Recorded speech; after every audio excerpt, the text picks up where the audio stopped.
Good evening, everyone, and welcome back for more West of Loathing.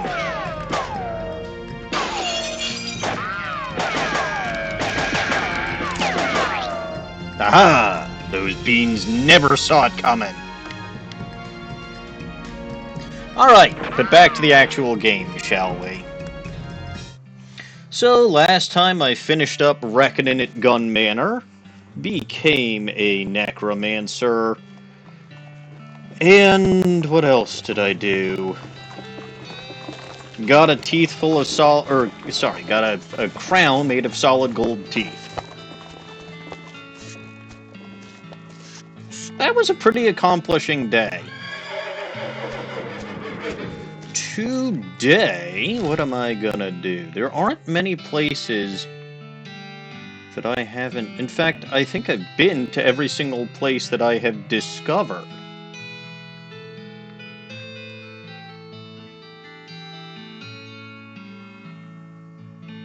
Oh, you know what? I do want to stop by the Great Garbanzo's hideout. Ah, actually, Wanderin' Sally is someone that I also wanted to run into. Ahoy there, Wanderin' Sally.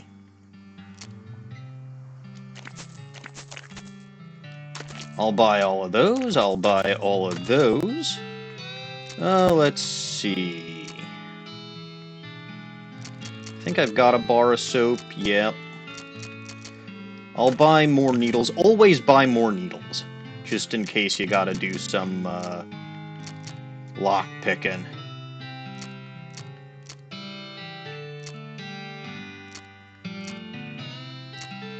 Man, she charges a lot for unrefined meat nuggets.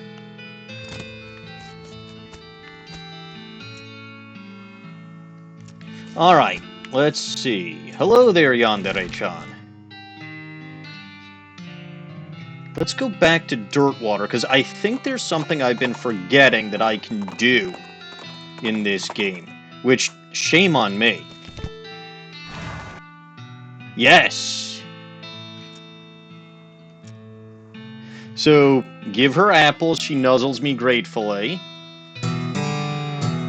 There we go, carrot fades out of existence. And now I have the friend of horses. Perfect. So, what does that perk do?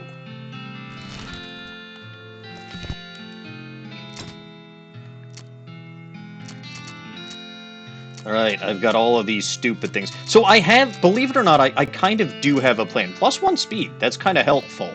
You really like horses and horses really like you, it really makes the horse inside you shine out. But yeah, oof.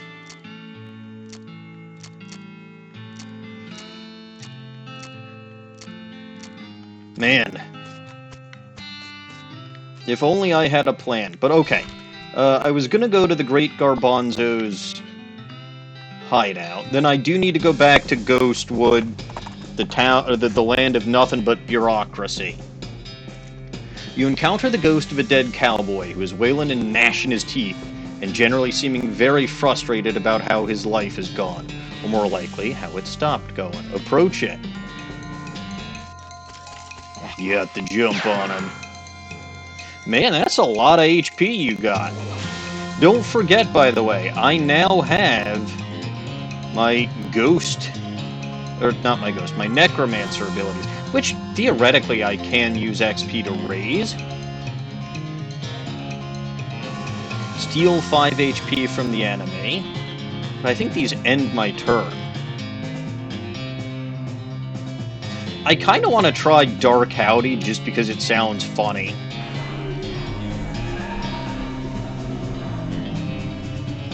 Alright, well, Susie, just shoot him in the face. See, part of the reason why I don't really go the necromancer route usually is the techniques are so stupidly bad. Like, I'm better off just using my natural bean abilities.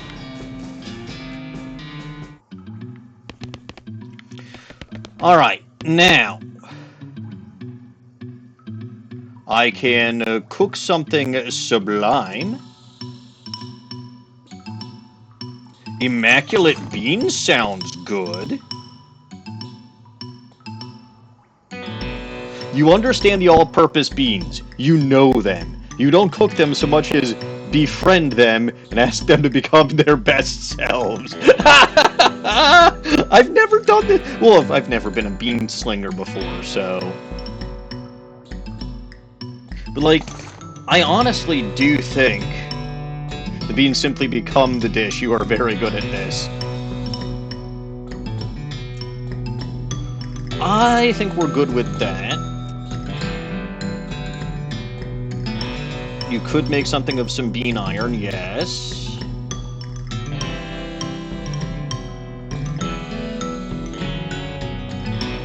Nah, not really. I think I've got good stuff basically everywhere.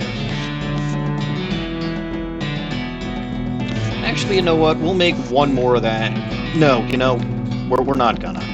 I'll keep this in mind, but I've got all the beans that I could possibly need. Alright. Next stop, the West Pole. Uh-huh.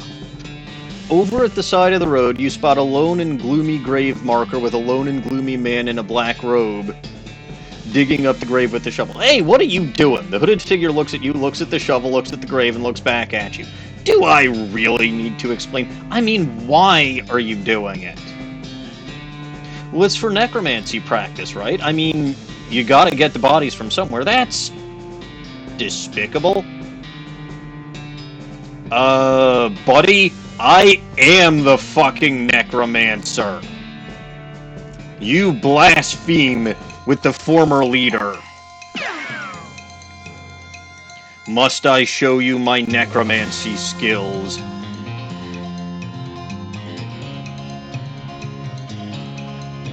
Dark Howdy is not as exciting looking as I thought it would be. Now, I'll grant you, it's probably because... Well, it's probably because I'm only using this at, like, level 1. But, like, none of these look particularly good. You're not even worth my magic. I will shoot you with Mrs. Gunn's opus. Hey, look, I got a shovel. Alright. So the West Pole. You recall we have 1, 2, 3, 4, 5 piles here. And there was a rock that I needed to whisper something to. I'm gonna try something stupid. Oops. I can't spell. I'm wondering if it's one word or two, but let's try it as one word for now and see if that works. Oh, hey! With a rumble of shaking earth, the rock rises out of the ground, revealing itself to be the tip of some stone of a stone obelisk, the Tormentor.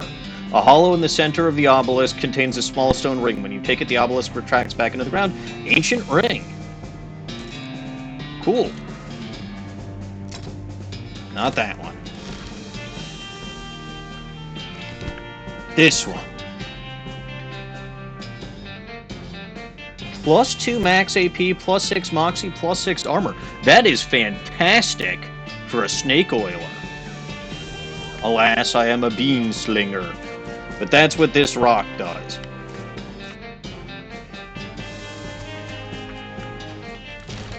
And, I suppose, continuing the theme of stuff that I haven't done yet in previous sites, where is the Daveyard? Because I finally... Oh yeah, one of the other things that I did last time was I rescued Maury Murris. And got a glass sphere from his magical shop in Dirtwater. So now, here in the Daveyard, I should be able to finally perform the ritual. Let's see. According to that gross scroll, you need human ashes, some stardust, and a glass sphere if you want to do this ritual. As dictated by the scroll, you spread the ashes in a human shape in the circle, and add the stardust and glass sphere while intoning the ritual chant. Dance, magic, dance. Put on your red shoes and jump, magic, jump. Ashes to ashes, funk to funky. Shake it up, move it up, move it up. Changes. The universe shudders ecstatically around you as the ashes writhe and I've never done this before, by the way. Because I always forget that this is even here. Because by the time you... So, I think one of the only ways that you can even get the glass sphere is to rescue Murray Morris. Then you have to remember to pick it up from his shop. And then you have to remember that it actually has a purpose here. But anyway, the universe shudders ecstatically around you as the ashes writhe and transform into the glammest skeleton you've ever seen. David Bowie! Hello? Yes! Whoa, this is the coolest skeleton you've ever seen. Unfortunately, I think the only option that I have is to attack it. But I'm pretty sure with the jump magic jump, dance magic dance... And this being the Dave Yard. This is Dave B. Or David Bowie. Hello, Joe! I have somehow resurrected David Bowie in 1895, and I'm about to do battle with him.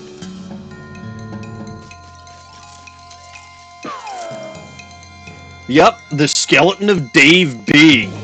Unfortunately, it doesn't seem like this is gonna be much of a fight. Because I am so uber powerful. I kinda don't want to do anything.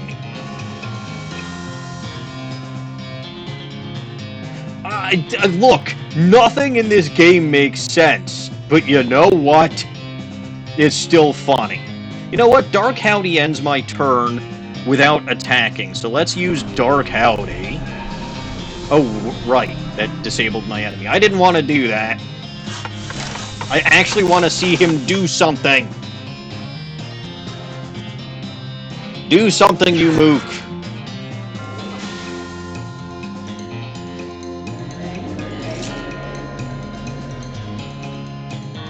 Darn it.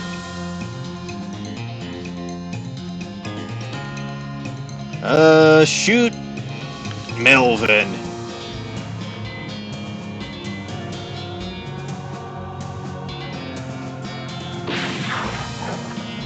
Alright.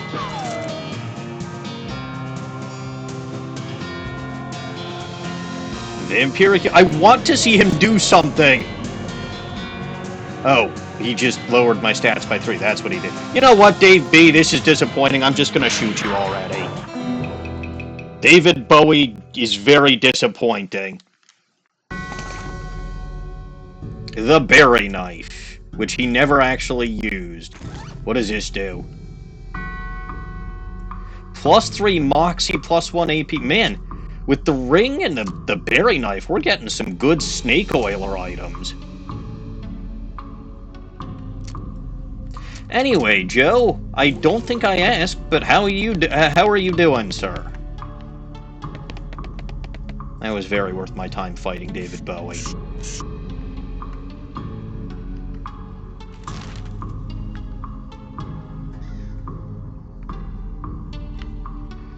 Let's see. That's Breadwood, so Ghostwood is here. Back to the land of red tape.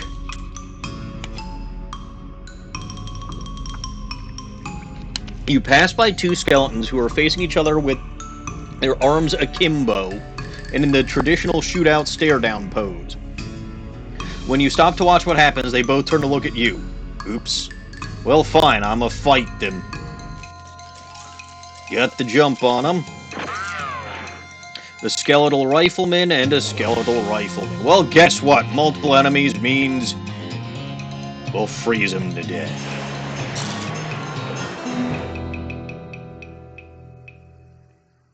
Too strong.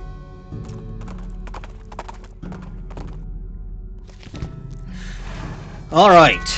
Knock. Here on behalf of Mayor of Breadwood, he needs a permit to do some logging in this area.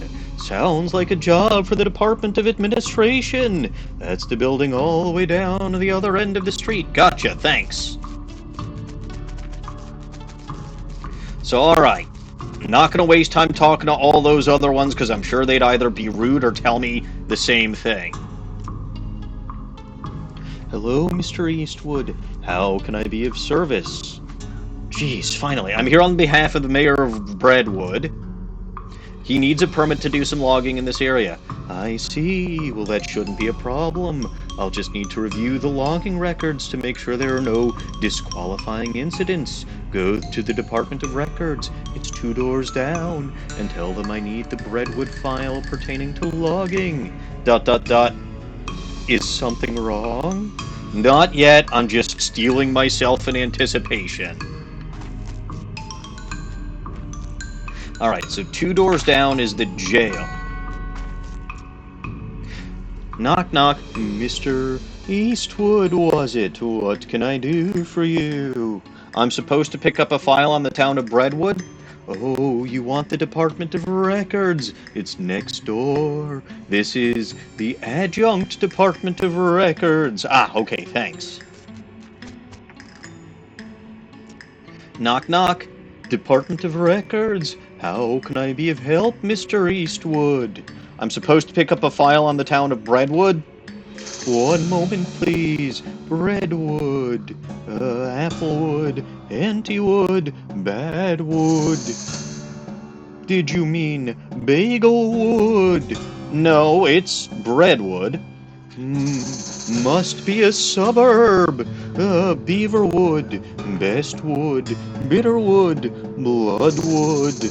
Ah, here we are. Breadwood. Which section did you need? Logging records.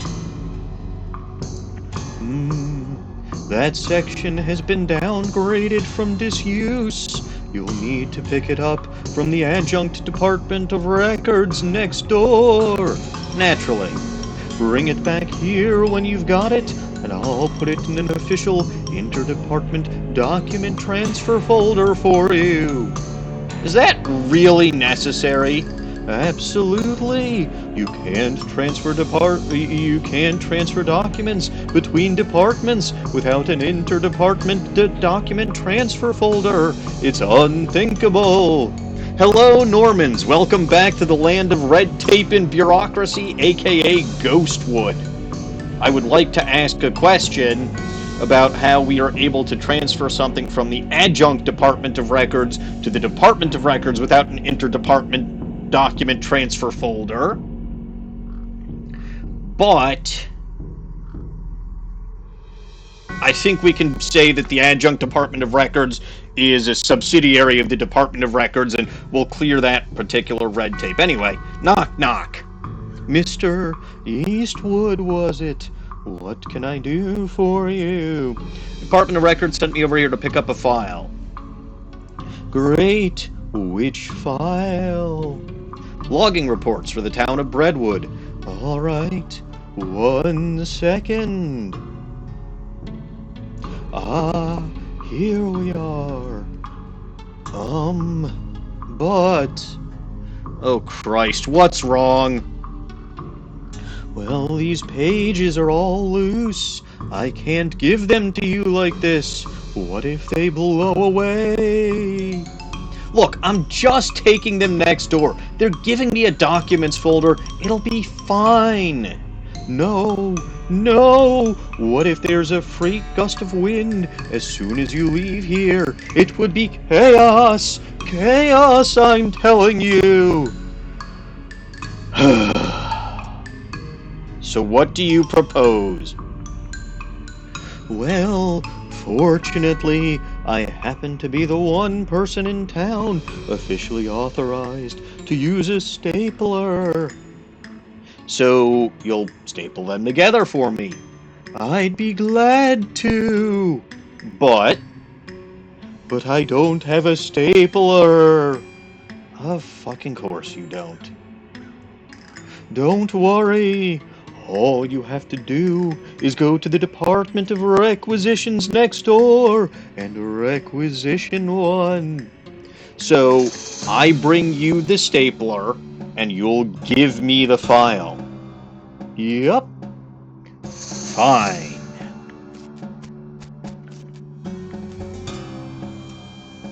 Knock, knock. Hello. Something I can get for you, Mr. Eastwood. I need to requisition a stapler. All right. First, we'll need to fill out a requisition form. I figured. Last name, Eastwood. First name, Melvin. Middle name, Murder. No, Edgelord. Let me check your visitor identification. Melvin Edgelord Eastwood. Yup, that checks out. Cake or pie? Excuse me? Your dessert preference. Cake or pie? Alright, so here's my thoughts on this one. Most of the pies that I actually like, i.e. pizza pie, chicken pot pie, those aren't desserts. Those are actual meals. Whereas I love a good cake. Chocolate cake, chocolate peanut butter cake, variants thereof, also cake in the other sense of the word. Don't tell my wife I said that.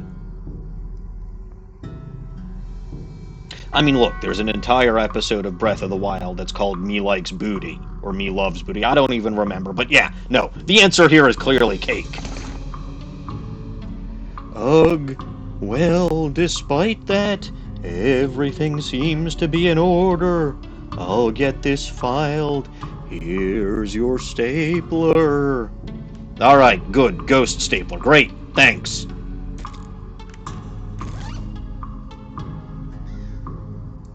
Wouldn't ghost staples just go right through? I mean, if it's ghost paper, probably not. Knock, knock. Mister... Do you know who I am at this point? Why do you keep saying, what can you do for me? I got you a stapler. Great. There's nothing better than a new stapler smell. Can I just have that logging report now? You bet. Kerchunk. And yes, I actually said Kerchunk. Here you go. Freshly stapled and wind resistant. Stretch, huh? I need it after dealing with all this frickin' paperwork. Upsy daisy. Backsy daisy. Up. And around and around and around we go. Alright. The Breadwood logging report. Thanks. Oops. This is a report on Breadwood's past logging activities. Now you just have to pick up the folder you're supposed to carry it in. Knock, knock. Department of Records. How can I help you, Mr. Eastwood? Okay, I'm back with those papers. Alright, let me just put those in an official interdepartment document transfer folder for you. There you are. I got an item. Breadwood logging report folder. Great, thank you. Alright, are we finally done here? This is the report on Breadwood's logging activities you had to fetch in an interdepartment document for document transfer folder. Good. Knock. Hello, Mr. Eastwood. How can I be of service? Okay, I got that file for you. The Breadwood logging records. Fine. Let's have a look. Oh, for the love of... What's wrong? That idiot stapled the pages together right in the middle. This is why we took his damn stapler away in the first place. You should have also taken away his authorization to use a stapler. The file is unreadable. You're going to have to take take it back and tell him to unstaple it. Good lord. Alright, buddy, you fucked up. Administration wants you to unstaple these papers. Oh, sorry. I'm only authorized for stapling, not unstapling. Try next door at the Department of Records. I think they have an unstapler there. Hello, MCH. Welcome to fucking paperwork, bureaucracy, and red tape.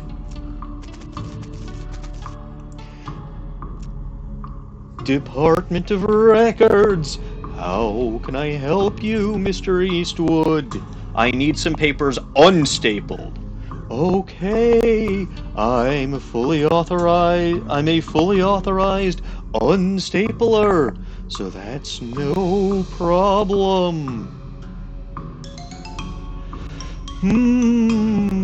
Spoke too soon, did you? Well, it's just that I don't see the staple remover anywhere. Oh, that's right. The Department of Libations borrowed it. ... to open beer bottles. Well, at least it's being used for a good cause, but...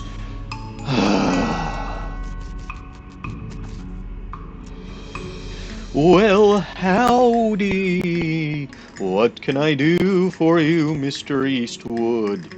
Do you have the Department of Records staple remover? Sure do. That thing pops the tops off beer bottles like you wouldn't believe. So long as it removes staples, I'll be happy. I imagine it does, but I'm afraid I'm not authorized for unstapling. You'll have to take it back over to Records. Here you are. Great. I need a fucking drink immediately, but my whiskey permit hasn't shown up yet.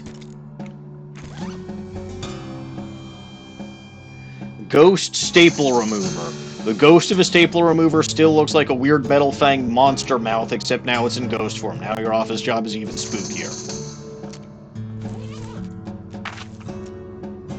Department of Records. How can I help you, Mr. Eastwood? Here's your fucking staple remover back. Great. Let me have a look at those papers of yours. Tisk, tisk, adjunct records. Oops. And bots up to their old tricks again. I will delete the bot, and then I will unstaple the papers.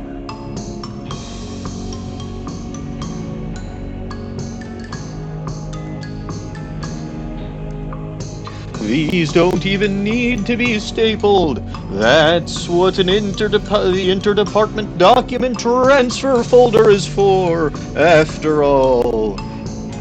Ka-chunk, because he doesn't actually say ka-chunk. The other guy actually said ker-chunk. See, that's not in the dialogue box. The ker-chunk was.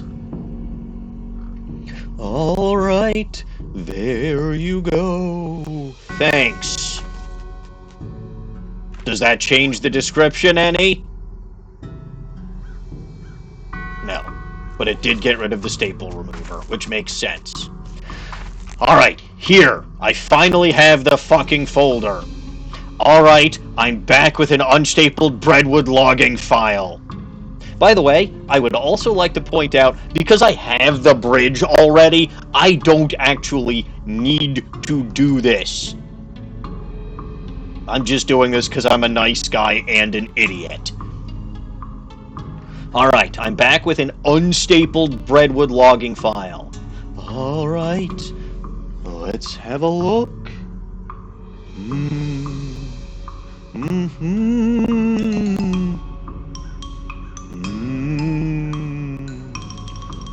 Okay, I can't see any problems with this. I'm frankly amazed. Let's get started on the paperwork for that logging permit. I am no longer amazed. Last name, Eastwood. First name, Melvin. Middle name, Edgelord. Let me check that against your visitor identification. Melvin Edgelord Eastwood. Okay, that's fine. I just need to stamp this here. Ka-chunk. And sign it here. Scribble. Now, you sign it here. Sign. Scribble. Also here. Sign. And initial here. Scrib. And here. Scrib. And sign here. Sign. God damn it, I already have de Quervain's tendonitis in my left wrist. You want to give me carpal tunnel too? Okay, good. Good. Now, just take this back to the mayor of Breadwood and have him sign on this line here and initial over here. You got an item. Breadwood logging permit forms. Are you kidding me? I don't know how to do that. Ugh.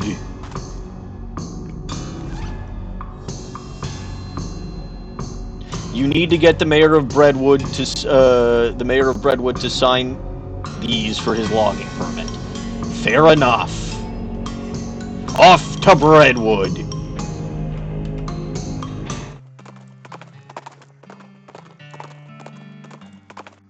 Hey, no random encounters. At least that's something.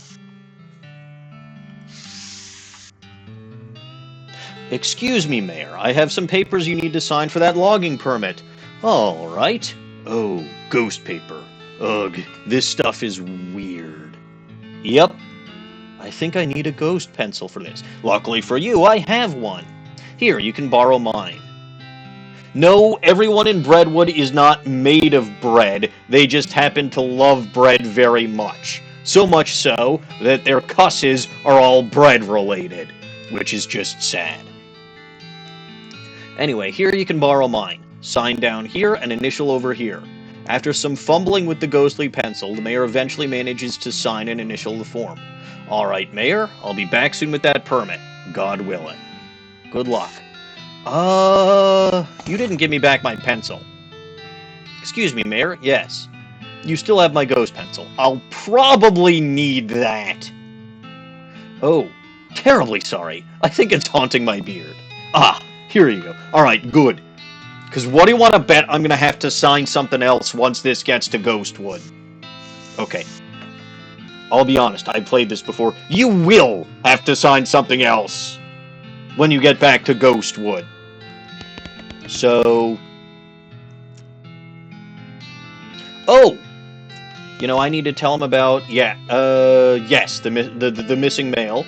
Found the missing mailman, too. He's on his way here to deliver it. Excellent. I hope there's a new issue of Mayor's Monthly. 96 XP sounds informative.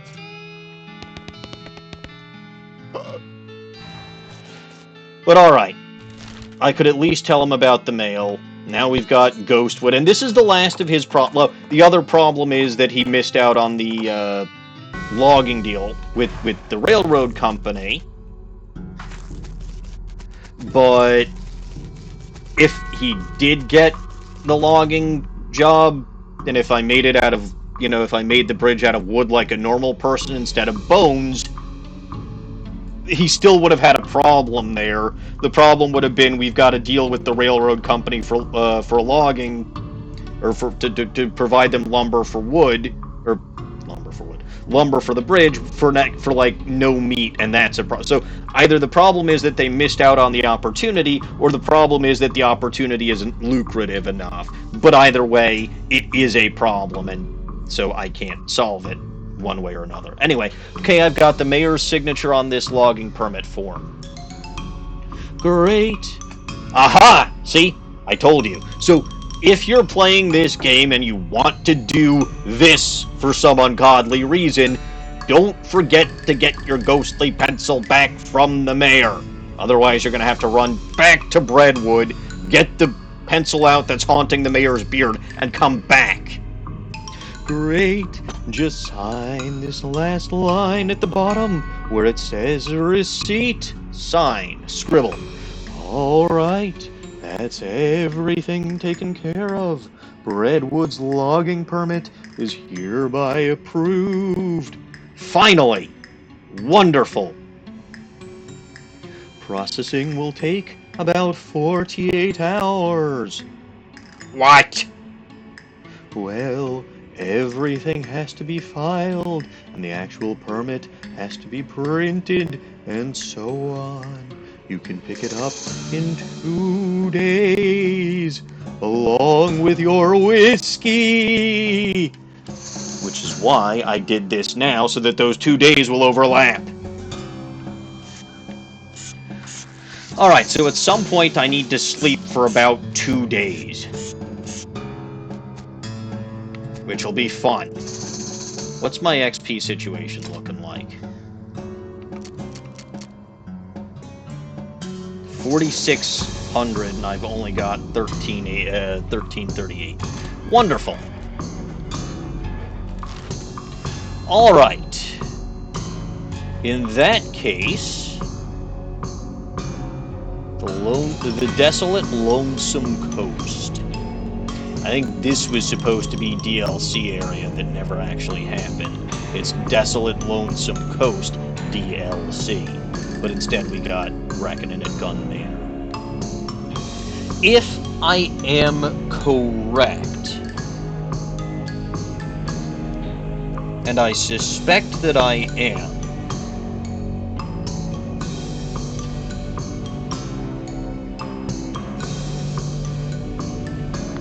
I can go to Frisco without advancing the story, I think. Alright, a gurgling hiss draws your attention to a nearby skeleton. Honestly, just the fact that there was a skeleton here should have been enough to draw your attention, but I guess you're getting used to them, especially since you're the fucking necromancer now. This one is wearing rusted antique conquistador armor caked with mud and rotting seawood and waving a waterlogged old blunderbuss at you. Guide her. Hey, hi, wow! If you're here with the invasion fleet, you're really late, like 300 or 400 years late. Hiss! Did you fall off the boat and have to walk the rest of the way? The skeleton shrugs sheepishly. Yeah, that's what I figured. Listen, maybe you could get a job at a museum? It'd pay better than mugging travelers. They'd probably polish your armor up for you, too. You point this skeleton in the direction of Frisco and leave it with a wave, and it leaves with a wave. 53 XP, nice.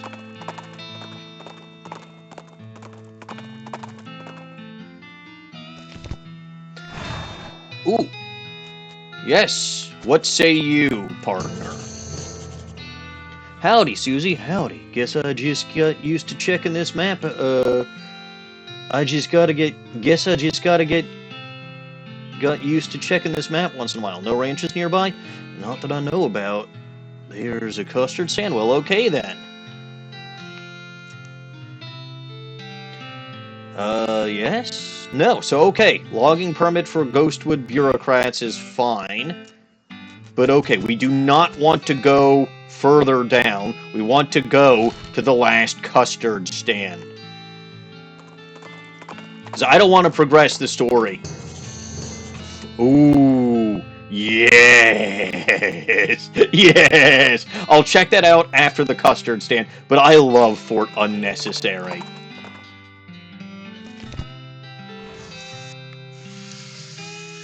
Ah, Gin Blossoms, Harvest, Blossom Gin.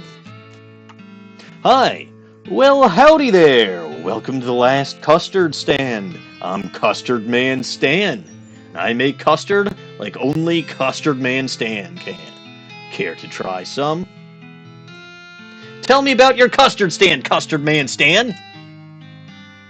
Not much to tell, just a plain honest custard stand selling plain honest custard. But it's the last one?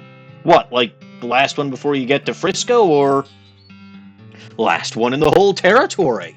Heck, the last one in the whole world so far as I know, but I can't swear to that. Are you sure it isn't the first? Yep, because the first was also mine. It was farther up north. Whole dang operation was ate by wasps. Stand it all. Well, that sucks. Give me them sweet custards. What do you got? Chocolate custard increases moxie by 9 for the rest of the day. Oh, raisin custard is what increases mysticality. Ew. So, alright. Chocolate custard, this is a bowl of custard as smooth as it is rich, and as rich as it is brown. An enterprising custard deer has added raisins to this custard, thus raisin, it's okay, fine. It's a pun. I can live with that. This is a bowl of vanilla-flavored custard. Here's hoping it tastes better than it looks. So, alright, you got plus 9 moxie if you're a snake oiler, plus 9 mysticality if you're a bean slinger, and plus vanilla, plus 9 muscle if you're a cow puncher.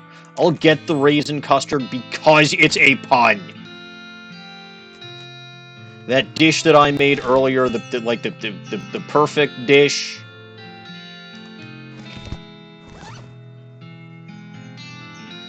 Where is it? This one is by far better, though. Like, the plate of immaculate beans does what all of those custards do combined. Anyway. Let's go to Fort Unnecessary. Because that sounds fun. Alright, a large man with a large hammer intercepts your journey by leaping out from behind a rock and shouting, "You damn ghosts won't get me! I'll hammer you back to the grave where you belong!" Well, that's a new one. Try to calm him down?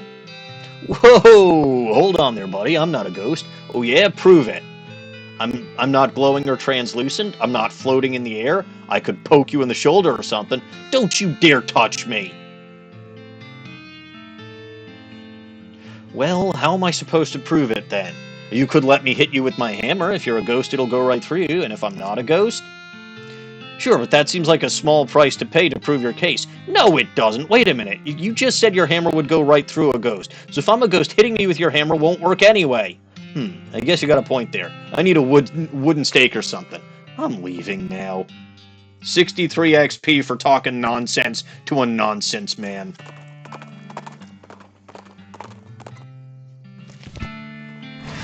Alright, welcome to Fort Unnecessary. The flag is flying at half flag. Alright. This place don't look abandoned, just a bit run down. I hear soldiers inside. Maybe they don't know what they're doing? Or just stopped caring? Guess it could be both. So, alright, how many forts have we had so far? Going way back to Dirtwater. Right, so from Dirtwater, we had Fort Cowardice, which was mostly abandoned, had some goblins in it. We had... where is it? Fort All Dead. You know what? I can zoom out. That sounds smart. Fort All Dead, which had, like, the skeleton army in it. Like, so it's got just nothing but zombies, or... technically not zombies, skeletons. Fort Treason, which was completely abandoned. Then we had Fort Memoriam, full of nerds and war reenacting or tabletop RPG playing nerds. Then we had the Fort of Darkness, full of hippies. Guess what? Out of all the forts, Fort Unnecessary is the one that's actually got soldiers in it. Somebody arranged these cannons haphazardly and then left them out in the rain. Good lord. A harried-looking young woman in a military outfit darts in front of the door as you enter. Oh no! I can't be having any more misfits in this jerk ward. You can either swear to me that you're halfway competent, heck, even a quarter, and that you'll help sort out this crew of no-hopers, or you could just turn right back around and march double time. Fine, I'll help. Alright, I'm gonna hold you to that promise. Come on in. I'm Captain Harriet Davenport. My name's Melvin Eastwood. What's the problem, Cap? Problems. Welcome to Camp FUBAR, where all the Army's idiots and rejects are sent, so they're out of the way. I have had it up to my eyeballs trying to run this place. Please help these morons figure out their malfunctions so they can muster out of here and leave me in peace. Can you give me some details? Well, you'll need to talk to them individually for more information, but the brief is, we've got a scout who's blind as a bat. Makes sense. A cook who can't figure out how to make corned beef hash on toast. Okay. A guy who can't load and fire a cannon without it blowing up or maybe shooting backwards. What the fuck? A guy who somehow, and I can't for the life of me figure it out, is too bow-legged to ride a horse. Alright. And a kid who was sent here because he can't figure out how to tie a bow tie. That's understandable! Oh, and just to put icing on the cake, we have infinite goblins living in our storage shed. Wow. Okay, I begin to see the scope of your complaint. Well, you are not just whistling Dixie. So, what did you do to get sent here? You can hear her teeth grinding as she growls at you. Do not ask. Okay, well, I'll just take a look around then. Looks like here's our first problem child. The guy squints real hard at you as you approach. Howdy, do I know you? Your fuzzy silhouette don't seem familiar. Nope, I'm just passing through. What do you do here? Well, I'm supposed to be a scout, but I went and broke my only pair of glasses. Without them, I can't see a dang thing. Now, I could give him a pair of my disposable binoculars. I'm not going to, because as someone who wears glasses, binoculars ain't gonna fucking help. Plus, I want to use the binoculars on the scout tower. So I'm just gonna say I could try to get you a new pair. I'd be much obliged. I hear there's a jeweler not too far from here. He could probably grind me a new pair of lenses. Just tell him to make them thick as the dickens. Jeweler's cabin. Alright, I'll see what I can do. Climb the watchtower and take a look around. Use my binoculars. The abandoned mine. Heat Fort unnecessary, beautiful. It really isn't. Alright, so I gotta get him some glasses. Then I've got a couple of dopes in here. Oh, hey, there's a nameplate on this desk that says General What's-His-Name. Investigate. The desk is basically empty, but you do find an old medal discarded in one of the drawers. I have a medal of adequacy! I am adequate. This medal was awarded to General Francois What's-His-Name for his wholly undistinguished service. +7 muscle, +7 mysticality, +7 moxie. What have I got on my lapel? Oh. Yeah, I've got my attorney's badge. Technically, I think this is better.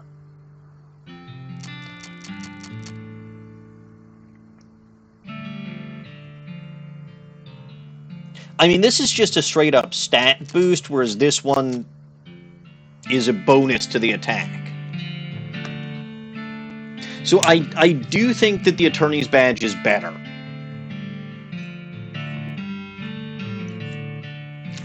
At least as far as damage dealt goes.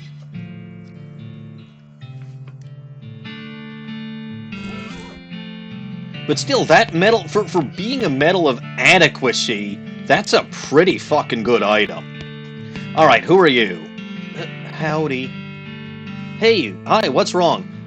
Gee willikers, I had a pretty good job as the General's personal assistant, but I got fired and reassigned here. What happened? Oh, everything was great at first. I'm pretty good at scheduling, I can write shorthand, I'm an A+ boot polisher. But then the General went and decided he'd look more serious and sophisticated with the bow tie, and he expected me to do the tying for him, because nobody could figure out how the fuck to tie a bow tie. No good? Nope. I can do a sheep shank and a bowline and a clover hitch, but for the life of me, I can't get a bow tie to look right. General sitting here with one to practice on, said not to come back till I'd got it.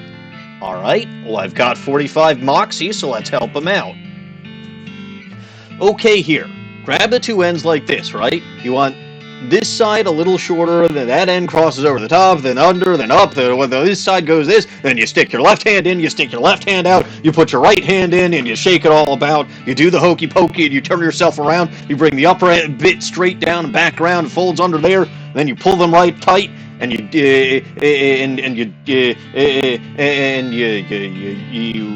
wave your arms like a chicken, and you're done. Got it? I think so. Let me try. Let him try. Two of you go back and forth a few times until he finally gets it right without poking himself in the eye. I think I've got it.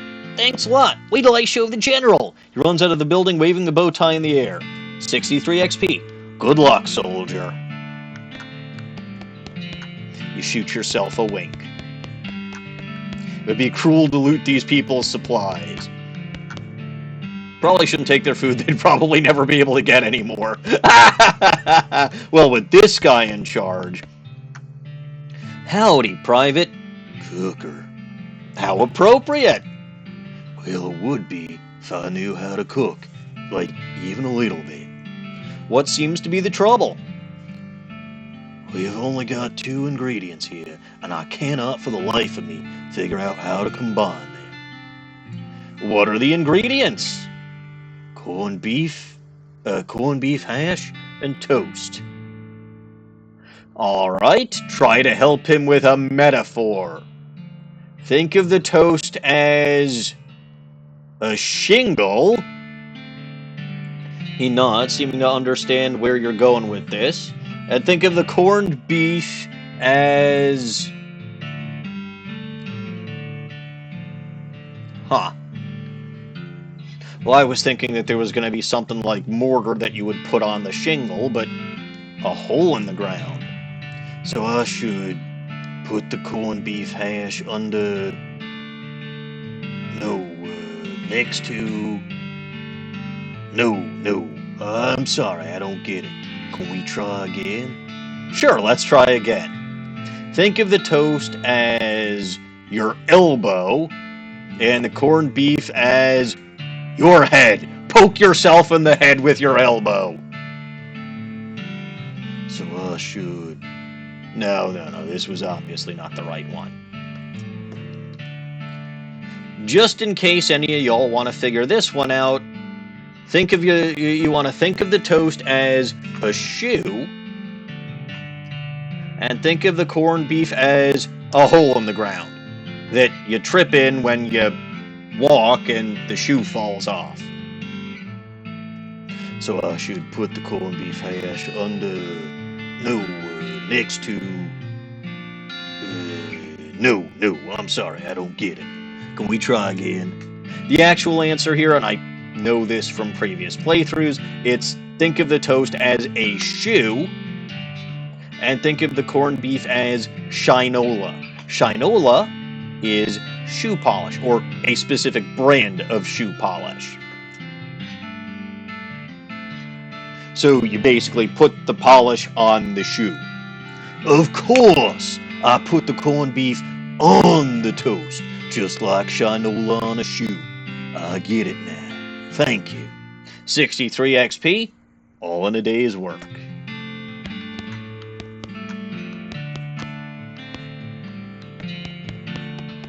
Alright, well that's those 2 screwballs dealt with. This horse has 4 front legs, or has 4 left legs. Well, that's just wonderful. Oh, God. What the hell happened here? Jesus Christ. Buddy, what the hell's your problem? Howdy, what's the haps? Oh, I'm supposed to be a cannoneer, but I'm terrible at loading cannons. They always explode. Except not the way they're supposed to explode. Or else they don't explode at all. Huh? Well, the only time I got one to fire right, a cannonball knocked my sergeant's hat off. And he was standing behind me. I still can't figure out how that happened. Oh, so they assigned me to this loser squad and said I can't report back for proper duty until I figured out how to load a cannon right. So I could either help him figure it out with 45 mysticality, or you know what? I'll just give him the damn book, because I don't need cannon loading for idiots. Here, maybe this will help. Oh, well, let's see. He flips through the pages, which have big numbered diagrams. Oh, you take the stick back out before you put the cannonball in. Well, that certainly sounds easier. Let him figure it out.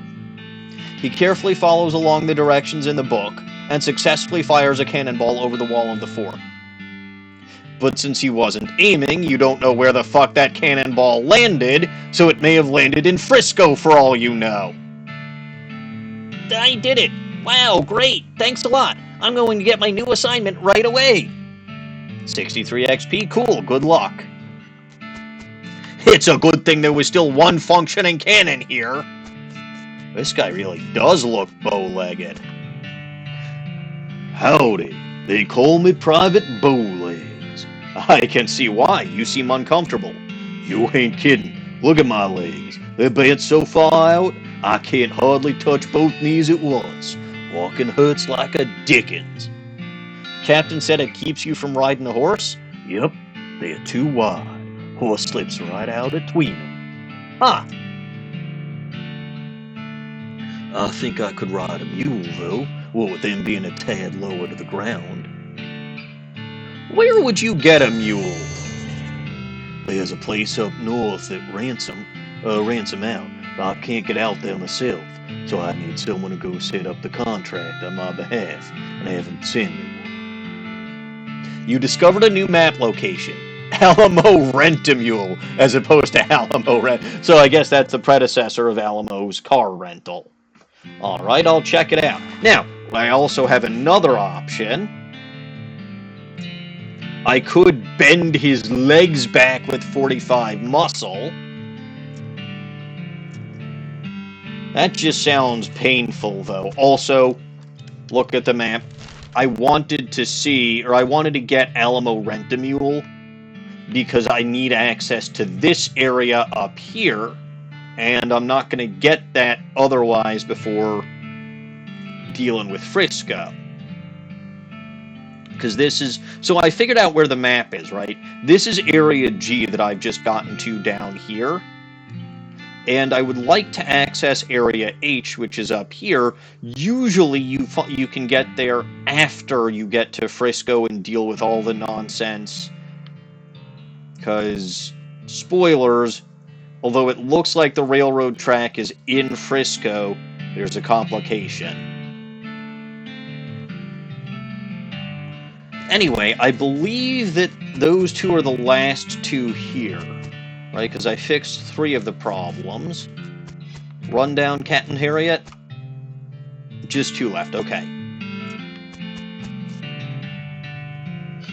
So let's go to the jeweler's cabin first.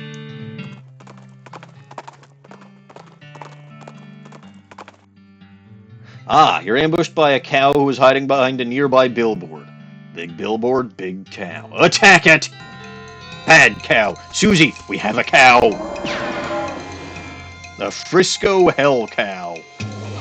Ooh. Because of my necromancy, my stats are too low to hit it with a bean, to hit it with a pot, or to shoot it and kill it. You know what?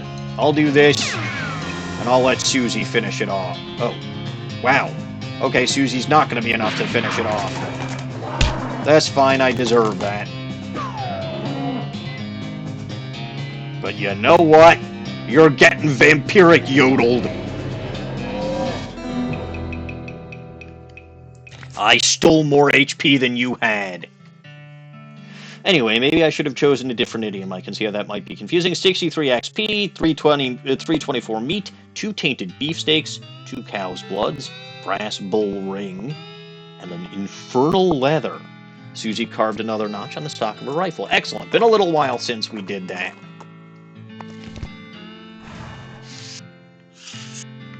What do you say, Susie? Found a place for a jewelry shop. Can't imagine they get much business. Makes it more exclusive, I guess. Being hard to get, makes it more valuable or something. People sure are funny about their pretty rocks. Yes, they are. Ah. Well, hello. Oh, hello, a customer. Why, hello. Welcome to Master Gerald's jewelry shop. Howdy, are you Master Gerald? Oh no, Master Gerald is back there at his workbench. I'm just his assistant and translator. Oh cool, a goblin jewel smith. You betting your britches, sonny, and not forgetting it. He says that's right, the finest jeweler in the territory.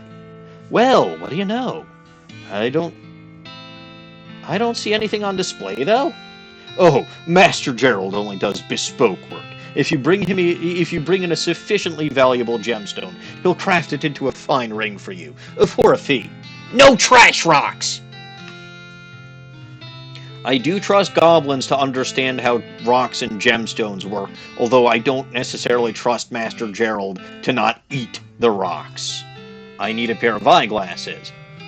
I need a pair of eyeglasses for a nearly blind watchtower lookout.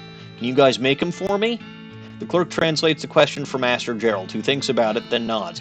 Having some old soda bottles for grinding down. Should working fine. He says yes, we have some glass of the finest optical quality. Is 500 meat acceptable? Sure. The clerk invites you to have a seat in their living area, while Master Gerald gets to work cutting and grinding some glass into lenses and setting them into wire frames. You flip through a goblin magazine while you wait. The lead article seems to be about social interaction with humans and the value of occasionally pretending to be dumber than you actually are. This explains why most goblins pretend or seem to be dumb. Okay, close enough for government working. Master Gerald has completed your spectacles with the utmost degree of craftsmanship. Here you are. Got an item, very thick spectacles. Lose 500 me. That's fine, I've still got over 22,000. What do we got? The lenses in these spectacles are so thick you reckon they'd let a feller see behind himself. Interesting.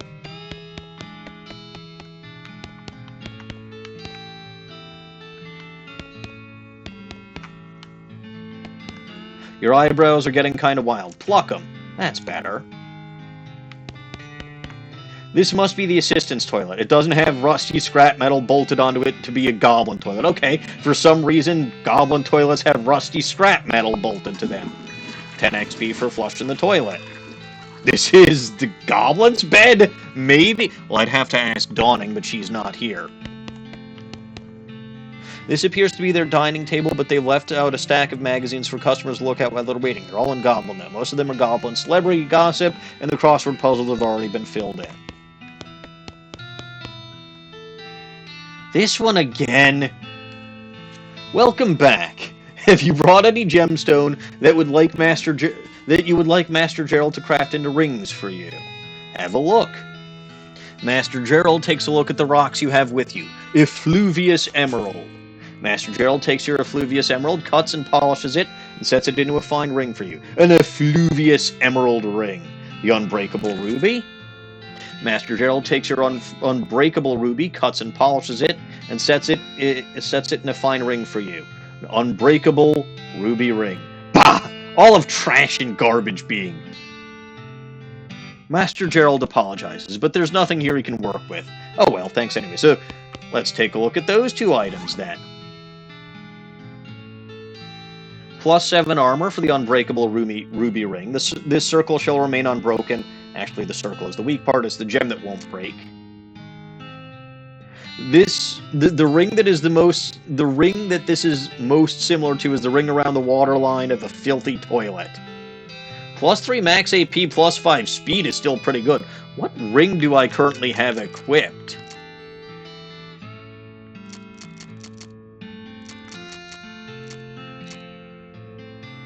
+6 mysticality with my ring of smart thinking.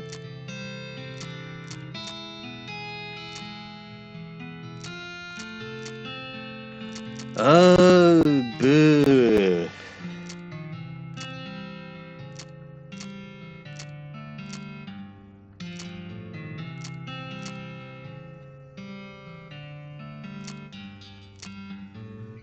I mean, the effluvious emerald ring, it doesn't sound bad, but... I don't really need it. I think I've still got a halfway decent ring. Anyway, there might be more gemstones I can get and give them to Master Gerald. But in the meantime, let's go to Alamo Rent-A-Mule. You are approached by the shambling skeleton of a man with a lumber axe and a big bushy beard. So it's either the skeleton of a lumberjack or the skeleton of one of those Johnny-come-lately axe and beard fans. Attack it! You got to jump on it. Woohoo! You got a lot of HP there, buddy. I mean, not enough to survive this, but... wow! Enemies in these last two areas of the map are strong.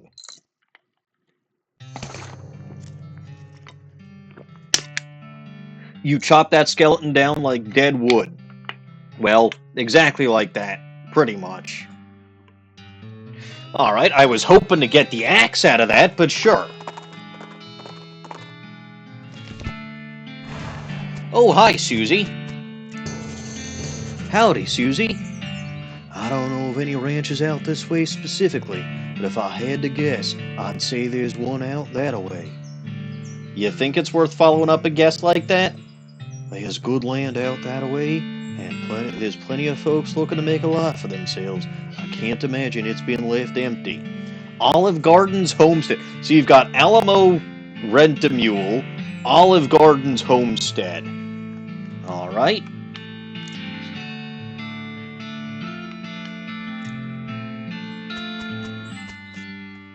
But let's try to rent a mule.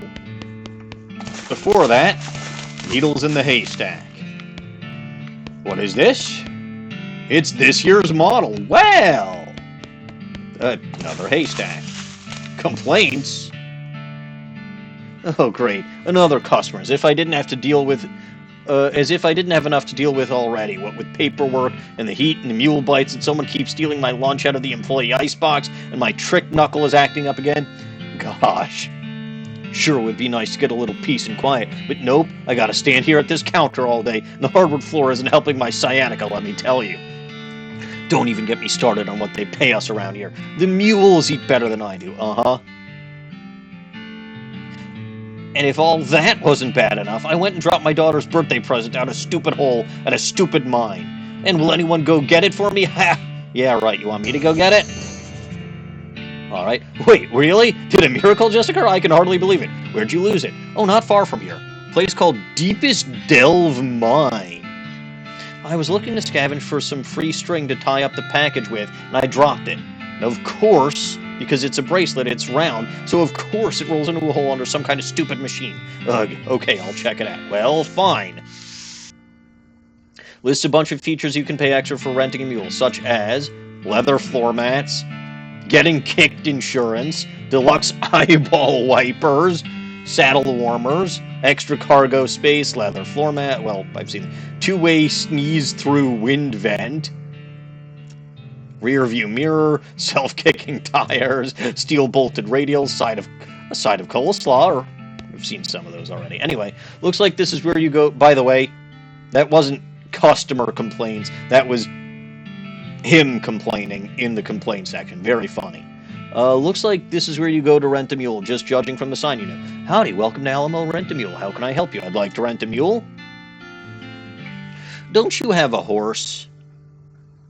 What do you need a mule for, if I may ask? Oh, it's not for me. I'm just picking one up for someone else. All right, then. That'll be 1,500 meat. Whoa, Nelly, isn't that... Why is it so expensive? It's a lifetime contract. The rental business isn't what it used to be, so we made some changes to our business model. So I suppose technically we should change the name to Alamo Buy a Mule, but we'd have to change all our branding, and you can't really rebrand a mule. They're too wary after the first. Ah, yes, that makes sense. Fine, I'll buy the contract for 1,500 meat. Great, here's your contract/certificate of title. Lose 1,500 meat, get an item mule rental contract. So obviously bending the guy's legs back into shape is a way for me to not lose 1,500 meat. And giving that guy those disposable binoculars was a way to not lose 500 meat. But I've got enough meat as is, right? I'm stinking rich. Thanks, I guess. Can you have that mule delivered to Fort Unnecessary to the south? No problemo. Thank you for choosing Alamo Rent-A-Mule. And please remember us for all your future mule needs. Yeah, sure.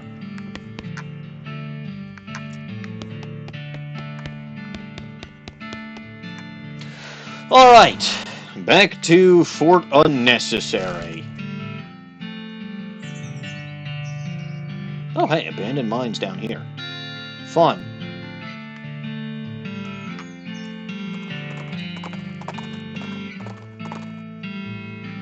Oh good. A thin stream of smoke over the next hill indicates a nearby campfire, so you decide to check it out. It turns out instead to be a man strolling around nonchalantly. He's wearing a top hat which is on fire. Hey mister, your hat's on fire. Yeah, I know. You don't seem particularly bothered by it. Well, I don't think panicking would solve anything. Also, your hair tends to be on fire all the time, and you never seem to panic about that. I guess you have a point. Of sorts. So what's your deal? My deal? Well, I'm an artist. Ah, I see. So is this some kind of performance art thing? Oh, you mean the hat? No, that's just a coincidence. I'm a painter. Try to convince him to take the hat off? Mister, you need to take the hat off. You'll roast your brain. Perhaps, but think how handy it'll be for reading at night. Explain how fire is bad for his head. Look, I'll put it this way. You're an artist, right? You depend on your eyes for your ability to create. Well, once your hat burns down far enough, your eyeballs are just going to boil in their sockets. Ah, well, that would put a hamper on my painting. Of course, well before that happens, your brain will roast, starting with the parietal lobes on top, which govern visual perception and object manipulation. Oh my. Well, you've made your point. Here.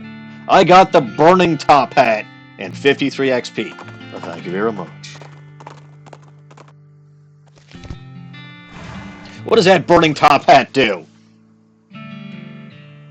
Plus 8 mysticality. This looks like it was probably a nice hat before it got set on fire. It would be real hypocritical if I put it on.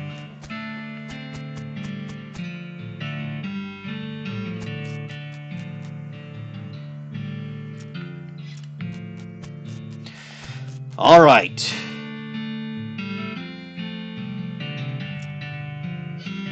Give him the Alamo contract. Yep. Here's your contract. They said they'll send the mule directly to pick you up. Well, that's a load off the whole assortment of my limbs. Thanks, friend. He takes the contract and slowly moseys outside to wait for his mule. 63 XP. Hey, wait! You owe me 1,500 meat. Damn it! That doesn't matter. Yeah, he's gone. But it doesn't really... Look, I've still got over 19,000 meat, and that's after paying for this stork's glasses, too. Here, try these on. He takes the glasses and puts them on, then looks around, blinking. Well, I'll be! Never realized what a dump this place is. He climbs up to the top of the watchtower and peers out over the countryside. They work! I can see a dang thing! Hooray! 126 XP. Great. You owe me 500 meat. No, I'm kidding. Alright, Cap, what do you say? Great job. That's everyone dealt with and out of here. And that means I'm finally out of this hellhole too. If we ever cross paths again, I really owe you one. Hey, always gotta help out a babe in uniform. Captain Davenport frisbees her clipboard, snaps you a salute, and marches out of the fort.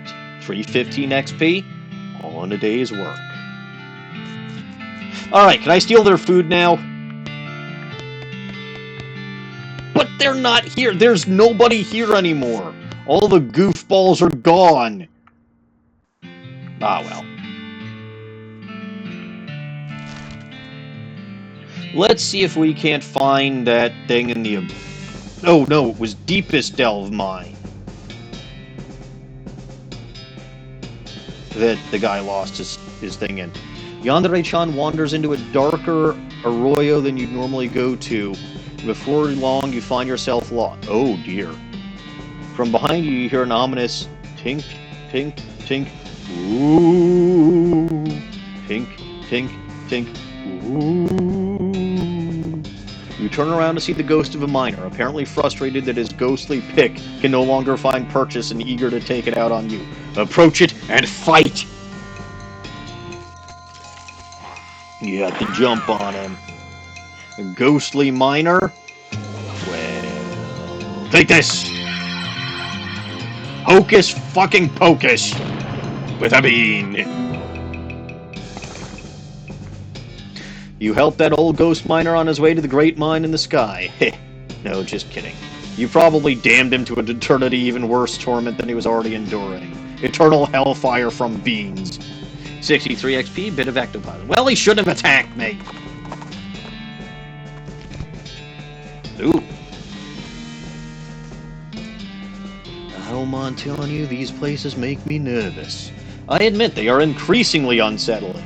Still going to go check it out, ain't you? Though, ain't you? Anything for a weird life. What's this doohickey? The dry washer is caked in dirt. Wash and dry it with mind-splaining. Hey, I got some meat nuggets. There's a shiny thing in here. Take it. Ooh, strange silvery crystal. Well, I need to take that to Master Gerald, like, immediately.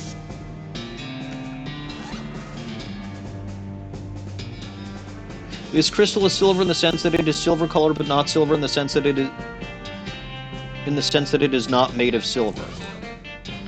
Alright, well, what does Gerald say? He's down here. Is it good enough for him? Off to one side of the trail, you spot a goblin digging in the sand with a little shovel and pail. Aw, hello! I am clams digging. Clams? Clams not being in desert. Clams is ocean things. Haha, showing what you knowing. Talk to it. Clams ocean fish being, like slugs with shells having, not in deserts. Oh yes, smarty human? Looking at this then. They pull a large piece of a shiny abalone shell out of their pail, which, while not exactly a clam, is indeed an odd thing to find in the desert. Investigate the shell? Wanting more knowing. Can't seeing this shell? Sure, keeping it. Having lots at home, thanks. Oddly, the shell has a lapel pin glued to the back of it. Maybe a wagon load of seaside souvenirs overturned here sometime in the past? Shiny abalone brooch. I think abalone is how you pronounce that. Plus 8 mysticality. What do I have on my... Oh, right. I've got the fucking attorney's badge on my lapel.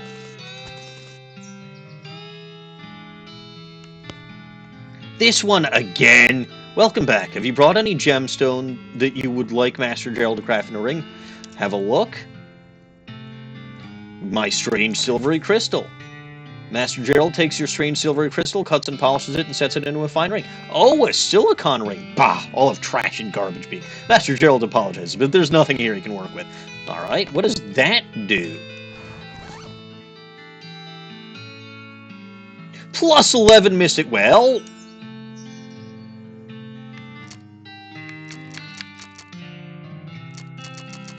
There goes my ring of smart thinking. That was only plus 6 mysticality. Take that. Smart thinking's not as good as silicon. And you know what they make out of silicon? Breast implants. So, I don't know where I'm going with this. Something, something, something. Boobs distract the brain, or boobs are more mystical than the brain. I don't know. Either way, it's Wanderin' Sally, so hooray. What do you got for me, Wanderin' Sally? Apple. I don't think I need any more apples or carrots. Yeah, I think I'm good. Lucky Marigold. It's not the best item, but you've got more needles. I'll always take more needles. We're good. Thank you, Wanderin' Sally. Back to the abandoned mine. An angry-looking skeleton with a mining pick is stalking you. I guess about it, most skeletons are angry-looking. Defend myself. Miner's skeleton. Must be less than 18 then, huh? Kaboom! Bye-bye, bad guy. Handful of loose teeth and a skeleton bone. Alright, let's actually go into the abandoned mine this time. Ah, this elevator has lots of stuff wrong with it.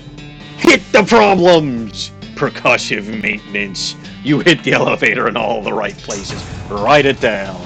I love percussive maintenance. As an engineer, I will tell you, percussive maintenance is the best maintenance. Alright, what do we got down here? This mine isn't that great, but this cabinet is a big plus. Yes, because it's a medical cabinet. Patent anemic and nerve pills. The switch has long since been rusted away to uselessness, just like me.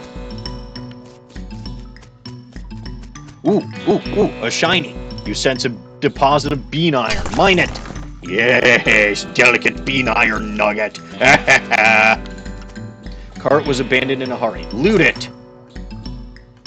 Hooray! 6 unrefined meat nugget and 10 XP from my mind-splaining bonus. I love mind-splaining. Oh. What's up with these weird rock lines? That is an excellent question. El Vibrato transponder goes crazy. Dig in. Hi. West Central Lapu Puchazivi. Bunch of paper cards. Hey, good. El Vibrato punch cards. El Vibrato cylinder. Just cylinder, not a battery?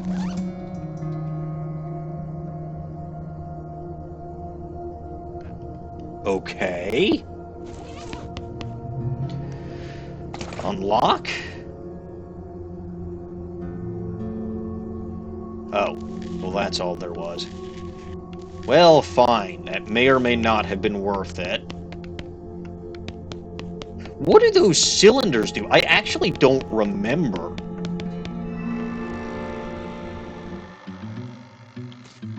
At some point, though, I'll tell you what I'm going to do. And I might do this, actually, after this stream. I need to grind for El Vibrato scrap so that I can basically just make myself a fuck ton of keystones and batteries. Nothing for this cart. That's odd. Anyway, meat. 508 meat, 20 XP, and an unrefined meat nugget. Bean iron. More. I love getting XP from my mind-splaining bonus. It's excellent. Ooh, what is this? Some kind of drilling machine? Uh-oh. Looking at that spiral does make me feel queasy. Big stash of mining gear, can of oil, and dynamite! Aw, yeah. What's down here? Ooh! This place seems poorly ventilated for a campfire. Maybe that's why no one's here. Fascinating. It's a shelf containing an effectively infinite amount of sarsaparilla.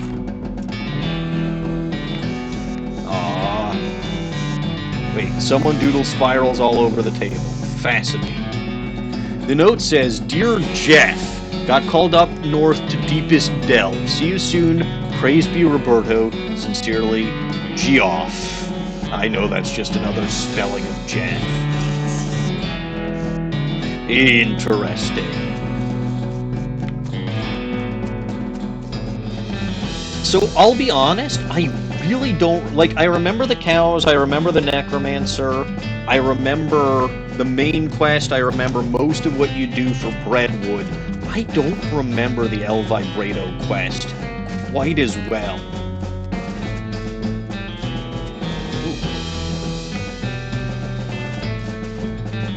Uh-oh. Fight some snakes, you say? I can do that. Coal snake. Well, these guys have a decent amount of HP. So let's mysticality boost. And let's see if this should be enough. Not quite, but that's what Susie is for. Bada bing, bada bang. Good job, everybody. whole skin snake. Excellent. This cart was abandoned in a hurry. Loot it! Alright. Alright. Excellent. Bean iron nuggets. Yes.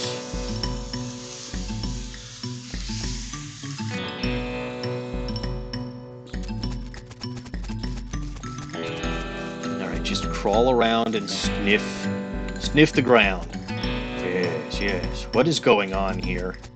Where am I? What is going... There's a puzzle here somewhere. Like, all of the switches have rusted away to uselessness.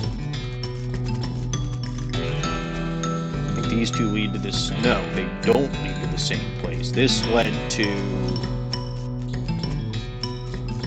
here.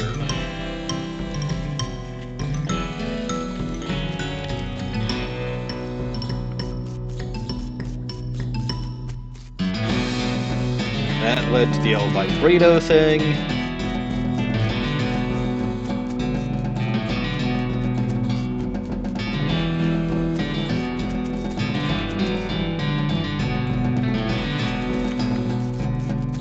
Alright.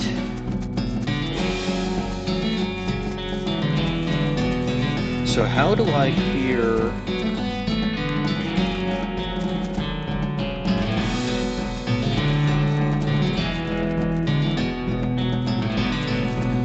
Can I clear this out of the way? I do not know.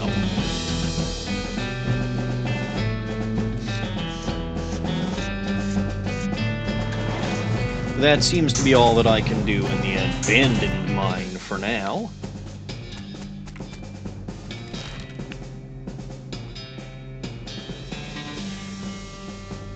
Olive Garden's homestead?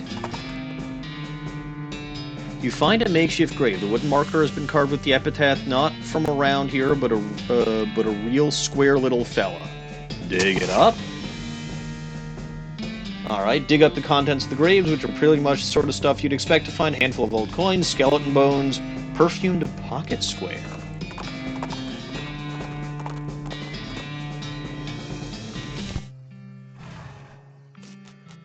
What do we got here? Probably shouldn't go traipsing through this woman's garden without getting permission. Ah, howdy. Howdy, stranger. Name's Melvin. Howdy, Melvin. I'm Olive. Olive Garden. Nice garden you've got here, Olive. Why, thanks. Looks delicious. Oh, I don't grow 'em to eat 'em. I just grow 'em to grow 'em. In fact, if you've got the know-how, you're welcome to harvest anything you'd like. Thanks. Sure thing, hon. Why, I'm always happy to meet another cactus aficionado. Did you know there's more than 2,000 different breeds of cactus? All different shapes and sizes, all different colors of flowers, too. I'll be! If you know what sort of cactuses to look for, they'll help you survive out in the desert for quite a while, too.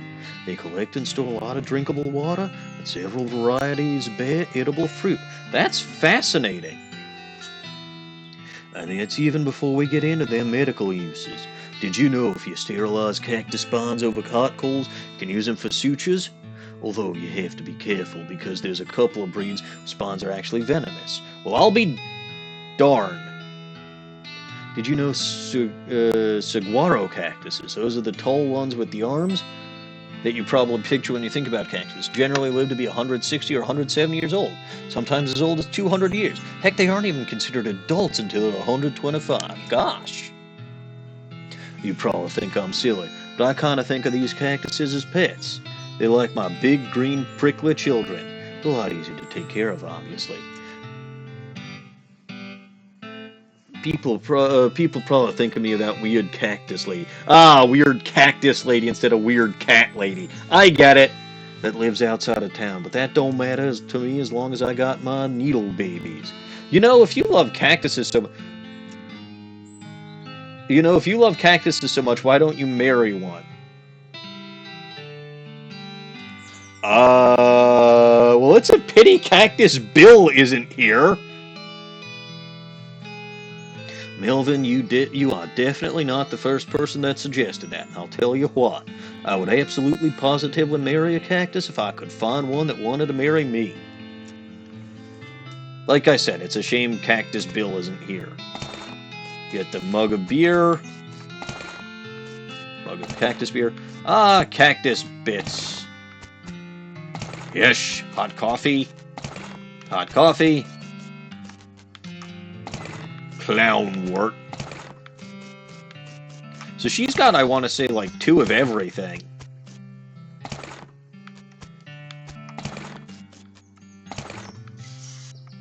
So here's shockweed. Frisco poppy. I think that's new. Oh, okay, I had one already. Increases mysticality by 11 for the rest of the day. What does Frisco poppy count as? Oh, it's food.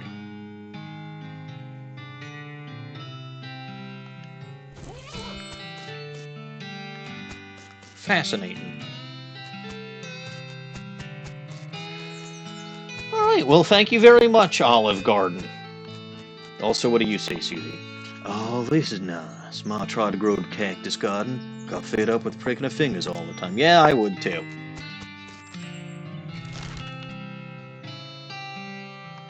Deepest delve mine.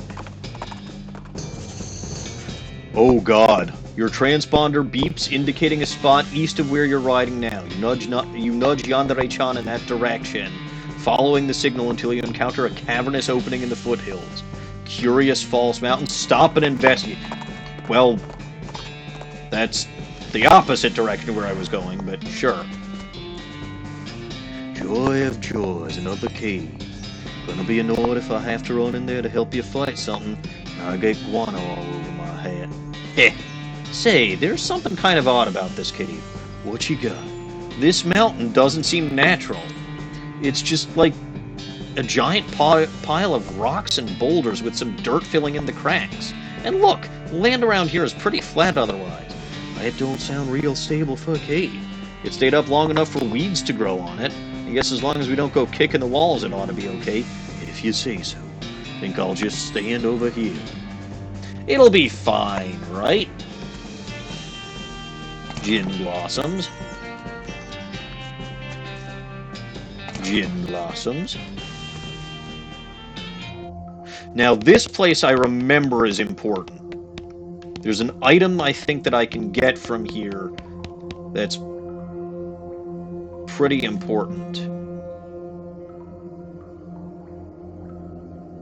So I could knock all these boulders there. I am strong enough. But I am absolutely going to fight all these snakes. The snakes in that stack of rocks are not going to let you through here. The heck they aren't! They have to jump on them. Oh, right, Susie didn't actually want to come in here and deal with this bullshit. Well, you know what, Susie? You should know by now. I am a mighty fellow. Although, yeah, I think they're going to have to take it out. Wow! Well, alright then.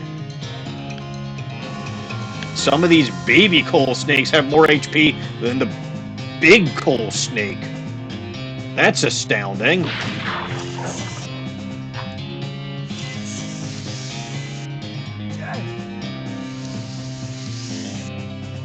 This is what I get for doing this. It doesn't really matter. I'll still make it snow and kill all 3 of those at once. A victory for me. Snake spleens and a snake liver. You put those snakes the only safe place a snake can be, a snake grave. 144 meat, snake spleen, snake liver, no snake skin. Ooh. Rocks there's something strange about these rocks. Some of these rocks aren't real, they vanish as soon as you look closely. Interesting. Uh-oh.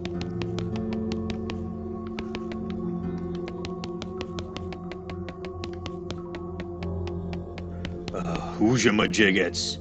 This thing has a job to do, and it isn't going to take any of your guff. Put that guff right back in the bag. Make sure you use a twist tie so it doesn't get stale. Attack it!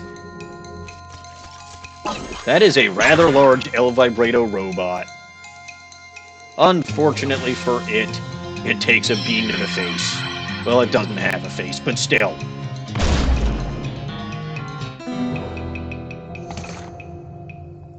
Hopefully whatever that thing was guarding was worth the trouble. It was barely any trouble, but I'll take it. Ooh. Okay, definitely one of the biggest hexagons you've ever seen. What's back here? Uh-huh. There's a cylindrical piece here that is very obviously... Oh, hey! So that's what that does. You pop the broken cylinder and replace it with the one you found. The machine whirs to life with a riot of blue lights and... Well, that's good!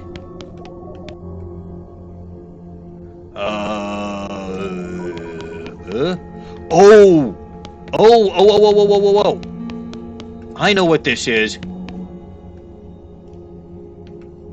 It's the time squeezer, I think. Monolith is dark. Organic and machine. I gain an effect, energized. Energized is an effect. Oops.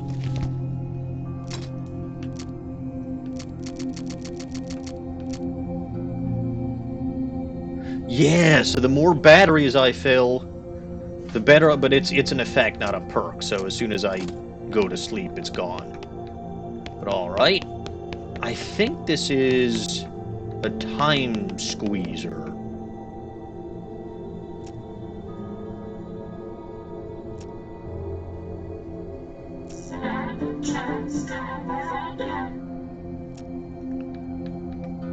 Coffee maker.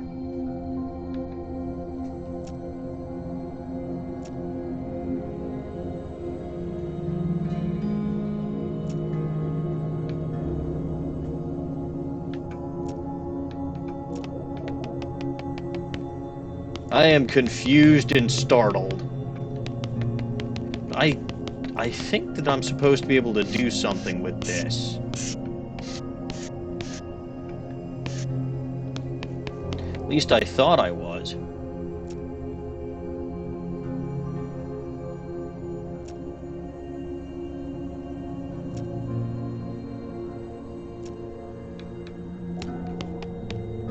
Aha! Large L vibrato machine. Mess with it. Machine has a smallish hole in the end and a large flat surface in the other. As you're staring at it trying to figure out what it does, a mouse suddenly runs into the hole on the left. Same instance, mouse skeleton skids out the hole on the right. Push the skeleton back through. You slid the skeleton into the right hole. A very confused mouse scurries out the left hole and disappears under the machine. Some kind of time tube. So...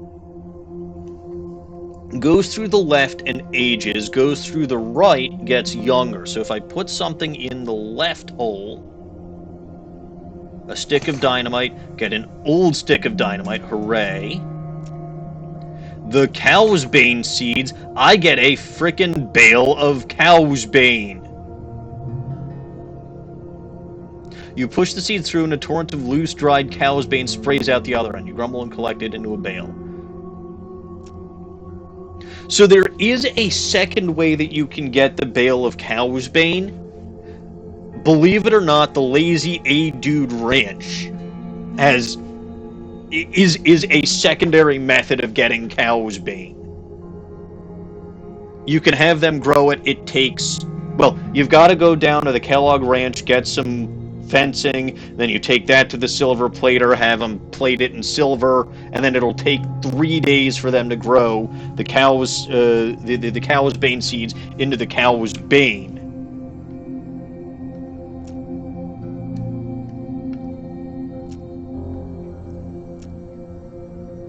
Piece of El Vibrato scrap. Hey, an El Vibrato helmet.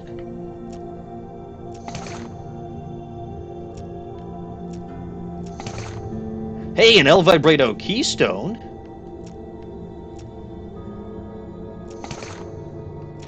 Good. Well, I didn't need another El Vibrato headband, but...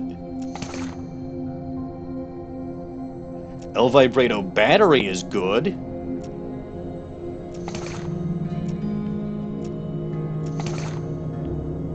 All these keystones and batteries are helpful.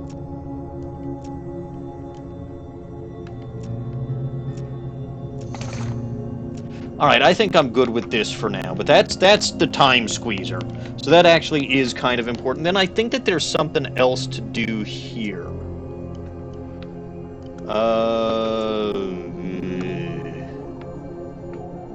But I'll tell you what, I need to take a quick break, so I will BRB, and we'll continue this mystery, or figuring out this mystery in just a little bit.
Alright.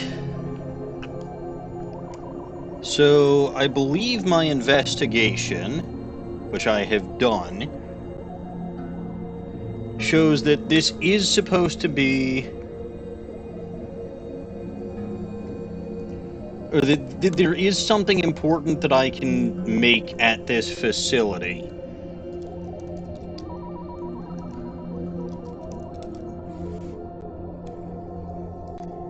It would be a lot easier if I fed more of the punch cards there, but...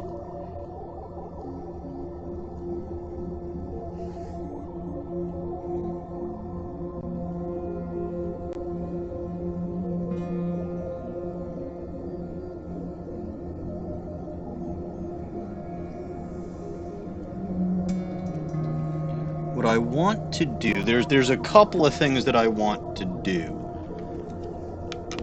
So let's go here. Let's go for power.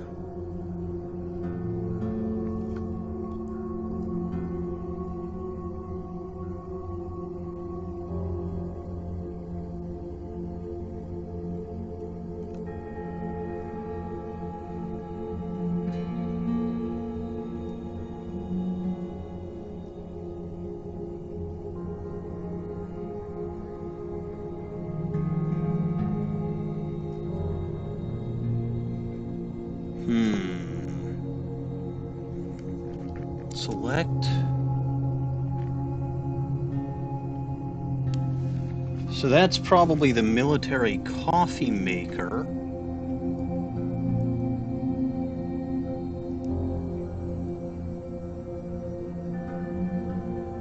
What is this one?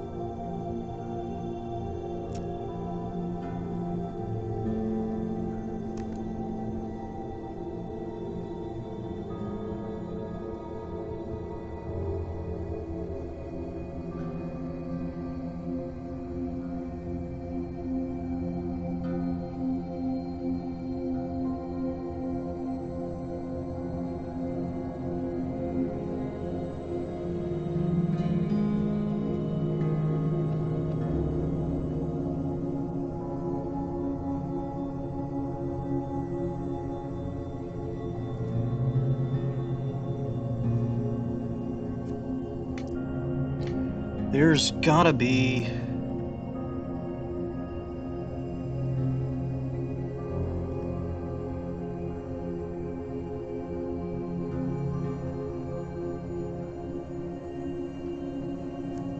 Ooh, hold on. I want to look at Nozakabe Sekuzum, this one.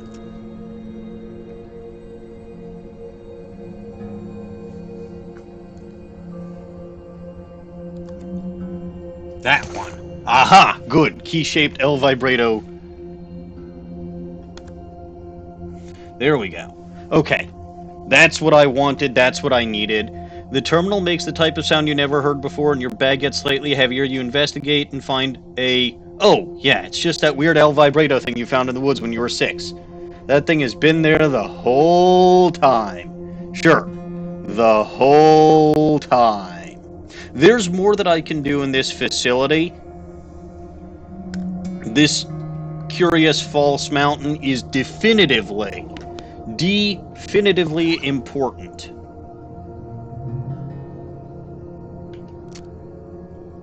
But this thing, right, this small L vibrato machine looks like both a key and a keyhole.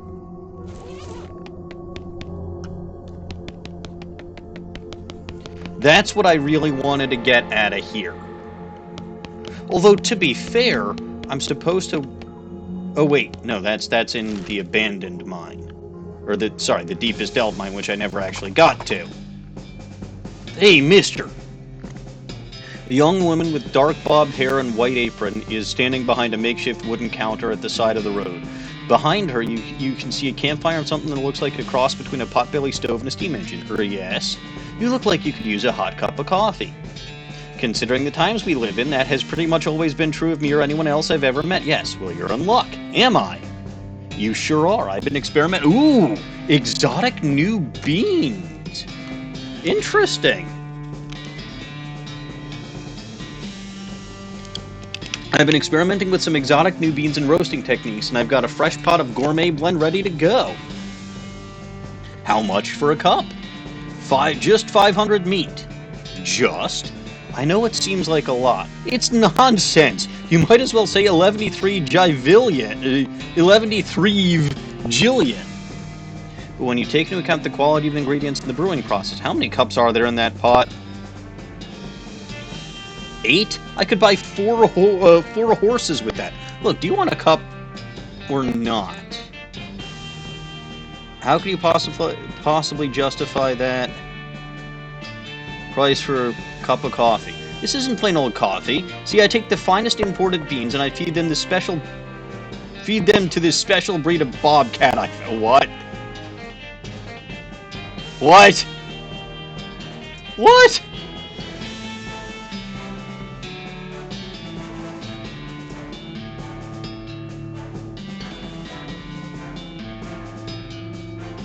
I drink it myself, except, well, it's a bit expensive. You know what? I'm gonna try it.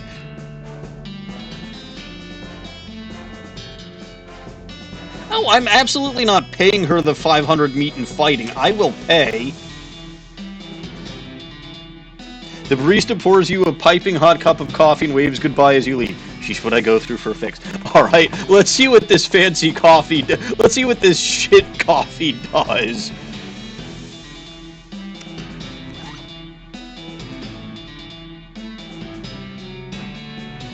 Max AP by 1 and speed by 11 for the rest of the day. So I think that counts as a potion.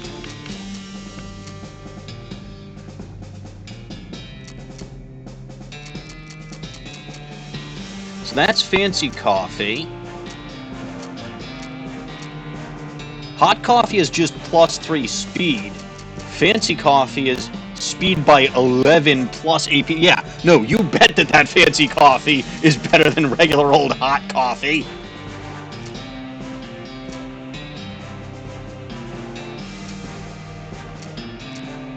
Again, oh no, it's my liver that's... Sarsaparilla counts as a potion, huh?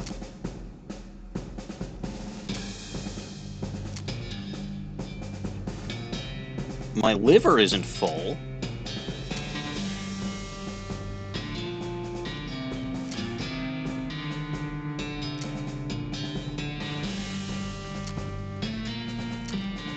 I'm still...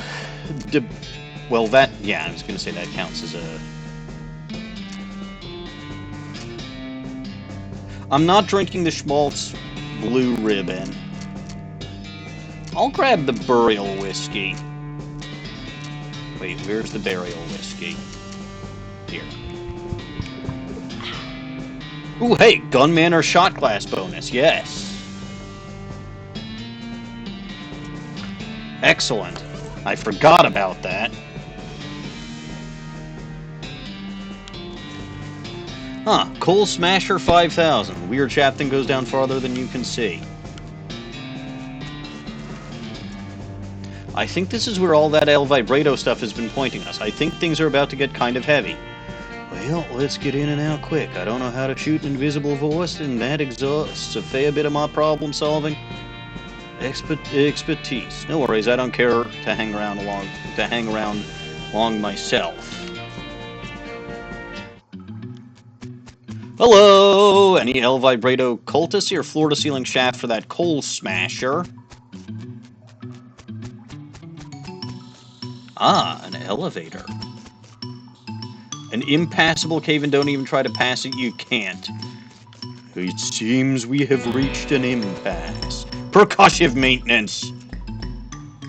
Level 2. Ooh, hold on.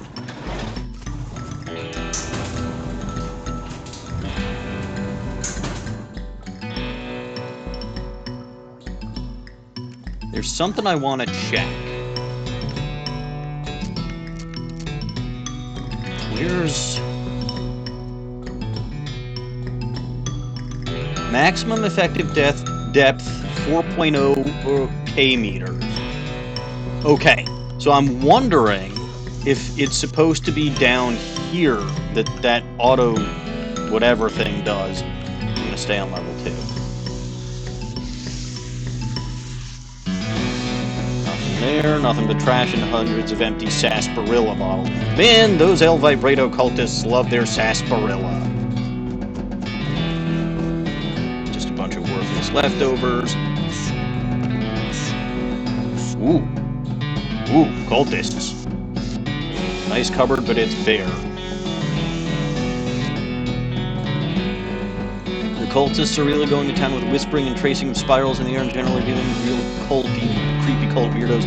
Seem too preoccupied with their spooky nonsense. Unfortunately, they're blocking their path. Not really? Let's go to level 3. I want to see if I get to level 4 and that auto gyro whatever the fuck. Hey, a toilet! Hey, another toilet!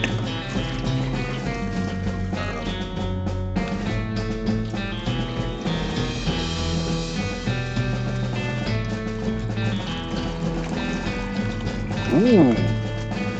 Thing is really heavy. Push it. Well, maybe? Oh! Oh! Oh! Interesting. Child's bracelet. Yes! Yes, yes, yes. Grab it. That's for that person at Alamo.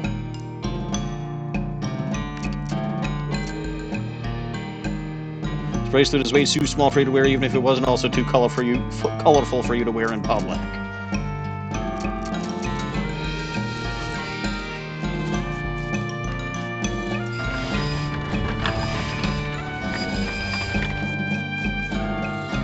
It's ready to be grabbed. So that's probably what that machine up there does, but I don't want to do that just yet. I want to go down level 4.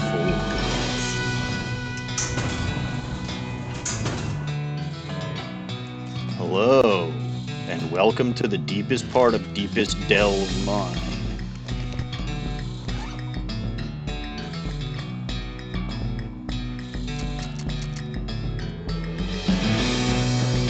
What are you doing?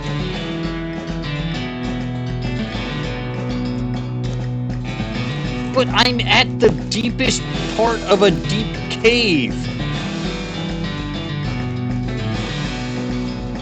Well, that was disappointing. Uh-oh.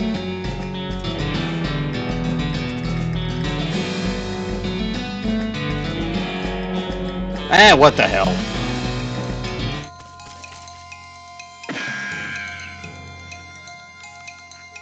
I don't mind killing people what deserve it. And with powers such as those from the great Melvini, these cultists do not stand a chance. Oh wow, 2 of them are still alive. Well, Susie.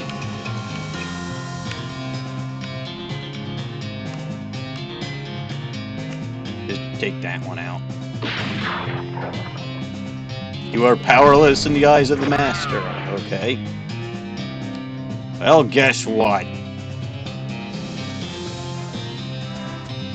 Bonk. A tentacled badge? The fuck is a tentacled badge? You managed to defeat all 8 of the cultists in a... There were 9. There were 9 cultists. I can count. Oh, what the heck is this? Oh, put a... Okay, so I'll enter this portal. El Vibrato Control Center. West Stanokuzak. Fuck a Fusta Power offline.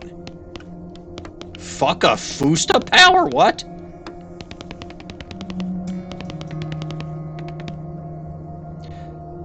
East Som Papa Stanokuzak Fuka Fusta Power offline.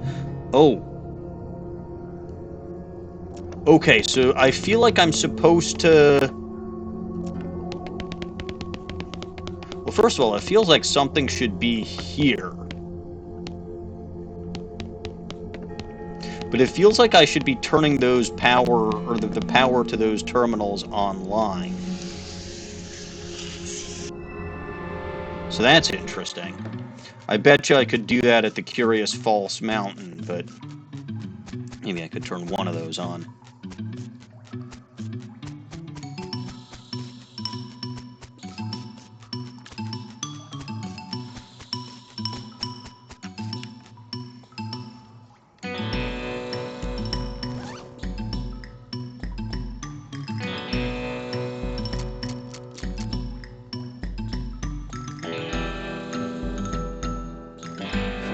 All of the lights are dark. Hello, Bulba Garden! Welcome and thank you for the raid. How was your first Detective Pikachu stream, Cody? So, alright, I don't think it's supposed to be this cave. That sucks. But alright, let's go beat up some more cultists. Because why the heck not? I've flushed all the toilets there are to flush in this place. So I might as well flush out the cultists.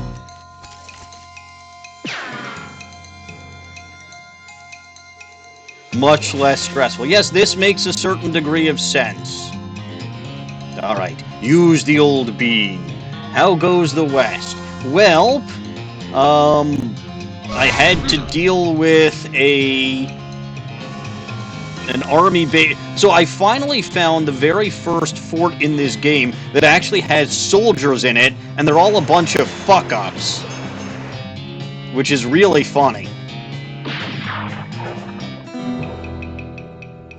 Now I'm just kind of wandering around beating up Roberto cultists. This shaft really got shafted by a cave-in. If the spiral makes you feel queasy. This altar makes your stomach spin. Central spiral has optical illusion, makes it look like it's spinning. Might fall into it. Okay.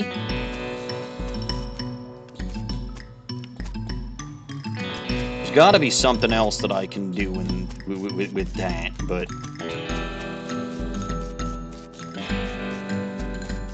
whatever. So I got that there. I need to go back up, and I need to activate the Coal Smasher.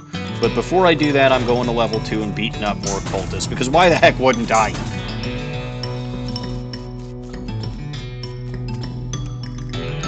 Wade in and fight them. Attack! Oops, I didn't mean to do... well, whatever. That was almost enough, and Susie can take that one out. It's fine. I got plenty of Ooh! Yes! This! I was saying that I thought I needed something in that terminal thingy-majigger downstairs. So, alright, before I go back up to the light, we go back down to the darkness, to the El Vibrato-majig, and we put that cross in there. Not before we check the item description, though.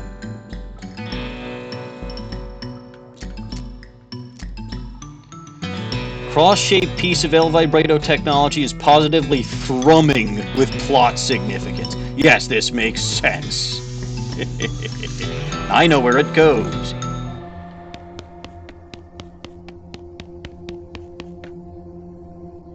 Yay! It snaps into place of its own accord. Excellent. Can I now do something here? No. Good night, Cody. I will try to enjoy the rest of my stream. It's been very quiet tonight. I know Dawning's not feeling well again, which is why she's not here.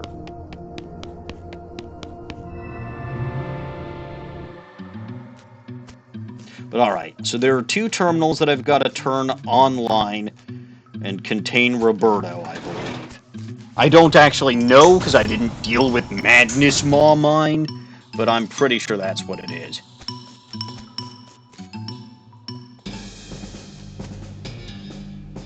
Yeah, she's got another migraine again. I got super dense coal. Woo!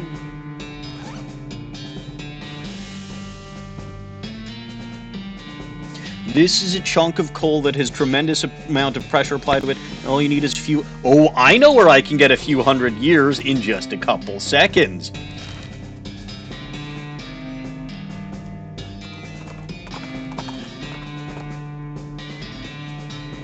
Vaguely cow-shaped ice sculpture, so rough it could hardly be believed that it could be believably carved by cows itself. I'm surprised how the thing moves on. Okay. Alright.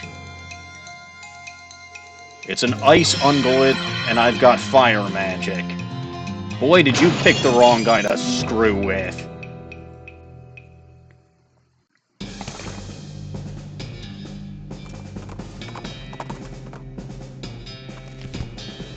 Alright. To the time tube. Assuming I can remember where the fuck that is and what the fuck it does.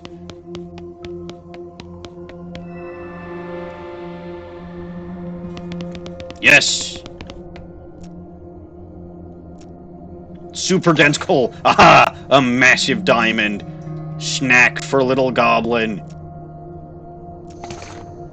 Hey, look, I got El Vibrato boots. We're good. Leave the machine.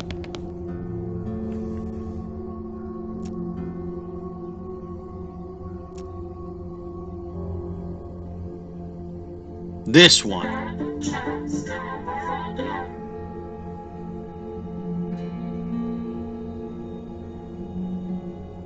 Did that do something?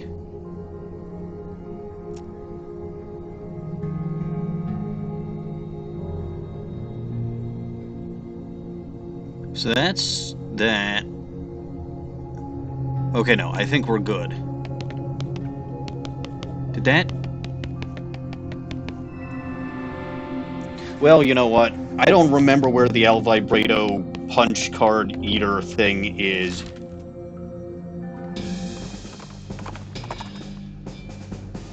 Your transponder believes which means one of two things. Treasure or fight, I guess.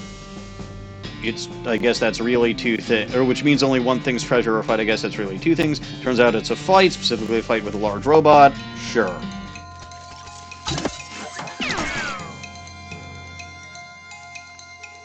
Go Kersplat! Could always use more El Vibrato scraps. And an El Vibrato battery. Lovely. I don't think that turned power... If that did turn on power to one of the terminals, I will be very surprised. I might have to just wait until I get everything translated before I start messing around with the El Vibrato stuff for real. But the general gist of it seems to be that there's two stations that need power. So that's still offline.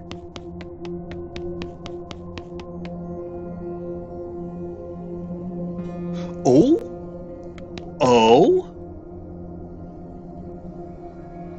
Well, okay. The East Samapopstano Kazak Fukafusta power is Bega, which I'm assuming is online, because I know the word for offline.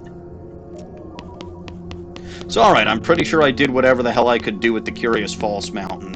And I need to go back to Alamo Rent-A-Mule to give that guy his kid's bracelet. With a ghostly shrieking moo, a cow skull wreathed in its own personal blizzard of freezing winds and shards of ice. Another one, huh? Inasmuch as it is possible to ascribe an emotional state to it, describe the emotion as being upset. Well, it's going to be more upset. Cryo boat. So this is... Well, for some reason that'll still do 169, but... No, I'm just gonna blast it with hot. Go Kersplat! Fire magic! Melt it! Melt its bones! When it all is just bone.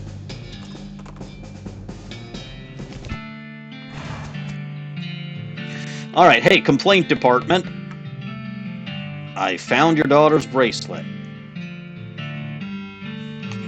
Wow, thanks a bundle. It's a real tragedy there's so few selfless and kind-hearted people like you in the world, willing to do a hugely dangerous favor for a total stranger without any expectation of reward. Hey, 73 XP is reward enough, bud. Especially since I think that's enough to boost my stomach capacity.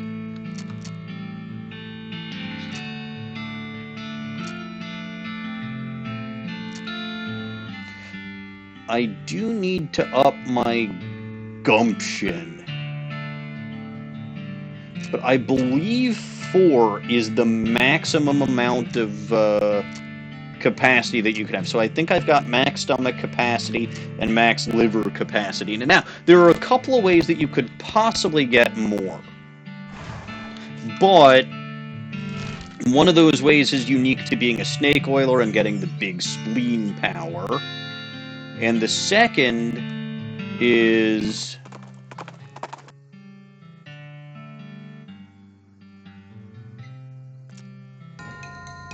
There was a vulture? Sorry, I got distracted by whatever the hell this was.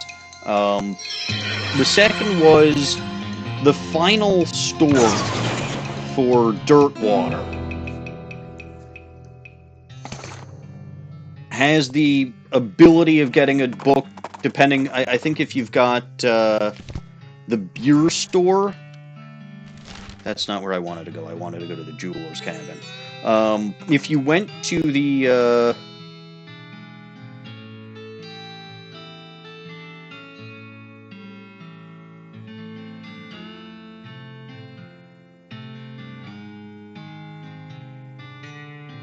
If you got this store, and you have the beer store to its right, I think there's a book that you can get called The Quick and the Drunk, which gives you extra liver capacity.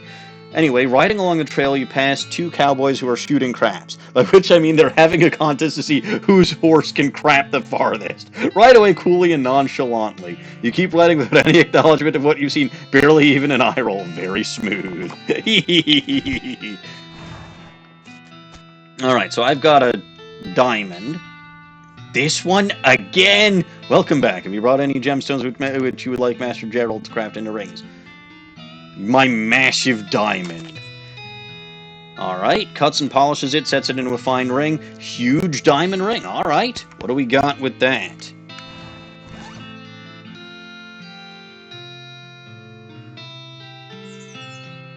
You're betrothed to adventure. +7 muscle, +7 mysticality, +7 moxie.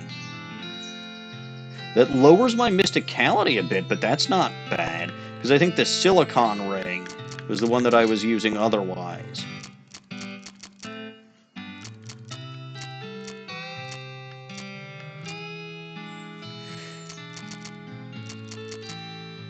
Yeah, so I subtracted 4 from my mysticality. I can live with that.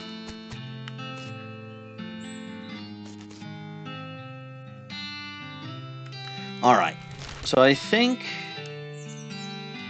Let's see, is there anything else hanging out around here? Oh, good. Online, detected, and footwear.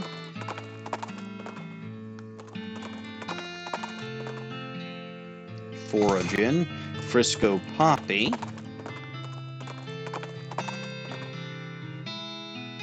Several loud gunshots ring out as you round a large cluster of boulders and you dive into cover. Peeking cautiously around the corner, you discover a goblin shooting a large pistol at a pile of nailed-together driftwood. Hello? Oh, hello! What doing? Targets practicing? Nope, sculpting. Look! You take another look, and from the right angle, the driftwood does look kind of like an owl, albeit one that's been shot a bunch of times with a pistol. Help them with their sculpture. You teach the goblin a small wind spell to help him guide his bullets a little more accurately, and he gratefully gives you a handmade ring in exchange. Sandalwood ring. Excellent! Always help the little goblins. I feel like, yeah, the desolate, lonesome coast down here, I think, is an extra area.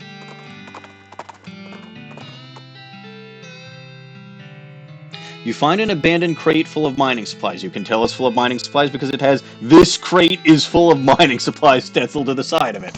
Sure, can of oil, smelling salts. Hey, a caged canary. Don't mind if I do. What was a caged canary doing in a crate? That's cruel. You hear a shout in the distance behind you with thunder of hooves. A riderless horse is racing towards you, reins flapping. Grab the reins. You manage to snag the reins as the horse sprints past and are yanked out of your saddle. The horse drags you for maybe 100 yards before you get your legs under you and put up a fight. And eventually haul the beast to a stop. Tired and bruised, you lead the horse back to where its owner is panting up the road towards you. A massively overweight man who is sweating profusely in the desert heat. Smells like a dead cheese. No wonder the poor horse was eager to get away. Yeah, I feel bad for that horse.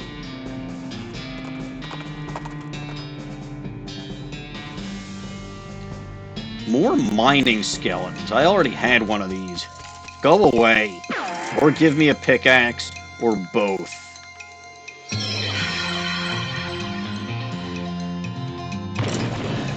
But alright.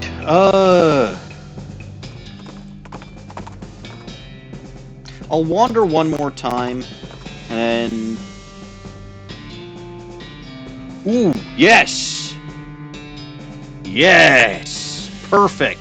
You catch a glimpse of something colorful out of the corner of your eye and hop down to investigate it. Before you know it, you're mesmerized by a scintillating rainbow of shiny, multicolored scales. A moment later, you realize you've fallen for the oldest trick in the book. Specifically, the book about how Frisco vipers trap their prey, because you're surrounded by Frisco vipers. Yes!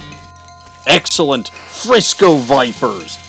Now, you might be asking, why the hell did you want to be surrounded by Frisco vipers, you dumbass? Excellent question. Because Frisco viper skin is quite good. Alright, we'll summon a bean golem, because I see that a couple of these are going to survive.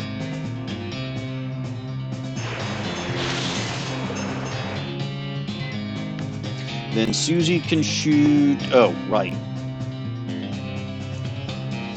Because those attacks go to whatever the front target is. That'll attack the bean golem. Ha! You suck! Now attack bean golem!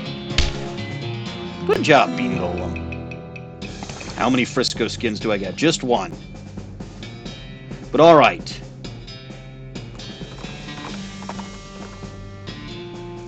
Frisco Viper skin is very good, gives +3 to any, +3 in all stats to every, to any hat. But I'll tell you what I want to do. Of all places, I want to go back to the Alexandria Ranch.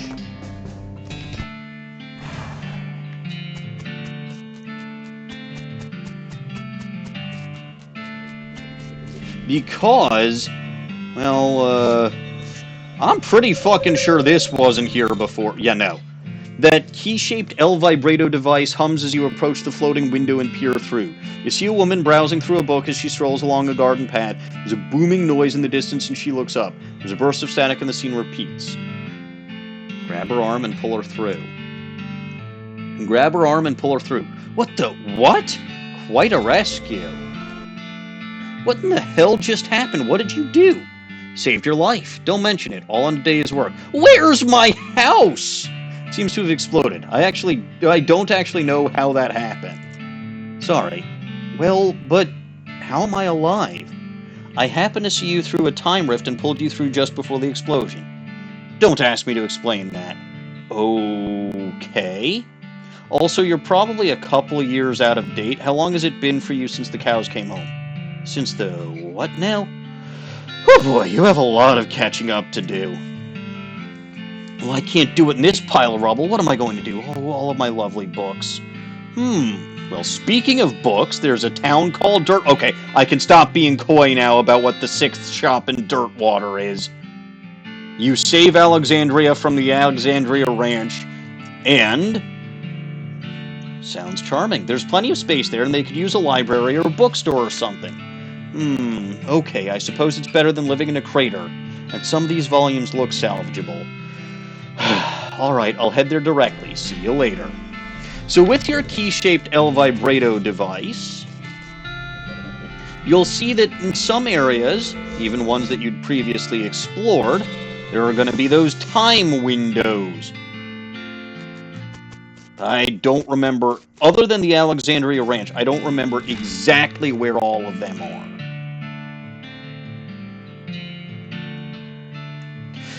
But here's the thing. So like I said, if you get the Alexandria, if you get the Alexandria bookstore, which we'll go to now, right? So you'll see Dirtwater Mercantile is still fine. Post office, I sent a thing today. And you got the jail, Hot Dog, Liquid Brewing Co., or Liquid Bread Brewing Co. You got Tony's, Murray's Curiosity and Bean, and you've got the bookstore, so that is it. Right? That is all 6 shops in Dirtwater.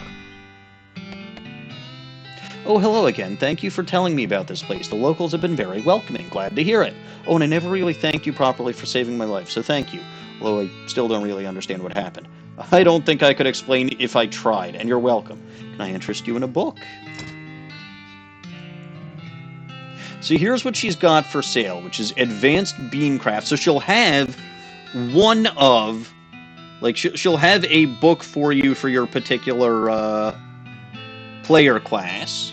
She's got Foragin, Safecrackin', Mind Your Meat for Dickerin', if you don't have that already.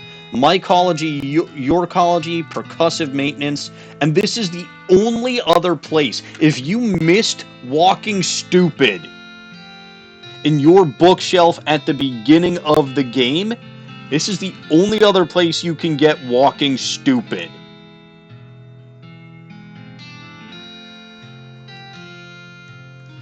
Now,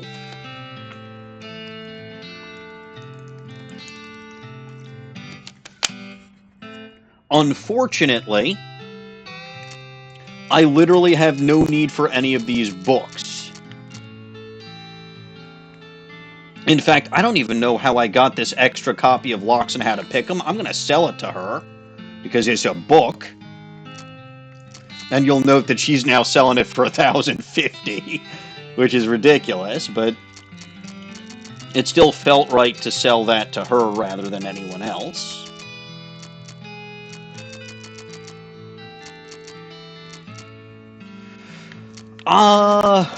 Because I've got so much damn meat, I'm gonna buy Advanced Beancraft. I don't have to because I already have my bean skills, but it's basically buying experience.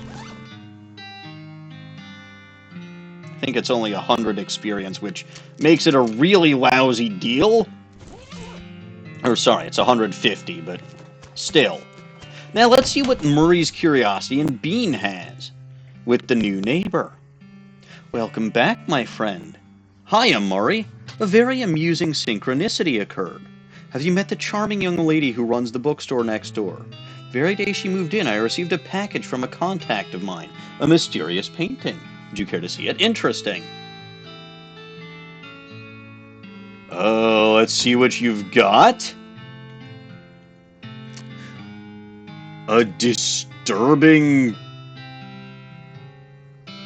well, I haven't actually bought it yet, but I'll buy the disturbing portrait. We'll sort by A to Z. Because I want to get El Vibrato stuff to him. I've got some extra El Vibrato. Actually, I'll sell him a black hood. Because again, I've got an extra, and it seems like the kind of thing you'd want at a Mysticality store.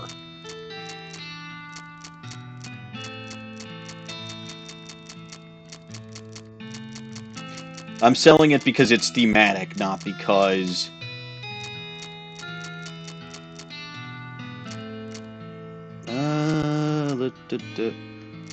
Wait a minute. El Vibrato headband should be...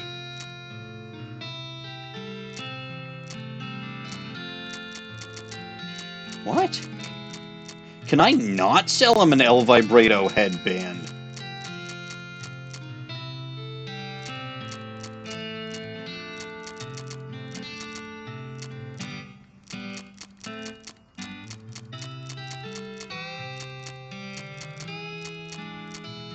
That's interesting.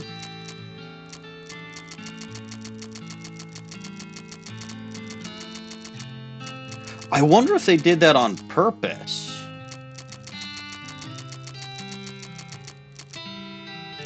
No, I want to keep that Frisco Viper skin.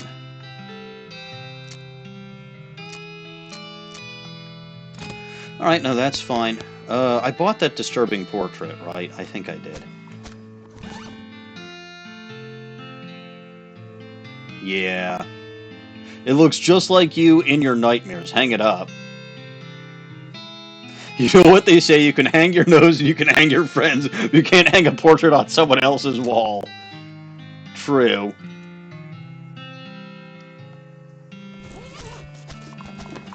Anyway, the real darn shame of it is that because you have to get that El Vibrato, that key-shaped El Vibrato device, and that's all the way in Area H, odds are the Alexandria bookstore is going to be the last store that you get, and a lot of the special books that you would get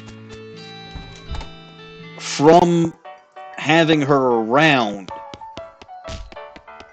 and having a store next to her would be like I said, like The Quick and the Drunk is one of them. And that's, I think, if you've got the beer store to its right. But I just, again, I wasn't thinking about which store I was going to put where and all of that stuff. It's basically just the order that I encountered them naturally in. And again, unfortunately, it literally just works out that way.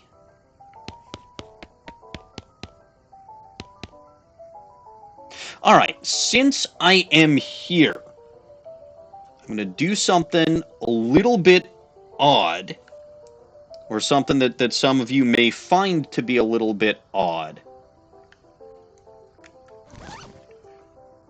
Food, because I do have, yes, I have extra stomach capacity. Where is... Ah! I will eat a menudo geode. Yes.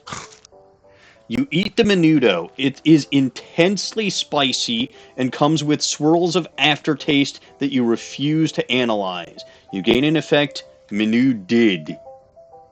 Ugh. Now there is a reason that I did that. I am going to sleep. You go to sleep, you dream that you're having a fight with a gun in a pitch-black void. For some reason, you go out drinking with your father, you wake up ready to face a new day. Well, okay then. You wake up refreshed and restored and hungry and sober. You catch a glimpse of that creepy poster and portrait, and it catches a glimpse of you. In effect, picture of you. Let's mosey. Okay. So it's a new day. And you know what? Where's my counters at?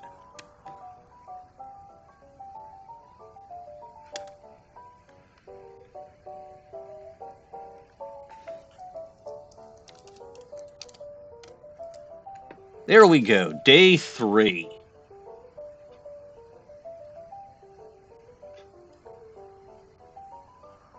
Let's make that a wee bit smaller. I mean, the game technically keeps track of that on its own, but just in case y'all forget. Now, keep in mind, I did need to do this, or I do need to pass a couple of days. No wandering. What is this effect that I got? Oh, wow! You feel like a part of you is missing and you have a sneaking suspicion that it was stolen by that portrait. Oh well, at least it's a weak, vulnerable part. 20 hot, so that's excellent.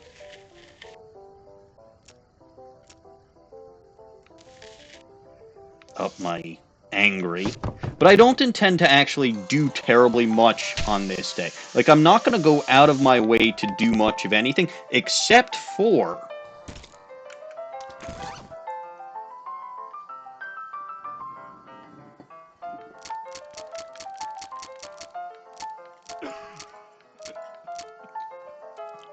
Yes. Yes. Yes. Aha! You feel an evil presence burning within you. You moo. You got a perk. Corruption. Uh-oh. Well, that ain't fucking good, is it? Oh, I'm sure it's fine. Whoa, it's Cactus Bill! Cactus Bill! Didn't expect to see you around these parts. Well, I gotta admit, I got a little envious when I saw you leave Bourne Springs, and I figured I'd hitch a ride out west to see what I could see. And just look at this place. So much hustle, so much bustle. There sure is a lot of both of those. Hey, nice pot. Thank you kindly. So, what's new? Well, to be honest, what's new is a profound sense of longing and loneliness. Sorry to hear that, Bill. Well, it is what it is. I was hoping I'd run across a similarly lonely cactus lady somewhere out here, or failing that, a normal human lady looking to marry a cactus. No luck. Not yet. Of course, getting around is a bit of a challenge, but us cactuses live a long time. I'm sure I'll meet somebody someday. Keep an eye out. Cactus Bill? Have I got a woman for you? Oh, I got a package from Rufus. But I also want to mail out a postcard. So, alright, let's see. Oh, by the way, I was wrong about the packages from Rufus. So he doesn't say, like, the first one that he sends you, or the first one that he will send you, is going to be one of your player class books. But this one is a portable arcane oven. Interesting. What a great kid. Oh! Oh, I think I know what that does. I think that means I don't have to go back to the Great Garbanzo's house. Oh, hey! Howdy, Bill. Howdy. Say, I don't reckon you found me a cactus lady yet. I have found just the girl for you, Bill. Do you mean it, Melvin? Sure do. She's a cactus-loving lady named Olive Garden. She's a real peach. You give Cactus Bill directions out to Olive's ranch, and he hitches a ride on the very next passing stagecoach. Godspeed, Cactus Bill. I salute you, sir. I forgot that happened. I really did.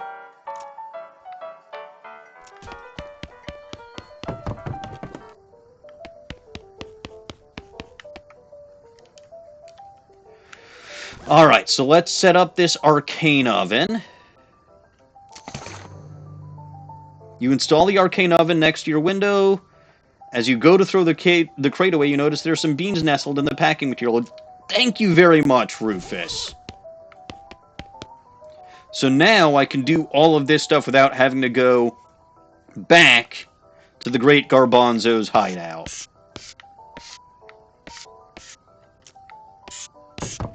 Alright, so, corruption. I never actually explained that or why I did it. Corruption, plus 6 melee attack damage, plus 6 pistol attack, plus 6 spell damage. Your cow-tainted, curdled bovine energy flows through your every nook and cranny. You'd think Susie would have something to say. She doesn't. And she doesn't get mad at you for doing this.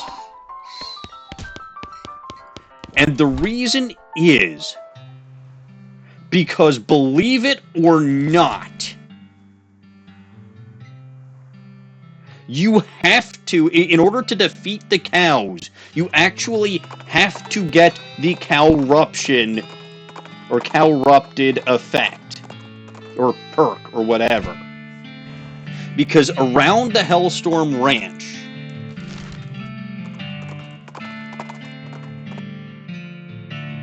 well, alright. I'll let it happen when it happens. You run into a goblin chef. You can tell they're a chef by their hat and their big fork. I guess either they're a chef or they're a recently eaten chef. Hey! Hello, a human! Hey! Hello, a goblin! Looking for tuna. Seeing it? Tuna? This being the desert. No tuna here for miles. What you saying? Tuna is a local delicacy. Talk to it. Tuna, you meaning a fish? Swimming thing? Crazy human. A tuna isn't swimming. This is a desert. Where it to swimming? Well, yeah, that's my point. A tuna is round and green, with red knobs, pokey spines having. Oh, some kind of cactus, like a prickly pear or something. Yes, duh. A tuna cactus, Melvin. Alright, well, not seeing any tuna, but giving me a big fork, and I'll helping you look. Okay, anyway, I having spares. Hunt for tuna. The goblin gives you a tuna fork, and the two of you hunt around for a while until you find a stand of prickly pears, aka tunas. It turns out the fork is necessary because tuna pricklers are tiny, barbed, and absolute bastards. They're into XP and a tuna fork.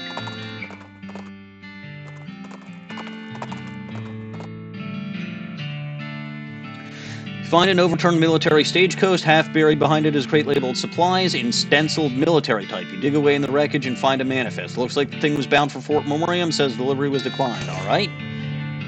Chest full of medals. Okay. Is that a perk or an effect or a what? I don't know what that is. That's an item, right? Yeah, okay. Nothing commands quite as much respect as a whole bunch of military medals people think you earned. But I need to keep wandering around Hellstorm Ranch. Counter the ghost of a dead cowboy is wailing, gnashing his teeth, blah, blah, blah. I don't have quite as much power as I did because I don't have mysticality bonuses, but whatever.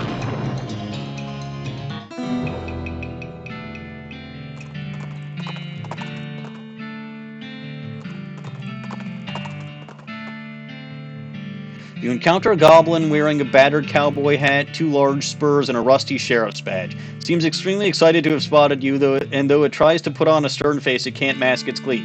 Freezing, crimes doer! You are underneath arrest. What? Why? What did I doing? Crimes. You so much criming. I never am criming. Telling it at a judge, crimes doer. Talk to it. What makes you saying I'm a crimer? Well, looking at you. Looking at all this criming. I'll fox them. Look, criming isn't specific enough for legal charges bringing. You need a particular crime for arresting me. Oh, loitering with intent? Intent to what? More loitering? But I can disproving that simply by leaving. I'd like to see you try. Okay, look, which one of us has the attorney's badge? Which, to be fair, I have the attorney's badge. Okay. Orthopedic boots. Interesting. Il Vibrato Gizmo. Goody, goody, goo. That's not why I'm here. Again with this nonsense. Look, there is a reason that I am doing what I am doing, but the game is just not cooperating. I mean, I'll take the XP that I get from all this shenanigans, but...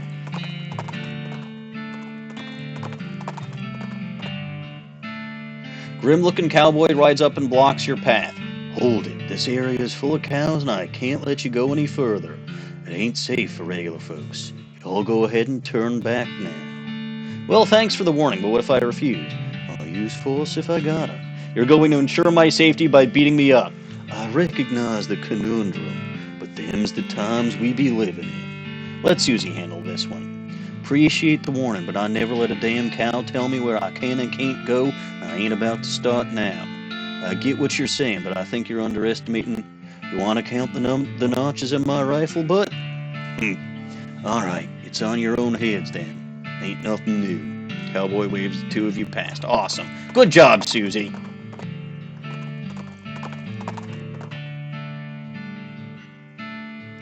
Well, geez, hope you're a veterinarian because this python you encountered is sick. Take it to the gun show! And kill it. A boom.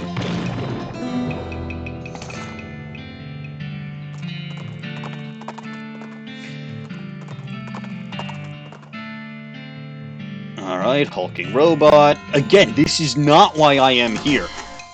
This is decidedly not why I am here. I am here for a very specific reason. Might as well take advantage of my increased moxie and shoot something.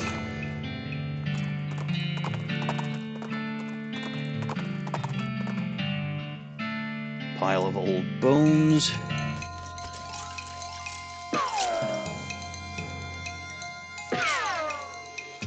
I did say that I'd commit plenty of violence with Mrs. Gunn's opus. Today might be the best day to do it because I've got so much moxie. Alright, let's see. Some kind of crazy skeleton charges at you from behind a rocky outcropping. Crazier than most animated walking human skeletons. Buffaloes. Hey, Buffalo Bill is fine. Inform him of this reality and situation. Wow, how are you even standing? A buffalo skull is about 10 times the weight of a human skull on average. You're carrying like 25 pounds up there. You don't even have any neck muscles, or any kind of muscles at all. There's no way your vertebrae can handle that sort of strain for very long, especially if you're going to go charging around like that. In fact, suddenly there's a loud crack and the skull falls right out. See, that's what I'm talking about. Well, again, Buffalo Bill is the exception. I built him well. Ah! Here! This is what I was looking for. You feel your tainted blood singing in your veins, like they're hearing a song, like not like they're being singed. That would be spelled singeing. A smoking crater at the edge of your vision calls to you. Investigate. The crater is strange, like the thing that created it came from below rather than above. You dig through the rubble and find a hammer. You got an item, Infernal Mallet. You can only find that item while you have the Cowruption perk and while wandering around Hellstorm Ranch.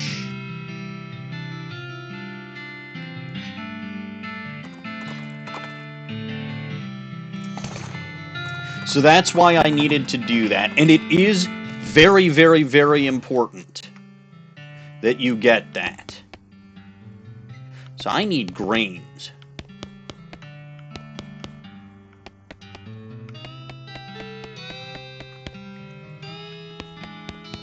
Kellogg's office. Oh, hey! Grotesque anatomical chart. They've got the spleen mixed up with the liver. Let's fix it. Grab a pen and make a few corrections. Hey, 100 XP. I don't remember the purpose of this. The Kellogg Ranch, by the way, in addition to being where you would get the barbed wire for your barbed wire fence that you coat in silver to keep the cows away, which I think would be in here. Okay, whoa, there's a lot of grain here. If you ever need grain, if you ever need a lot of grain, you know where to find it. So that's unlimited grain. Grab one. So here's barbed wire. I don't need this because I'm not growing the cow's bane at Lazy A Dude Ranch. But this is where you get the barbed wire if you do that. I do need the bag of mixed grain. And I'm going to get my needle back, essentially. Well, shit. And I'll get more needles. And more needles.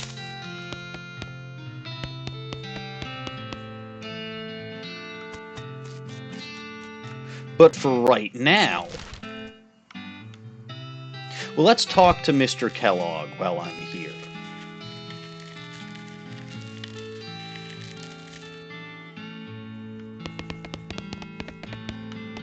Oh, hold on. Kellogg Ranch keyring. Interesting. Oops. The keys to every door in the building. Well, fine. I guess I didn't need to use that.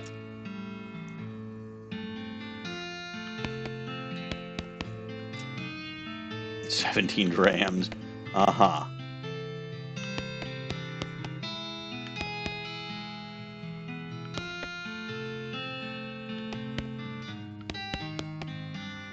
I need to remember the recipe. So I've got the recipe, and I think I've got the workout.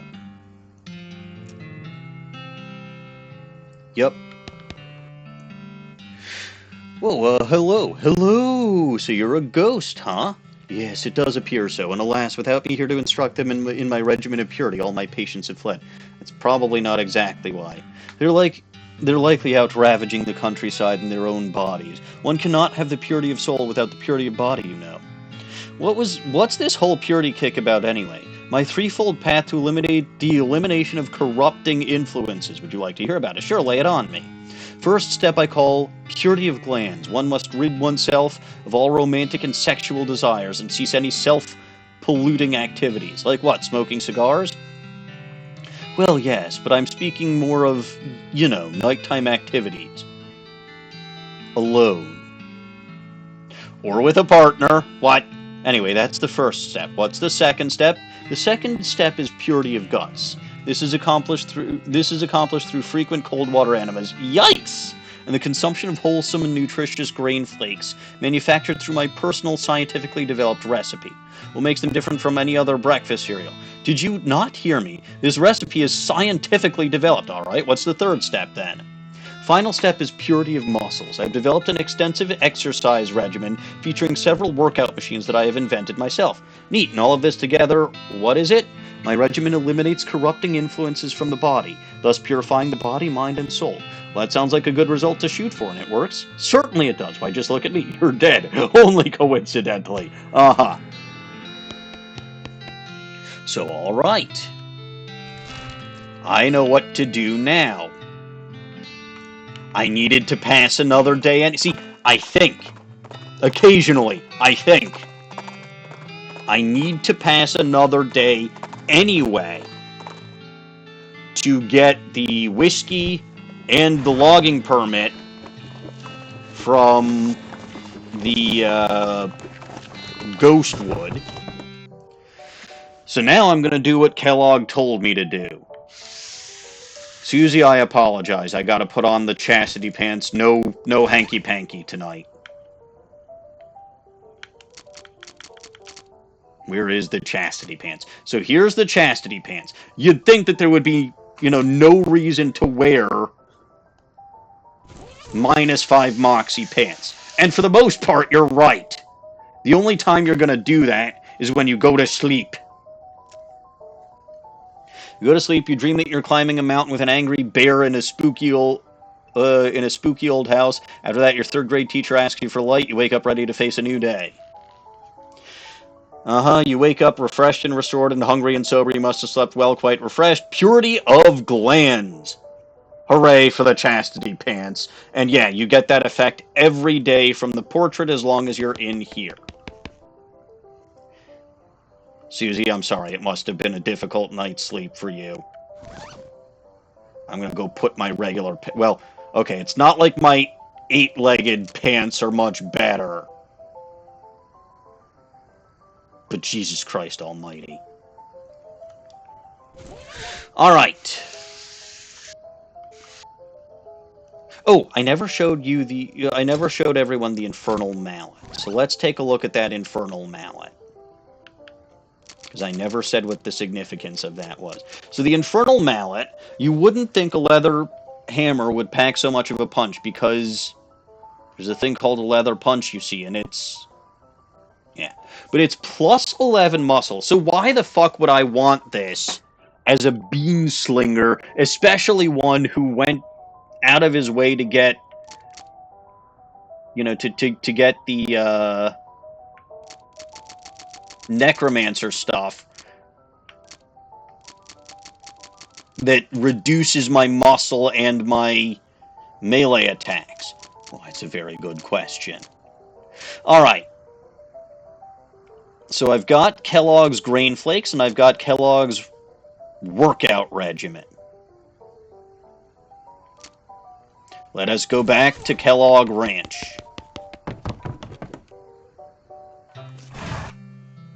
Oh, and also...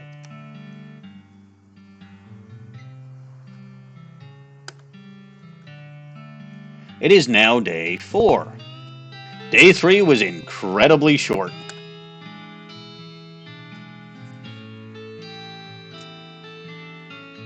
Leave her alone. Let's actually also grab a package from Rufus. Oops. Not the frickin' Mercantile, although I think that the Mercantile and other places have their inventories reset every day. Package from Rufus, and I'll send him another postcard. So, alright, what did Rufus send me this time? Oops. The reason that I keep doing that, by the way, is because Shadows Over Loathing has the opposite controls. Oh, I got a bear hat. Dear bro, I found your old hat behind the bed in your room, and I thought you might want it back. Well, that was sweet of him. That's +3 muscle, which doesn't do me much good. This is a hat you loved when you were a cub. I mean a kid. It's lovely. It really is. Off to the Kellogg Ranch.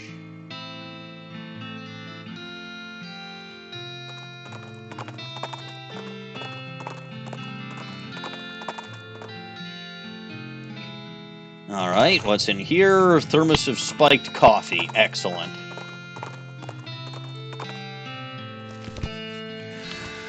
Alright. The kitchen's in the main building. And I gotta do that second.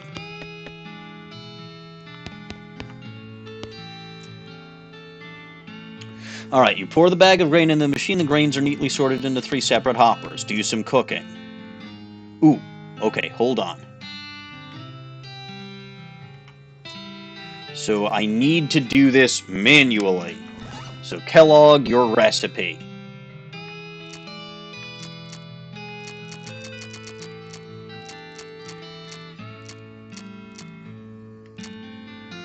Four parts barley, 1 part oats, 3 parts spelt.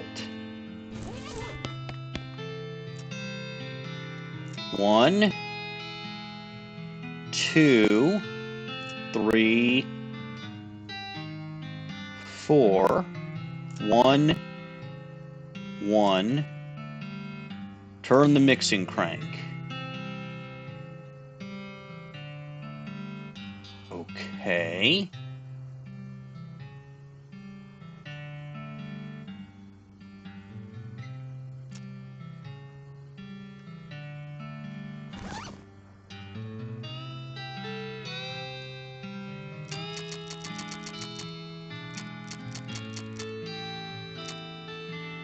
Oh, 3 parts spelt. Doy.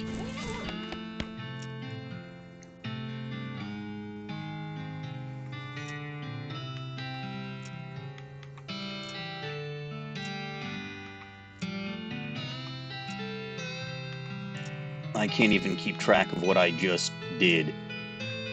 Alright, turn the mixing crank. Excellent. You turn the mixing crank, your view of the grains in the mixing chamber blurs as it begins to spin at an implausible rate. With the startling ka-chunk, hidden parts of the machine spring to life. The glass window of the mixing chamber becomes fogged with steam as the grain is mixed into dough. A few moments later, the dough is expelled as a soft, warm lump.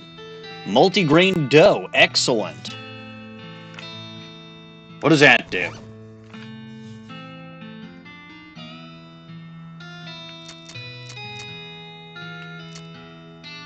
This is a giant glob of dough you made in the Kellogg Ranch kitchen. Wonderful. So then it's 91 PSI, I believe. Yes.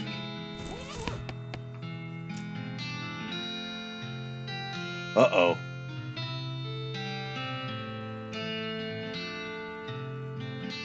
Pressure needle is at 80. Press the green button. So it stays at 80. Press the red button is 85.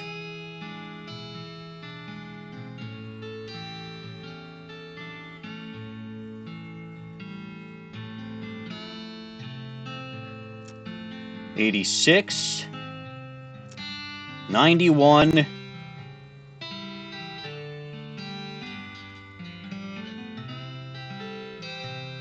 What's the yellow one do? Aha! You press the yellow button, the machine slowly compresses the dough you've stuck inside. When the machine is finished, you're left with some perfectly pressed dough. Beautiful. You got an item? Flattened multi-grain dough. Excellent. You grab your dough and leave. As you're leaving, you're wondering if the dough is leavened.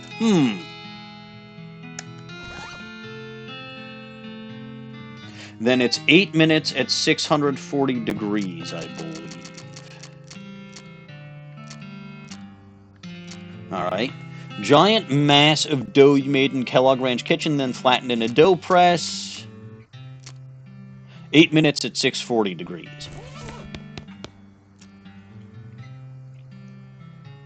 Okay, you flop your dough on the metal tray, helpfully provided. Only 2 knobs, one for temperature, one for duration. You decide to turn the knobs in order from left to right. Temperature knob is on the left, so you'll turn that one first, paying attention. There's a quiz later. Set it to medium, 640. Set it to short, 8 minutes. Beautiful. You set the time knob to 8 minutes and wait for the oven to finish. The oven dings and a perfectly cooked tray of toasty flakes emerges from the slot. You got an item, Kellogg Grain Flakes. They're great! Beautiful. So let's take a look at these.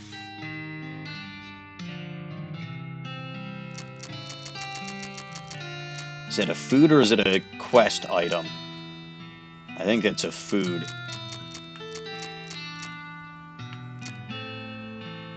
Yep. Purifies your guts. This is a bowl of pressed grain flakes that you baked according to Kellogg's recipe. Normally you'd be proud of yourself for doing something like this, but these look like they'd probably taste pretty bad. Eat them.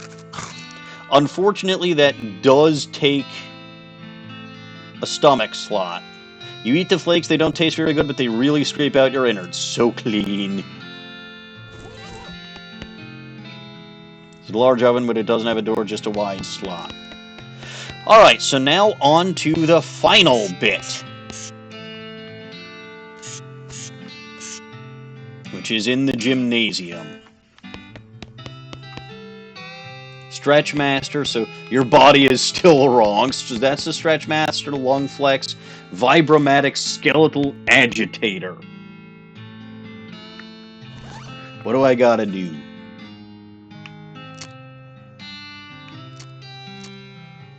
Quest items, go back here, and to Kellogg's workout regimen.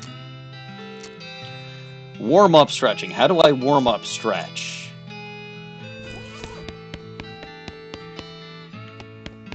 How do I warm-up stretch?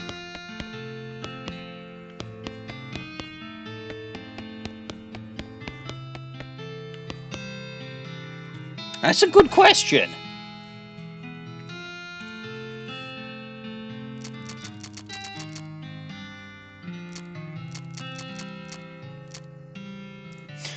Alright.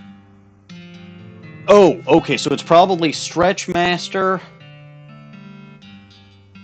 then 2 reps in the lung expander, more stretching, then the skeleton... So, okay. So it's Stretch Master.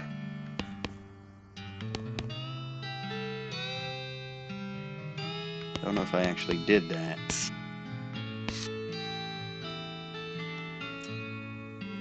Okay, yeah. Oh, damn it.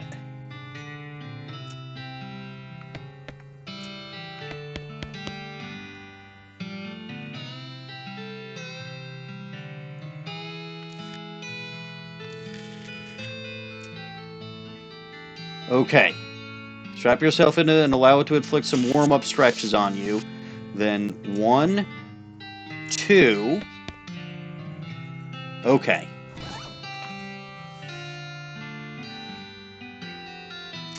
And then I think it's another go in this stretch. Yep, equilibrium maintenance stretching.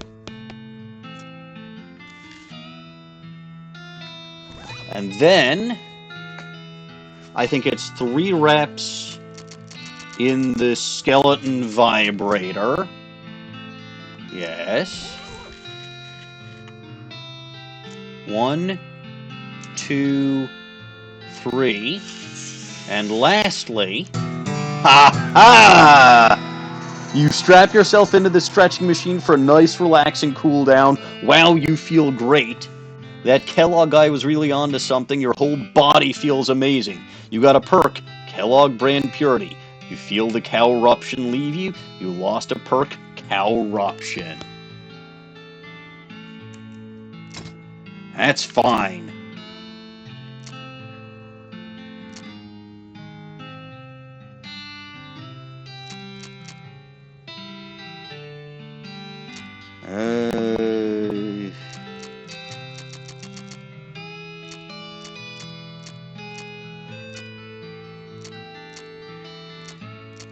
Let's see. These are skills. Oh no, wait, those are perks still.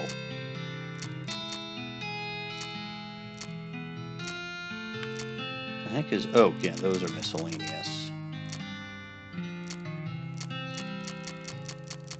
So, alright, I have cured myself of corruption, which is good, because Susie didn't want to hang... I mean, to be fair, I do think that those Moxie, minus Moxie chastity pants were not actually necessary, because I don't think Susie would like to be... Ah, Kellogg brand Curity, plus 30 max HP. There we go. I knew there was something there to it.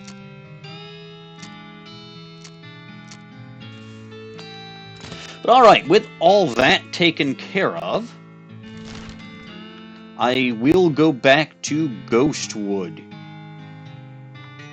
Because 2 days have passed, and I better damn well have my whiskey. I'm gonna see what I find, okay. Not the burial whiskey, the Ghostwood whiskey.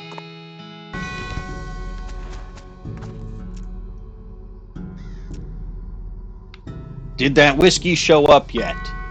Sure did. And I think you'll be glad to hear that I saved that whiskey requisition form you already filled out. You're a saint. No problem. You want a shot or a whole bottle? Just a shot? 300 meat, okay. Finally.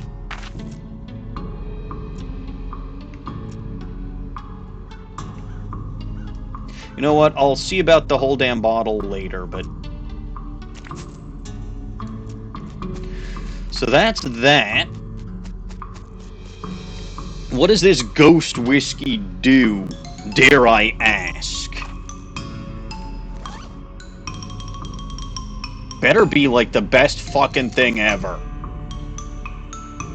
Muscle, Mysticality, and Moxie by 8? That is pretty good.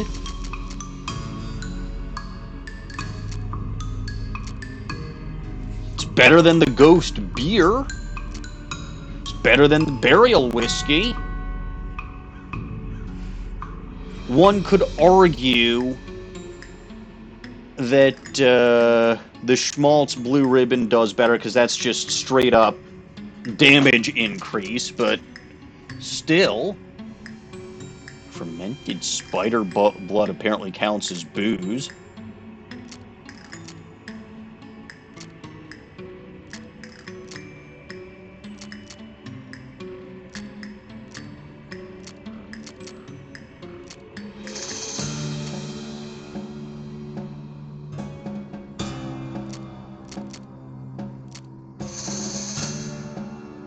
That I need to give to...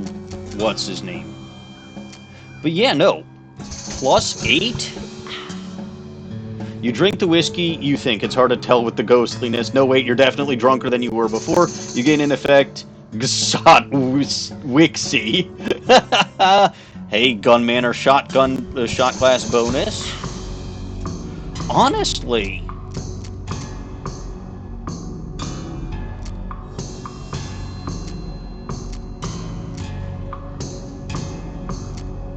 I mean, I've got the Schmaltz Blue Ribbon, so I might as well. But it's really not terrible to go for 4 shots of that ghost whiskey. You know what? I'm actually kind of tempted. I mean, I know that I just drank my I didn't mean to, but let's see what happens if I get the whole damn bottle of whiskey.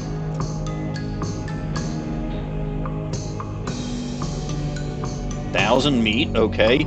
There you go. Don't drink it all in one place. What does it do?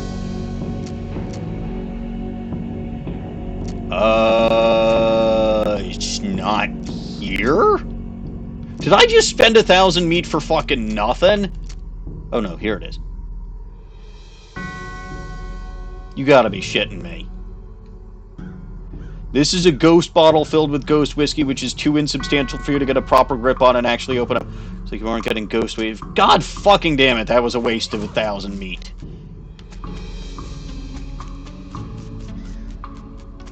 Of course it was. I should have known better. Knock, knock. Hello, Mr. Eastwood.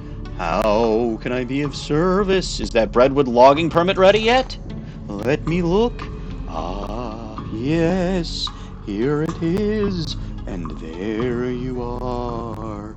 Northeast North Central logging permit. I don't have to sign anything to collect it? No. Are you sure? No, sir. That's it. Well, holy fucking shit.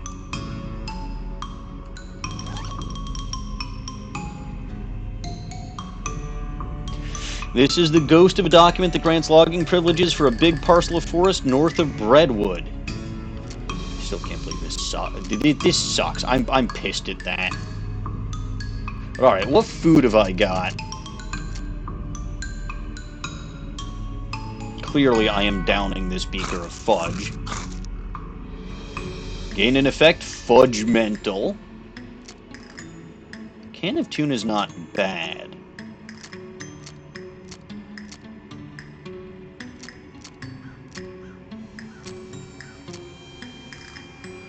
On the other hand, the Lacteria's dirty hippica. I mean, yeah, it's specifically mysticality, but, like, first of all, my... Oh, yeah.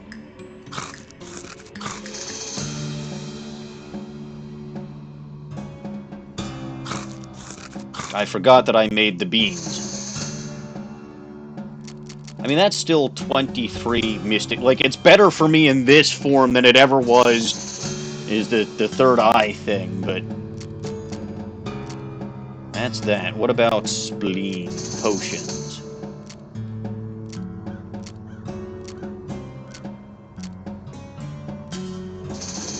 So cow's blood I can't drink unless I have cow eruption, but I didn't want it anyway, so...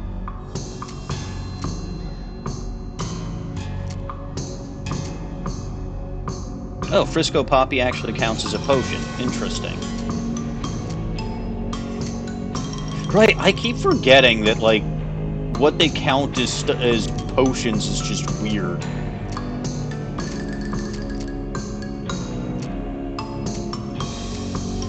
All these frickin' sarsaparilla... Like, this kinda sucks that, like, they never... I get it, it's a funny joke. You never were sure how to spell this, and you still aren't. But, like, it takes up too much space in your inventory because of this shit. Alright, so those are... We're now in combat items. So, I saw some good stuff here. The nerve pills are okay.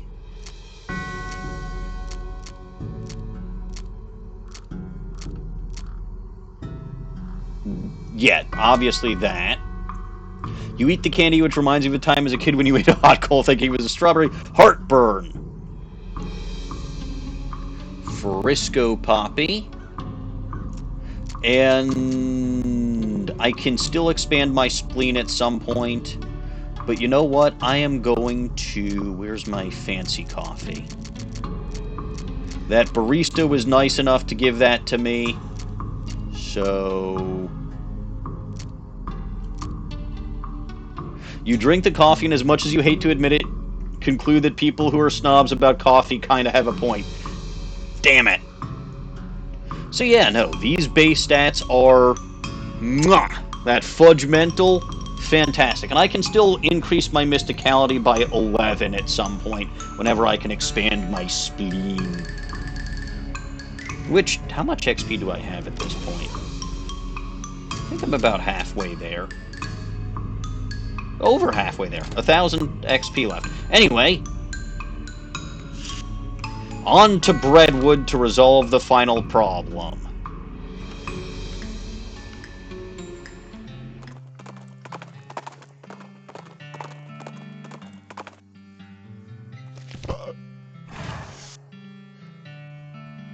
Mr. Mayor.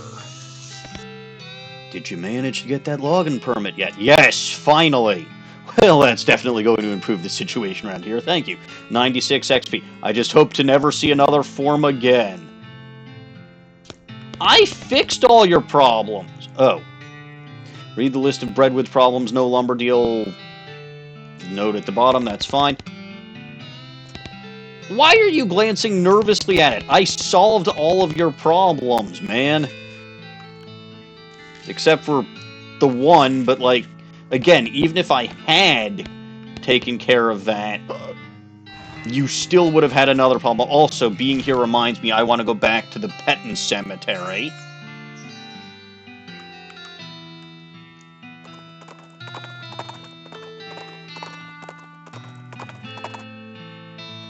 Because I need to get a boon from a aminal skeleton. Increase speed, item drop. So that's the, which one is this? The pack rat, which wasn't there last time, increases item drop. Increase armor. Buffalo wasn't there, that's a meat drop bonus. The ape wasn't there, which is increased max AP, but I'm pretty sure I'm good at that. Good with that. Melee damage and range damage, but no, the owl skeleton is good for me. Boon of the owl. It's what I need. Alright.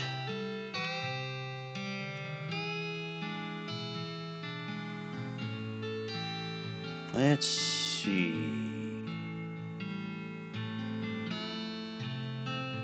Where else do I want to go? It's an excellent question. How about the West Pole? I think something stupid happens there now that I have the keystone. Or the El Vibrato key device. I was right! Your key-shaped El Vibrato device goes nuts when you get near this thing. Step through it. Camp Crystal Dream. Oh, Jesus Christ, yeah, that makes sense, actually. Haha. This strange conveyance has a sign reading "Bitchin" on the back. Look inside. On the seat you find a gun. You think, newfangled pistol. Is it better than Mrs. Gunn's Opus? Probably not.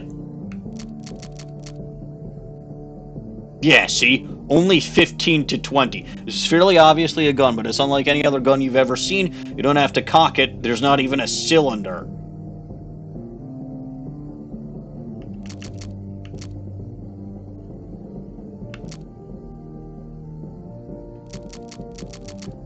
Yeah, 20 to 20. Mrs. Gunn's Opus is better than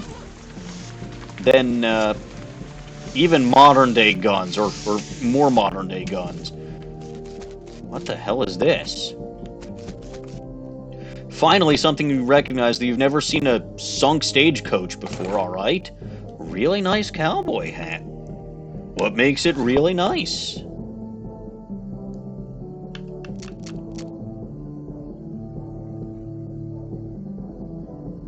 Yeah, that's pretty nice.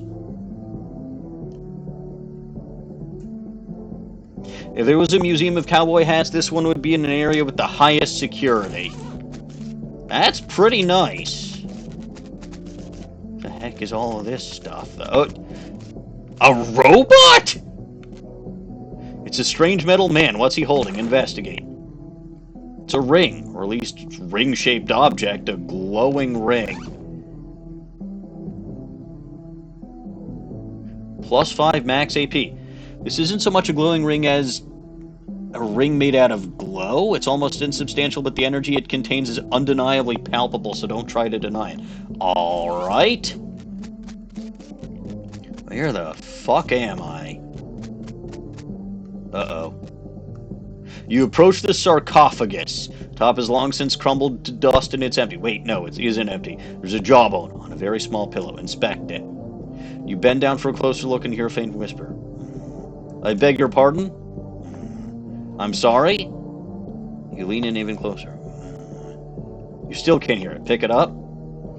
This seems kind of rude, but so is leaving without hearing what it has to say. Pick up the bone and hold it to your ear. Oh, come on, please speak up. Hold it even closer. Stick it in your ear. You jam the jawbone as far into your ear as you can. Ow! Stick your finger in your other ear. You jam your finger into your other ear, close your eyes, and listen as hard as you can. And? What? I'm dying. Okay. You put the jawbone back into the sarcophagus, and in so doing, notice something yellow hidden under the pillow. You grab it as a reward for your patience. A smiling face button.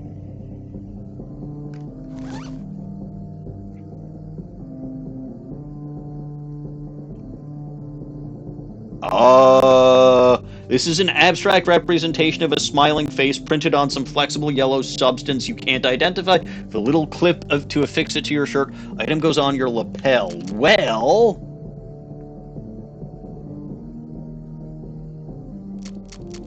I wasn't willing to replace that for the Medal of Adequacy. But holy fuck, that stat increase. Yeah, no. That's good enough to warrant it. The attorney's badge is the attorney's badge. There's nothing that way. Literally, there is nothing. It's hard to describe. Alright, then. You really don't feel like talking to that thing anymore. Let's talk to it some more. It's that poor metal man. Sunk stagecoach, yes. Strange conveyance has a sign reading bitchin' on the back. Fascinating. And it's raining, like, only over here. Not even, like, here. Just here. Get...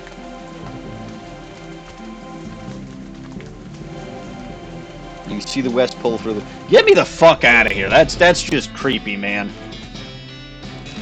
And Susie's not even gonna ask where I went. I don't blame you, Susie. I really don't blame you.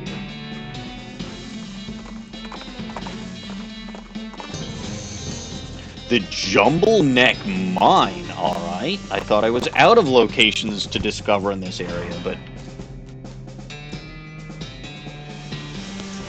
See, where does this go? Ah! Wait, can I not put a battery in there? I've got plenty of El Vibrato batteries. Ah, yes. Good.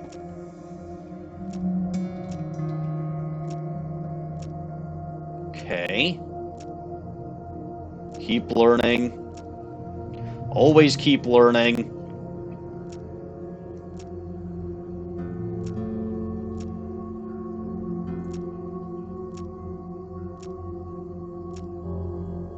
System garage solar. Nothing else to learn from that kind of card. Okay. Emergency toggle reactor. Time Squeezer Roberto Quick Gate. Chrono Key Planetary. Positronic Temperature. Drone Sedative. Extraterrestrial Containment. Initialize Corruption Sustenance. Antipsychotic Magnitude. Personnel Terminal Military. Okay. So walk away. So I have learned quite a bit.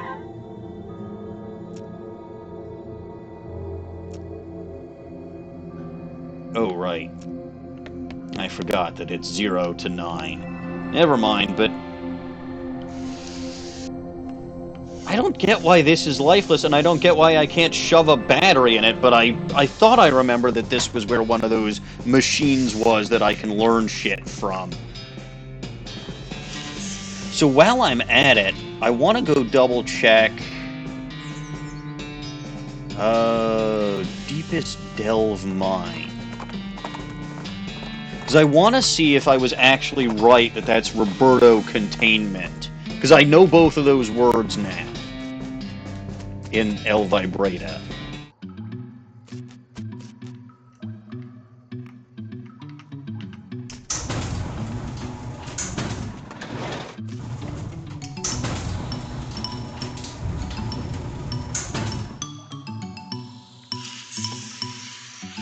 Skadoodly skate along.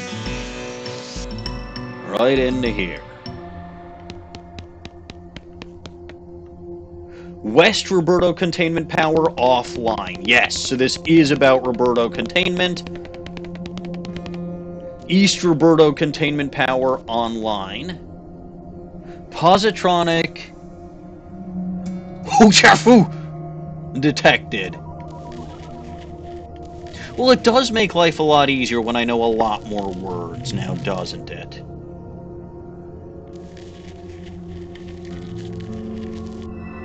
I don't think I can activate the West whatchamajiggets from there. Let me go to Olive Gardens, because Cactus Bill should be there. Oh. A tree next to you explodes in a shower of splinters. You turn your head slightly to regard a stump with a hatchet sticking out of it, then turn the other way to regard the large bear that threw it at you. On second glance, you see that it isn't a bear at all, but a big muscular man with a giant beard and bearskin pants. Howdy? If you think you're gonna take me alive, you got another think coming, pal. What I was thinking was... more like, what should I do for lunch? And, oh, that's a nice tree. I know you're one of them bandit hunters. You ain't gonna catch me hibernating.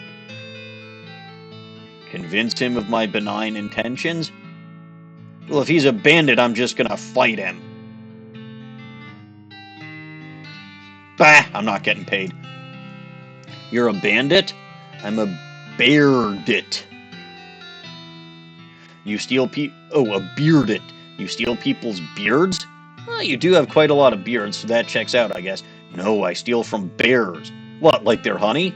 Their skins and their honey. Okay, well, I only hunt bandits. I haven't been hired by any bears or anything. You telling me there ain't no brunty on my head? Not unless the governor went and made terrible puns illegal. Again. In which case, I would fucking riot and kill the governor, but whatever.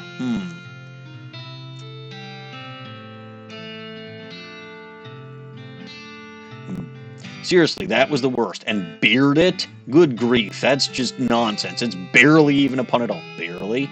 Yes, good.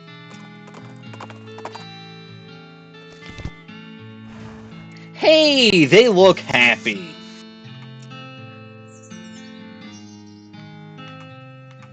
Susie doesn't have a comment on it, but let's talk to the new couple. Hey, Bill, I see you found the place.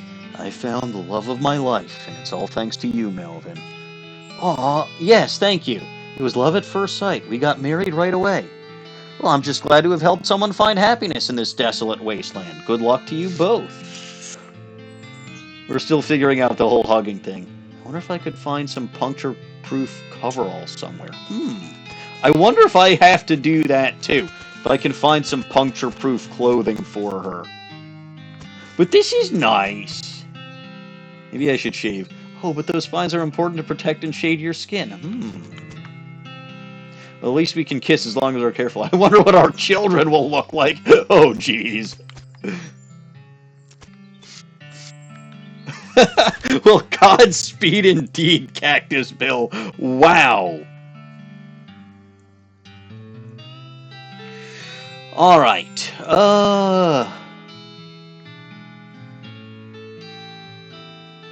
wonder if there's anything at the Fort of Darkness with that Elvi. Like, with all those fucking hippies and mushrooms around, there's gotta be something stupid going on here with that El Vibrato key device, or key-shaped El Vibrato device. Whatever! Maybe it's not here, maybe it would be in the Shroom Cave, but... Oh! Never mind. Aha! With all the hippies here, this does make sense. That key-shaped L vibrato device hums as you approach the floating window and peer through. You see nothing but rocks in every direction except slightly down and to the left. You see two menacing-looking hairy men fighting. Wait, they're not fighting. Taking turns bonking each other's head on the heads with their clubs, with their smiling and giggling. Through the window, you just barely reach the shoes of the one on the left. Grab them! You grab the man's shoes, which makes him giggle even louder. As soon as the shoes pass through the window, it snaps to static. I got hide shoes. Alright, Melvin Eastwood messing with the fucking timeline. Grabbing some caveman's boots. Also a modern pistol and a newfangled, probably a radioactive thing. Well, that's useless to me.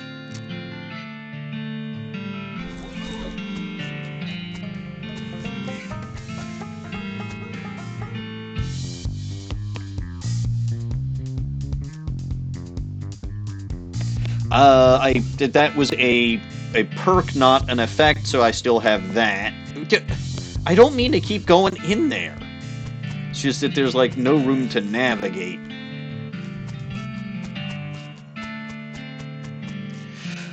Alright, good.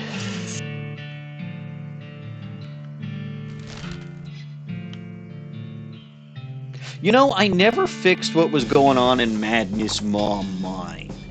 Your L vibrato device starts bleeping, and the bleeping leads you to an unremarkable sand dune, which becomes remarkable when the robot buried underneath it wakes up. Aha! I could always use some more L vibrato scrap. Man! I pack a punch now that I've optimized my... See, because everything from, like, day 2 that I ate was just the early game crap. Now I have made myself even more powerful. Actually, you know what? Speaking of even more powerful...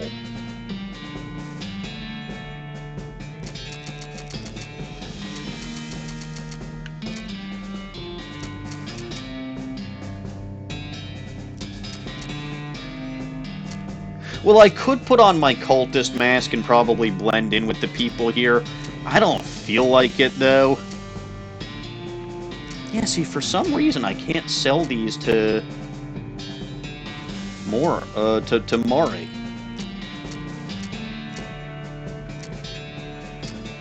I think it's about time that I switch hats, huh? And well, this will make my muscle go down. And my AP, because I think that my turnip crown had. I've got a Frisco snakeskin, and I can probably...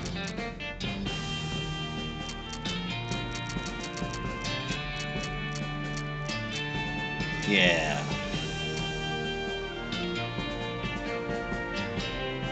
So now my gold crown is even better. And actually, before I go into Madness Maw Mine, let's go to the silversmith's house. There's a couple of things I want to do, actually.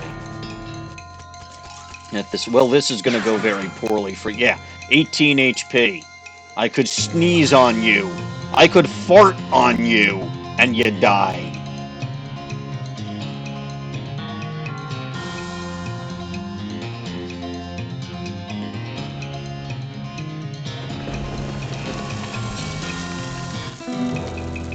Make it rain teeth. Oh hey, a gold tooth. That's ironic. Oh wait, this is the silversmith's house.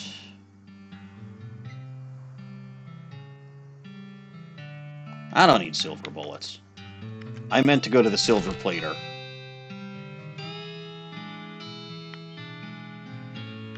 Where the heck is anything?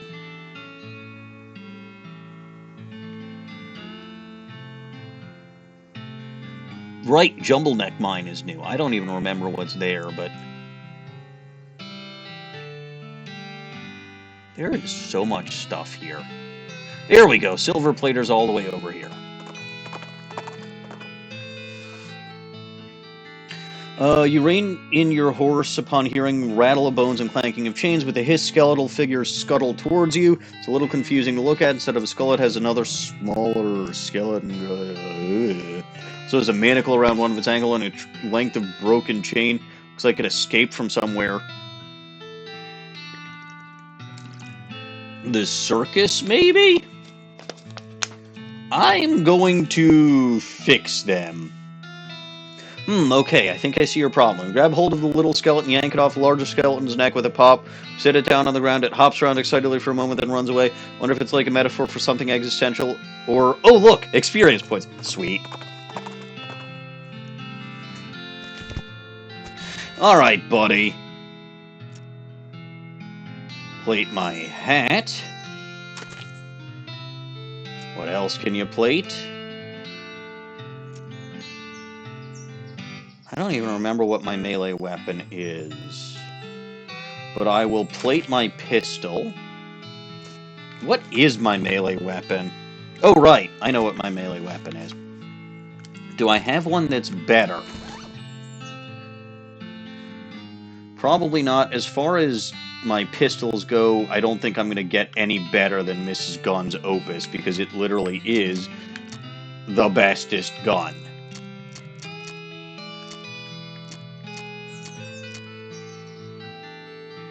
Yeah, see, that's just good.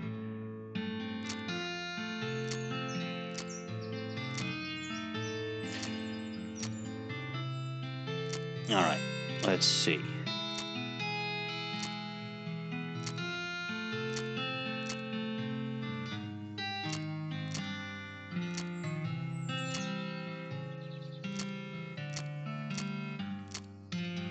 I mean, the Infernal Mallet I will need, like I said, but I'll probably do that next time. Mushroom-covered bone is +7 mysticality. But this is plus... Yeah, no, I think that's going to be the best one that I have. Though I didn't actually look. The tuna fork is +6 mystic. I figured that was a mystical weapon. But yeah, no. The stainless steel bean pan is the best that I got, so we'll plate that also.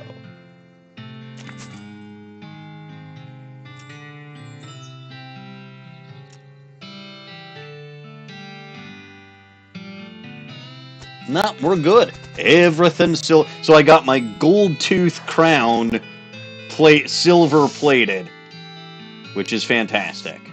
I've still got plenty of... Like, I've spent a lot of meat, but you gotta spend meat to get meat. Now, Madness Maw Mine, I believe, is where I was going. I mean, I could go to Jumble Neck Mine, I don't wanna. Coleridge Mine was where I found his whatchamahoozits in the first place, so I don't think it's gonna be there. Madness Maw Mine might be where. I don't know how many. I never actually explored the inside of it. Oh, hello, Susie. Or not Susie. Hello, Sally. Can I trade you an El Vibrato headband?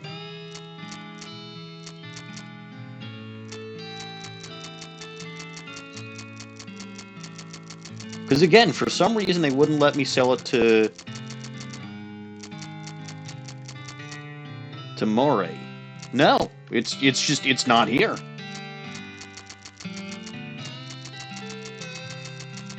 It should be, but it's not. Oh well. I think I have a Lucky Marigold already, or something similar. And I don't think yeah, it doesn't look like you've got any needles, so we're fine. Appreciate it anyway, but I'm gonna carry on to Madness Maw Mine.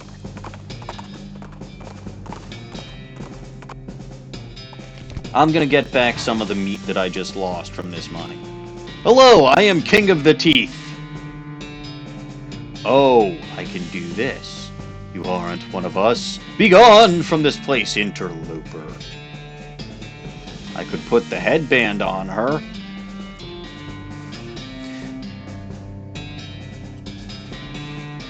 Hold still a sec. I just want to put this thing on your head. Huh? What? Oh, jeez. What happened? I feel like I overslept, but like for a whole week. So what's going on in this mine? Mine? What are you talking about? Look, I need to go find an aspirin. See you later. She wanders off into the desert. Okay, then.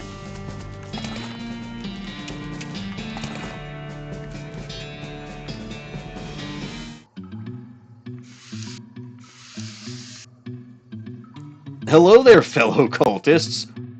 What? Go away. Well, that's not very friendly. This isn't a knitting circle. Where's your mask, anyway? I don't think I've got quite enough, but sure. You whip out the El Vibrato headband and put it on the guy before he can react. What?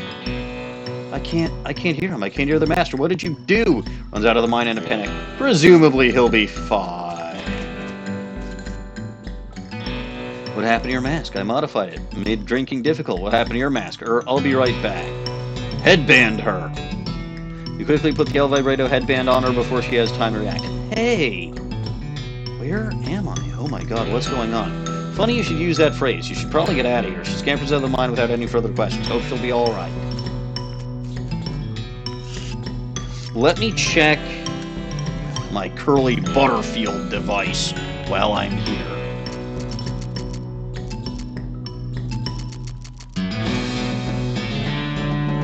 Aha! 2 of the lights are lit up now. Hooray. I knew it had to be in a mine.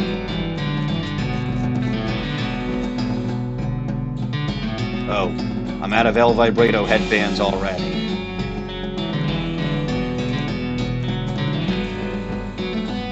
But alright.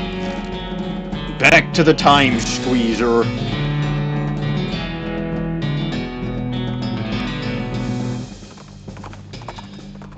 Till I have enough El Vibrato headbands. Skeleton moseys on up to you, wearing a leather vest, chaps, and a rancher-style hat, bleached white by long years in the sun. He also has a tin star on his lapel that says Texas Ranger. Looks at you with suspicion in his eye sockets, but doesn't say anything. He's missing his jaw. Shirley can't even hiss like most skeletons. Hey, what's up? You're a long way from home. The skeleton apparently decides he isn't interested in you and continues... and turns to continue on his way. Offer assistance? Hey, wait! You're hunting for somebody, right? Maybe I can help. Skeleton considers this, then pulls an ancient faded wanted poster from his vest pocket. It looks like he's after some bandit leader named Dirty Jim Deeks, who, based on the date on this poster, has probably been dead for at least 50 years.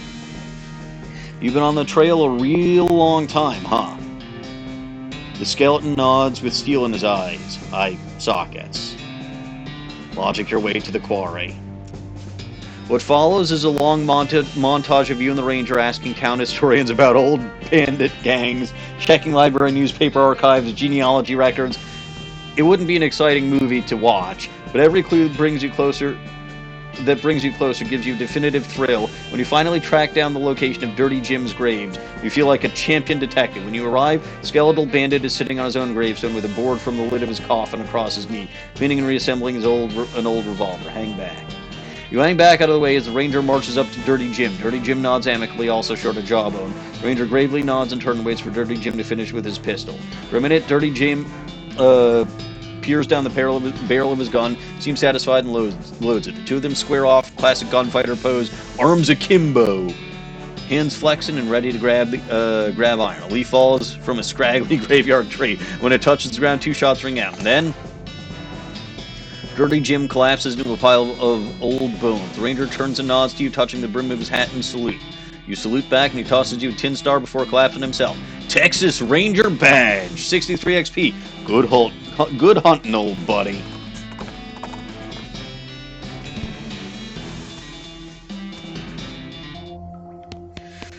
All right, to the time squeezer.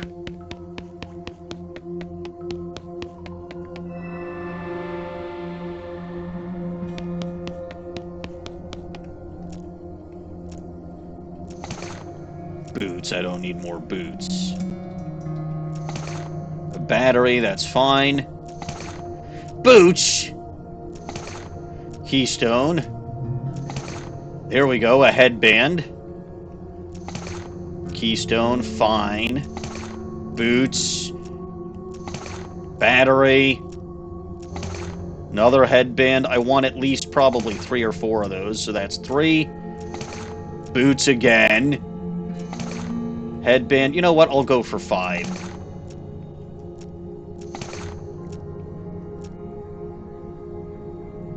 Oh, never mind. I'm out of stuff.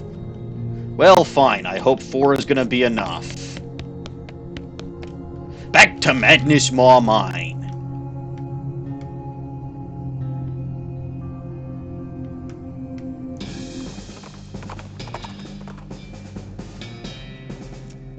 Yeah, I saw that already. So, I think that those were giving me clues as to what to say to the, to the rock by itself in, the West Pole. Hey, hi, what's up? I got some rocks, yeah? Master gave them to me. He wanted me to have them. Okay, what's cool about them? They're mine. Don't touch them. Headbander. You whip an El Vibrato headband out of your pocket and on her head. What? What happened to me? What have I done? That wasn't me. Staggers away in a daze, 53 XP. I'm sure she'll be fine. You okay? You seem kind of injured.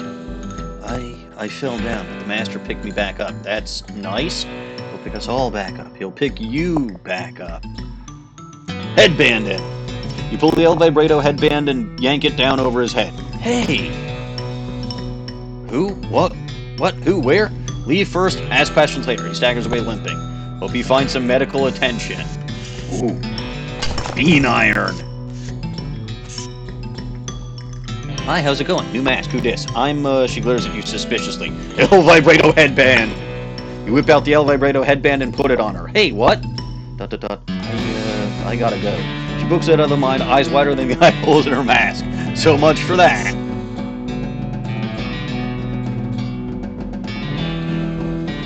Alright. Let me see. Curly Hoojamajiggets.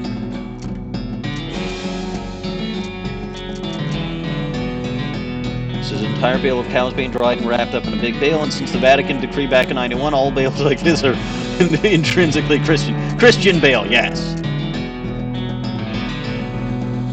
Ooh. Okay. Machine looks complicated. Main features a column of 4 little lights. All 4 lights are lit, and little wibbly wobbly antenna things are on top, vibrating, pointing a spot on the wall of mine. Rock there does look a little weak. Dig out of the wall.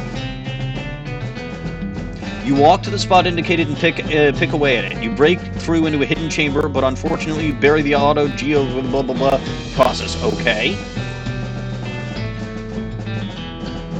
Oh.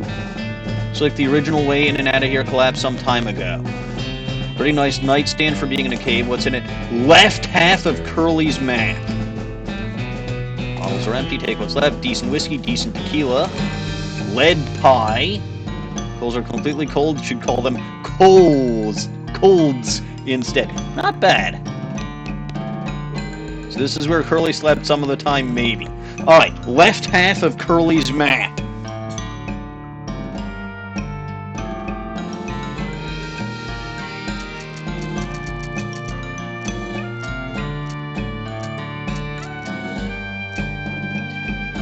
It's half the treasure map. It's the half with the X on it, so it tells you where the treasure is, but it's missing the half with the beginning of the dotted line, so you don't even know where to... What? Half a map, which is almost useful as half a velocipede, which is to say not useful at all, and you'll probably fall on your face and embarrass yourself if you try to use it. Turn it over.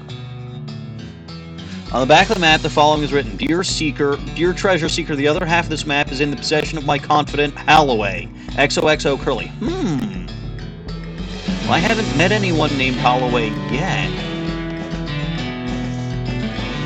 But interesting. Hi, how's it? Shh, I'm listening. To what? The master, of course. Can't you hear him? Oh, yeah, of course. Gives you some real sign. Headband it! Take the El Vibrato headband and get it off the guy's head. What? I can't hear him. What happened? I can't hear him. What do I... Why? Let me go outside and get some air. Someone's waiting for me. He'll be fine once he gets over the shock.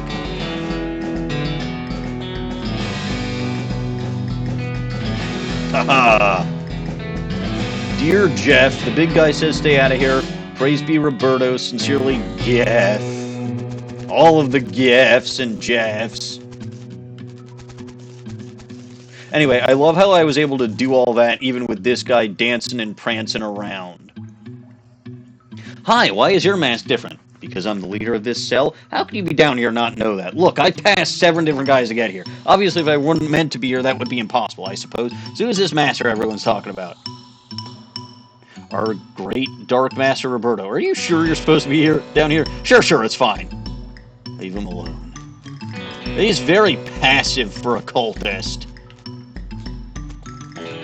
Ah, big pile of rubble has an auto gyro theodolite in it.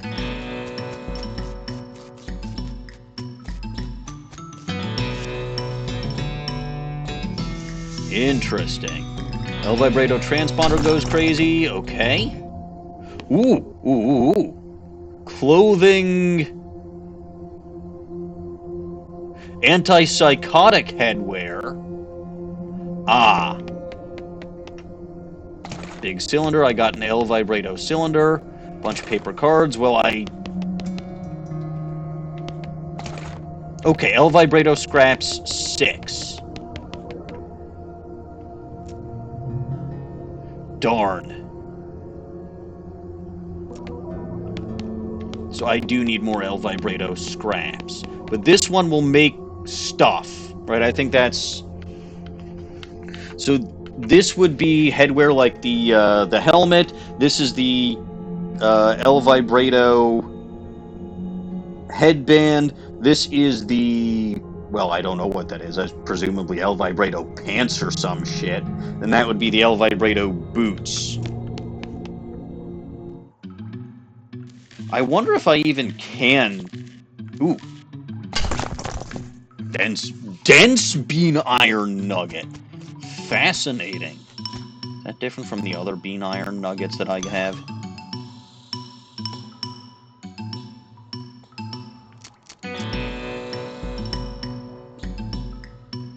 Huh. Interesting.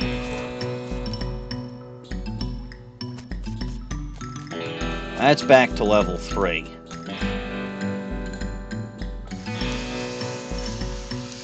Oh yeah, so that's all there is here. I do actually wonder if I can El Vibrato headband that guy. You know what? I got 6 scraps. I can try it. The Curious False Mountain. Approached by the shambling skeleton of a man with a lumber... I've seen this already.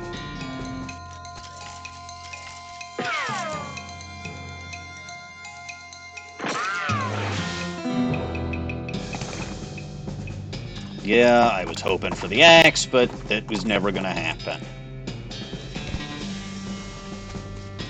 Again, to the time squeezer!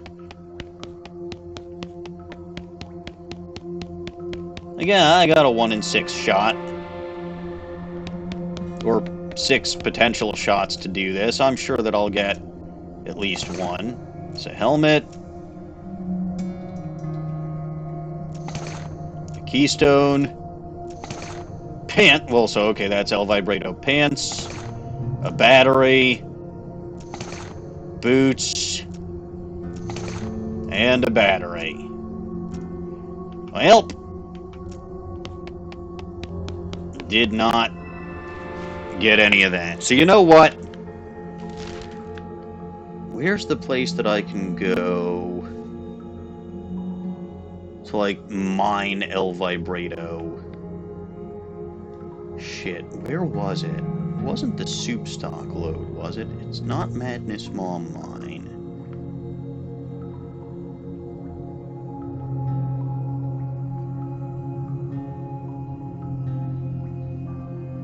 It might be the Lost Dutch... It's the Lost Dutch Oven Mine.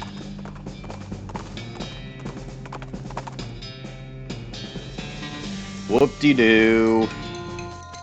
Cows. No. Die.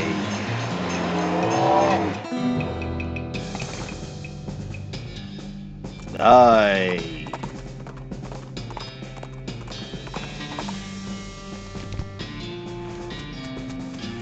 Alright, come on.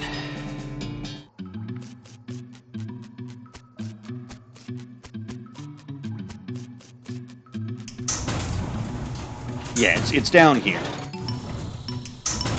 This is where I can go to beat up enough of those things. And I'll just beat up enough so that I've got the scrap to get this antipsychotic hoojamajiggets.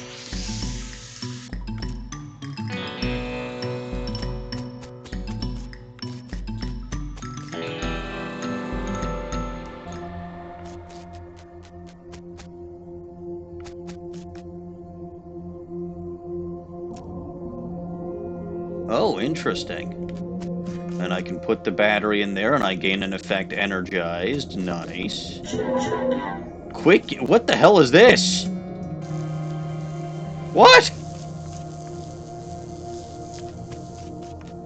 Okay, El Vibrato cylinder.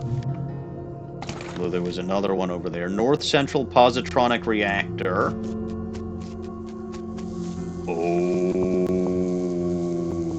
Okay.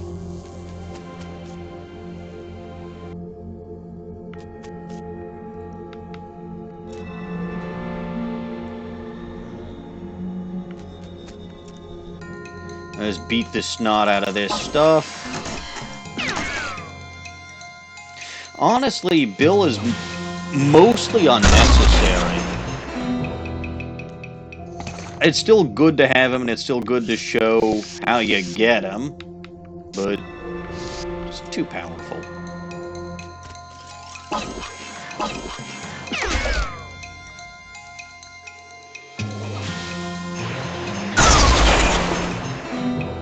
How many handfuls of El Vibrato scraps? 3. Keep going. Oh! Mintu Jintu, thank you for the raid. I am grinding El Vibrato scraps. Because I want to get an antipsychotic headband, see if I can cure the cultist, the head cultist guy at the bottom of the Madness Mom mine. I don't think this is going to take too long.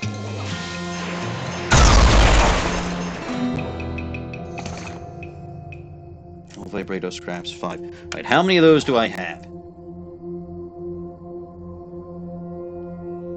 16. Let's go up to 20 just in case.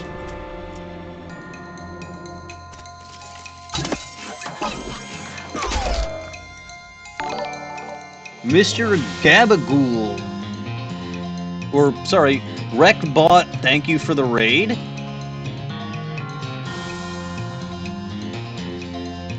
Wow. So how are you all this evening, raiders? I guess for those of you who are new, I'm Maniacal Engineer. Ignore what it says in my username. That is a punishment from a charity event that I did earlier this year. Normally you can find me hanging around the Bulba Garden channel doing Pokemon content, but sometimes I do my own content. So West of Loathing is a wonderful game that I played years ago, and I'm getting back to it because it's a lot of fun. Don't know if any of you are familiar with this game, but a lot of funny stuff going on. Like I said, I was trying to gather all those scraps so that I could go back to Madness Mom Mine and see if I can unbrainwash a cult leader that's hanging out down there. And just to give you an idea of how stupid this game is, I am currently wearing a silver-plated crown made out of gold teeth. And no, I guess the only thing I can do is fight this guy. Alright. I thought, oh, wait, I didn't have the frickin' headband, I just had the equipment. Never mind, I will not have the answer to my question because I'm an idiot. I skipped a step, but oh well.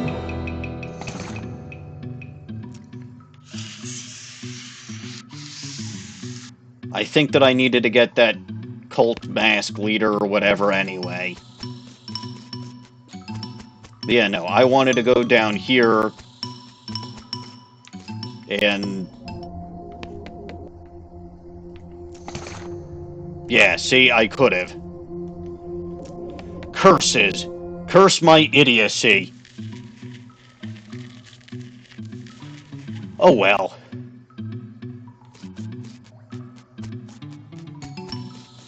Gotta go back upstairs. You know what? Never mind. I'm done here on the madness, maw mine. So what should I do next? I guess I will explore the Jumble Neck mine. Might be more cultists hanging out there. What do we got here? Looks like this place has been shut down for a while. Guess they ran out of ore? I suppose there's other reasons a mine might shut down. It seems like that'd be the most common one. Not spooky ghosts? Probably not. I'll have a look around just in case. Except for the dust all over everything and the fact that the guy at the desk is a ghost, this looks like a regular mine foreman's office. Okay. Well, fine. Rocks. Probably just mine leavings that got piled up here. Search the rocks! Poke around the rocks, find nothing of interest. Darn! Barrel is full of old grease. Apparently it won't let me grab a handful. Silver... What? Why do I have a silver-toothed skull?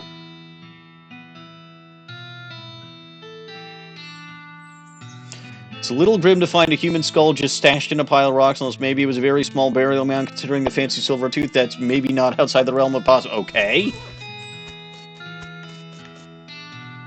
Elevator down to the mine. See what the foreman has to say. Get a miner's helmet. An old calendar looks like work stopped here a bunch of months ago. Ghost is busily shuffling the ghost of papers on his desk. Talk to him. Excuse me, kid, I'm busy here. I got a mine to run. Take a hike, okay? Leave him alone. Wait, hold on. This mine is still running? We're I haven't seen anyone around. We're miners, kid. If you saw anyone up here, I'd have to fire them for not doing their jobs. How's business? Oh, just great. Hunky frickin' dory. See this face? This is my happy face. And I'm double excited about answering questions from some random kid wearing a frickin' gold-toothed crown that wandered into my office while I'm working. Look how ecstatic I am. It's quite a silver tooth. You've gotten that ecstatic grin. Made of myself. I made a few little silver trinkets in my time now. Go away. Your calendar's out of date. What? Yeah, it's like 6 months old. I like the picture, okay? Scram. Do you know you're a ghost? Do you know you're a pain in the ass? No, I'm serious. You see me laughing? Oh! Right, he's got a silver tooth. I have something that belongs to you. Oh yeah? Well, that's a human skull. Notice the silver tooth? Look familiar? ... I don't mean to upset you, but... I guess I, forgot somehow. Must have been a traumatic experience. Oh! You think? You think maybe? Sheesh. Give me that damn skull. It's mine after all. What happened? I don't want to talk about it. Frankly, kid, it's none of your damn business. Leave me alone so I can get on with going onto the light or whatever. You sure there isn't anything you want to get off your chest before you go? Look, I got wrapped up in some stuff that made a lot of sense at the time, but I'm seeing things more clearly now, and these aren't memories I care to relive with a fresh perspective. Just glad Halloway got me before things went any further. Halloway? Oh, that's Curly's friend! If you know what's good for you, you'll stay out of that damn mine. ... Alright then, since no one's here, you're free to rummage around the desk. Let's do it. I got extra grizzly jerky and a Jumble Neck mine elevator key. Well, that's useful.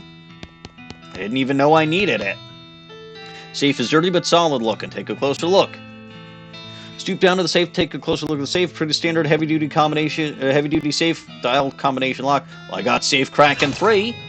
Sack of meat nuggets and a weird knife. Score. Alright. Off safe's empty, you're the one who emptied it. Alright, so sack of meat nuggets? One small burlap sack full of nuggets of fairly pure meat ore. Open it? Dump the sack on the ground, gather the meat and... Oh, okay. So I could have sold it for 200, but since I opened it, I got 345 meat. Again, for those of you not familiar with this game, Meat is apparently the currency in this universe. Knife has a thin, twisty stiletto blade made of tarnished black silver. Looks wicked sharp, but holding it makes you feel uncomfortable, like someone's whispering your name and can't quite hear it. -5 mysticality. Why the hell would I want -5 mysticality? Absolutely not.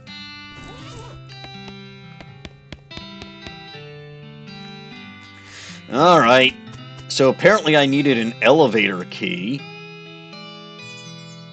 The elevator is pretty dusty inside and doesn't appear to have been maintained for quite a while. It does seem functional, but the control lever is chained and padlocked. You also notice the shaft is totally silent. Expect to hear the rumbling of minecarts, clanking of pickaxes going up from below. I've got the elevator key. You unlock the lever with the foreman's key and give it a yank. The elevator shudders as it begins to descend, accompanied by the sound of clanking chains and grinding pulleys. Very quickly, it becomes too dark to see, and you pull out your lantern. Very slowly, the elevator reaches its destination. You pull the door open, peer into the gloom. Minecart is full of rocks. There doesn't seem to be anything special about it. I could give the cart a shove. I don't wanna. Someone left their pickaxe here, I guess is what they call environmental storytelling. Pick up. Old pickaxe.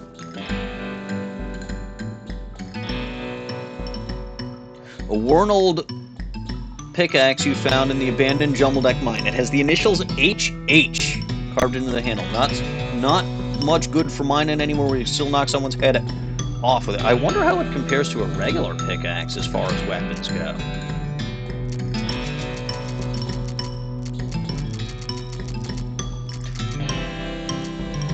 Somehow.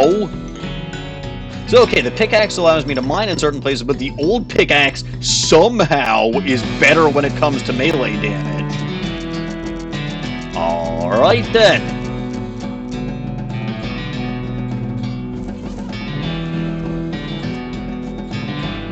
Select the lever that controls junction of the minecart tracks. Headless skeleton, skullless. Like there was a cave-in, check it out. In much to see except for rocks, quite a few of them though, so if you went to look at the rocks, great selection to choose from. I see.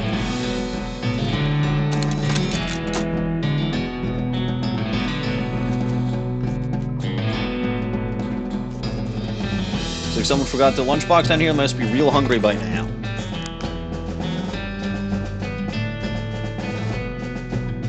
Pretty much everything inside is crumbled into dust except for wax paper bag sandwich and some raisins that probably weren't intended to become raisins. Dense bean iron nugget. Ooh! Interesting. Some kind of rusty old spring-loaded ratcheting mechanism with an activation lever, sort of grip on the front, but it isn't gripping anything. Okay. This is a crate of old dynamite. Dynamite gets very dangerous when it ages, but I know better than to try and stop you from taking a stick if you decided you want one. I have decided exactly that. You pick up a stick of old dynamite. I don't recommend you do a lot of hopping up and down while you're carrying that. You got an unstable stick of dynamite. Hooray! Okay. So what am I supposed to do? Minecart is full of old rocks. Doesn't seem to be anything special about it. Stick that old dynamite in there. You wedge a stick of unstable old dynamite into the minecart. Can't possibly go wrong. Give the cart a shove. Put your shoulder to the minecart and give it a shove. Rolls around the bend. Tracks disappear in the next room. You hear a distant clank noise. Alright.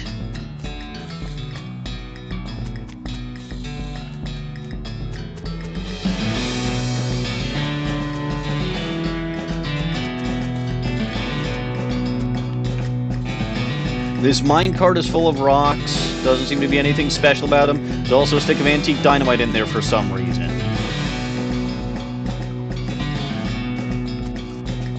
I want to put it back. I think I need to use the cart to blow this shit up, but...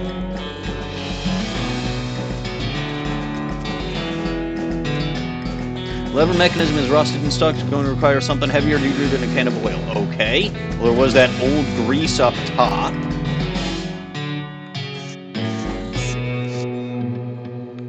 So let's do that.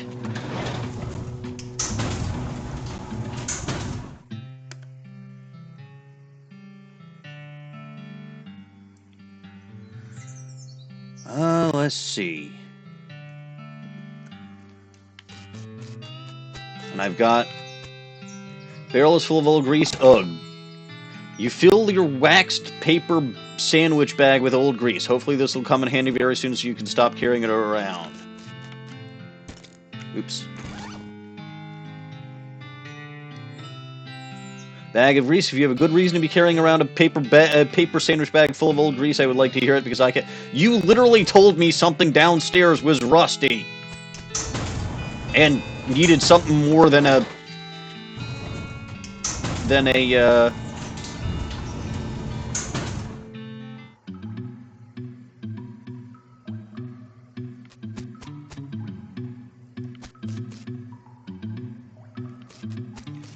whatchamacallit, than a can of oil.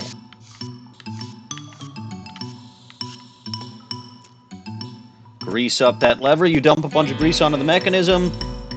Use a sandwich bag to sort of goosh it up there without getting too much of it onto your hands. Pull that lever. Okay. Did that do what I wanted it to do?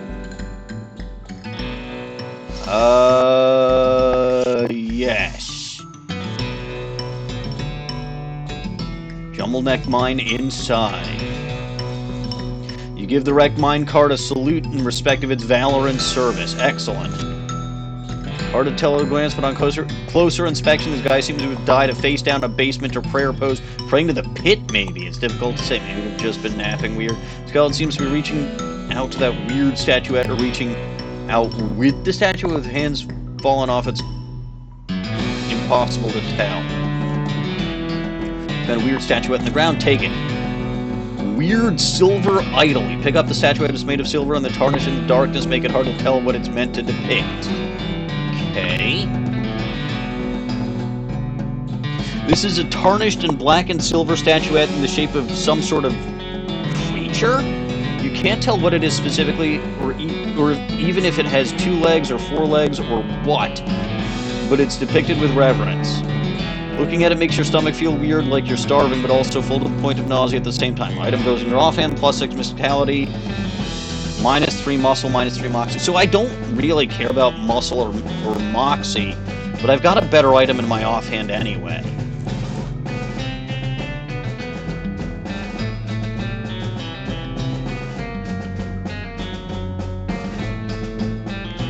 I'll keep it.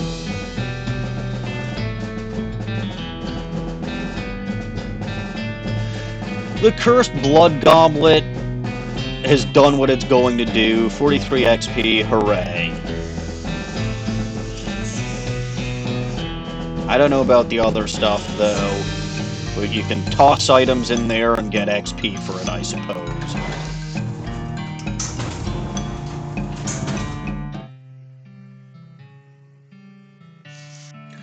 Alrighty.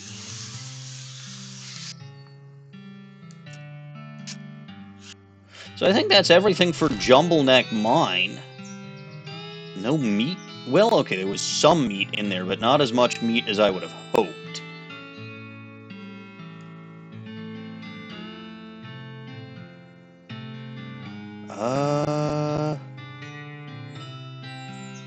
If Halloway is anywhere, Halloway might be in region G or H.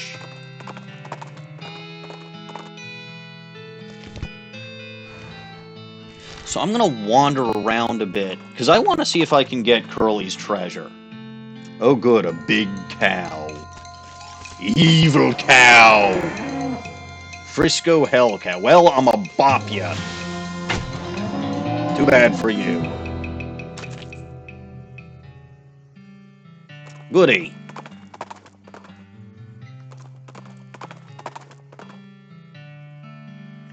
You ride past a woman who's running along the desert trail on foot. Although I say running, it's a slow run with an odd loping gait. She's dressed oddly too. No hatches, a thin strip of fabric tied across her forehead, light clothing, and strange soft-looking boots that barely even come up to her ankles. Is everything alright? Are you running away from something? Something pretty slow? Maybe a desert tortoise? Or... No, I'm jogging! What? Jogging! I invented it. It's like slow running. Where I'm from, we just walk. It's better exercise if you go faster. Not fast enough to actually get away from anything, though. But full-out running wears you out. That isn't healthy. It's healthier than being eaten by a bear. Look! I'm not being chased by bears. I've never been chased by a bear. Yes, that's obvious. You're alive, not mangled lumps. This is about physical fitness. Bears aren't an issue. Okay, you're right. Thank you. There aren't many bears out here in the desert. ... Pack of coyotes, though, you'd be in real trouble. This is a very frustrating conversation. They'd tear you to shreds, even without those goofy-looking boots. Hey, I designed these myself. They are not goofy. All right, I apologize. Fine, good. You should probably learn to run for real, though, just in case. Ugh, I'll take you up on that right now. She starts to jog away. You're still doing it wrong. I hate you. Goodbye. Bye. Well, that was a fun encounter.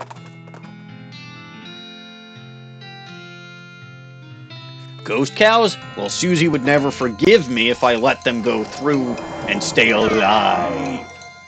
So here we go. Time to Great Northern Blizzard on them all. I love being a bean slinger. I can't believe I never played as a bean slinger before. These are... this is so good. Uh-oh. Ancient seaweed-draped skeleton is shambling towards you, hissing and moaning. Oh, I guess we must be near the beach. Hiss. How do you determine where the desert stops and the beach begins? Hiss. I don't really know how to tell the difference between desert sand and beach sand. Let's outfox her. Warn her about diving safety. Oh, hey, did you remember to stop and decompress as you were walking out of the briny depths? The difference in pressure between the seafloor and surface can be really dramatic, and BAM! Most of the skeleton's joints explode, and it collapses into a heap of bones and rotten seaweed. Yeah, see, I warned you. I got an item sea skull. Okay. What does the sea skull do? I guess it's like a seagull, but... You come to a fork in the road. A pair of twins are standing near a sign that says, Warning Vicious Bears. You ask the guys which path to the safe, and they say they'd be glad to tell you, but one of them always lies, and one of them always tells the truth. Solve this tricky riddle. Suggest kicking both men repeatedly in the jungle until they can agree which is the correct path, and they both point to the left. Well, that's one way to answer the riddle.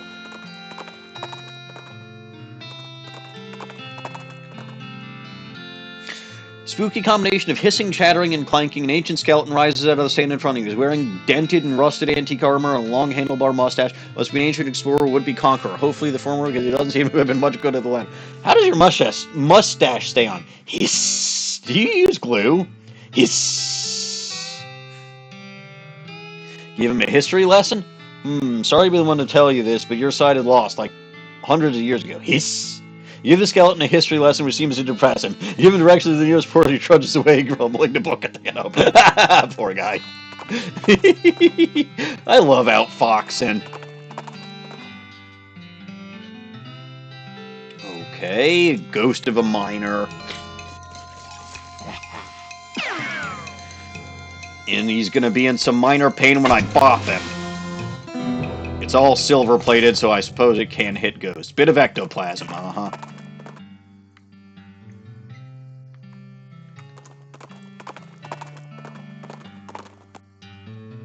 Frisco Poppy, hooray! Ooh! Another one of these. The key-shaped L vibrato device hums as you approach the floating window and peer through. Through it you can see a busy city street. Metal vehicles you can't identify move past it at unimaginable speeds. Through the window is thankfully far from the road they travel. Every 15 seconds or so, a strange metal and glass rectangle about 6 inches by 3 inches falls past the view of the window, and you hear a man shouting, "Crap!" Grab the rectangle next time it falls? Oh, hey, you snatch the rectangle and the view through the window is replaced with static. Good item, strange glass rectangle. Well, that is a nice rectangle. Strange. So I've gotten a caveman's boots and a future man's cell phone. What does a cell phone do? You don't know what this little rectangle of glass and metal with the blinking lights of strange sigils is. You know, having it makes you better than other people. Item goes in your offhand. Well, if I cared about Moxie. That's still hilarious, though.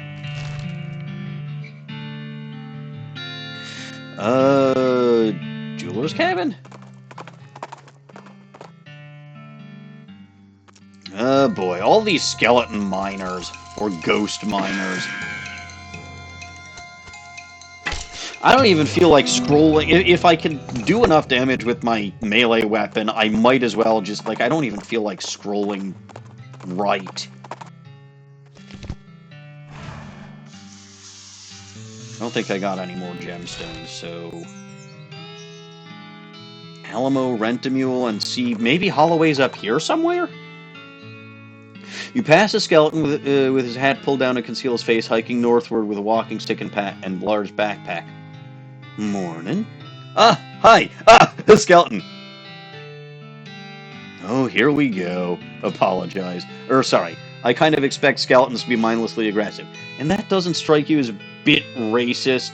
Nah, sorry. It's not exactly your fault that you don't know any better. Ever since that damn necromancer got elected, he's been doing nothing but giving skeletons a bad reputation. Elected? I overthrew him!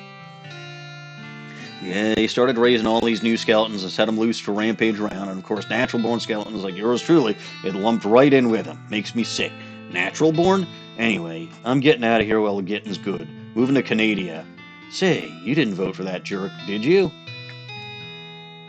Actually, I destroyed him not that long ago. He wasn't even all that tough. You destroyed him? Wow, I don't know what to say. I don't have to move now. You deserve some kind of hero's reward, friend, but I'm afraid all I have are these campaign buttons. You got an item. Necromancers I hate. Well, I shouldn't tell him that I replaced the necromancer, but... Aw, thanks. It's just nice to have your efforts appreciated. Well, I sure do. I gotta go tell all my friends skeleton waves and come back the way he came. Well, that was nice. What does that necromancers I hate him button do? I should give that to Doc Alice if I ever see her again, but I won't. Button proudly proclaims your antagonism towards a maniacal wizard whose evil plan is to raise an army of corpses to take over the world. Apparently an unpopular opinion in some circles. Not me. Alright, let me search around for Halloway maybe a couple of times. There's moons. Your booze sense tingles. Spur Yandere-chan towards the source of the disturbance in the liquor sphere. And a little still hidden in the pines. Ooh. Always gotta stop and grab some booze. What do we got here? Blossom Gin. Jar of moonshine under the spout. Take it. What does this jar of moonshine do? Increase muscle, mysticality, and moxie by 9 for the rest of the day. That's not bad.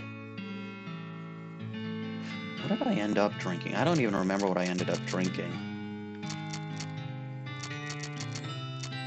I did one of these and then... Oh! I think that's actually better than the ghost whiskey was. By one, mind you, or by one across the board, but that's infuriating.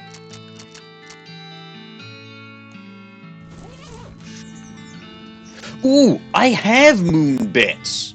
Because that goblin last time gave me some. So Dawning would actually be proud, because at the time she said she wanted that goblin to have more significance than an item that you just sell. Well, here it is. You can turn it into a jar of moonshine, which is actually a pretty good liquor. Now, unfortunately, I don't have any more moon bits, but hey, that goblin was very helpful. Find a makeshift grave, wooden marker here has been covered with the epitaph, not far from here, but not from around here, but a real square fella. Okay, get this stuff again.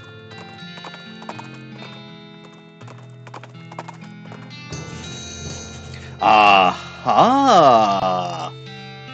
You see wisps of smoke rising above the pines nearby and spur Yandere-chan to investigate.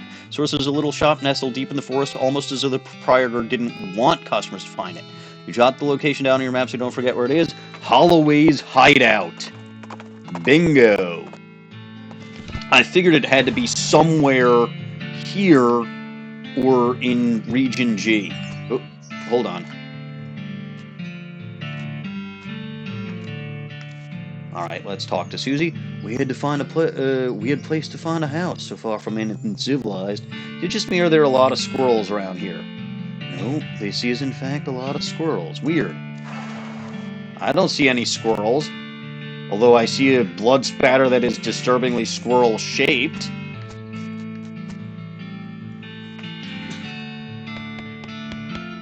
Barrel used to have pickles in it, now it just has nasty old pickle juice.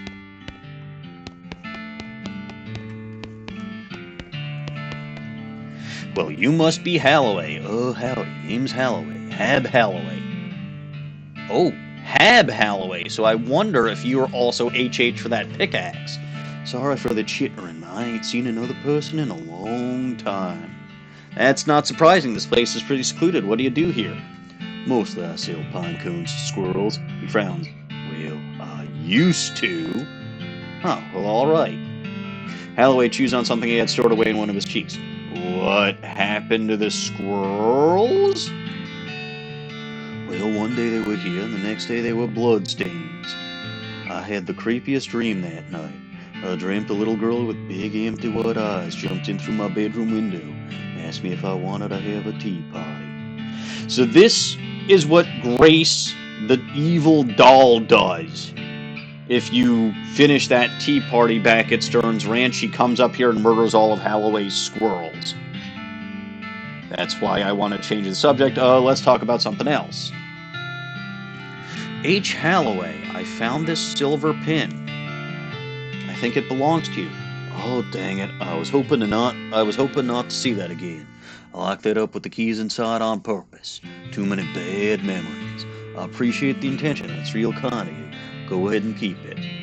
Is it something to do with why you live all the way out here with squirrels? I just don't feel comfortable in regular society no more. Is it something to do with this old pickaxe? Has your initials on it, and I found it in the same place, in the same mine your pin is from. Oh my god, no. I didn't do nothing. He starts shivering wildly and squirrel. Whoa, wow, whoa, okay, sorry. I'm putting it away. Never mind.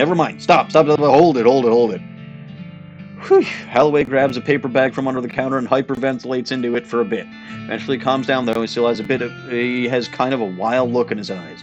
So, welcome to my shop. What can I do for you? Well, you know a fella named Curly? Curly, I found part of a map. Ah, since you came all this way just to return my pin, I guess you're the trustworthy sort Curly was looking for. Here you go. This is the other half of that map. Aha! The right half of Curly's map. Wow, thanks.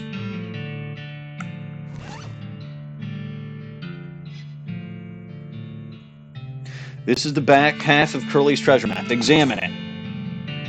The two halves of the two halves of the map fit together like two halves of a glove. Curly's treasure map. Excellent. This is the reassembled map, which will hopefully lead you to Curly's meat. Read it. This is just a map leading from Curly's ranch in the southeast to Halloway's store in the northwest. So this better not be some kind of real treasure with the friendship bullshit. Yeah, better not. Well, that would be upsetting. Halloway chews on something he has stored away in one of his cheeks. Let me see what you're selling. So the clip-on bow tie is funny.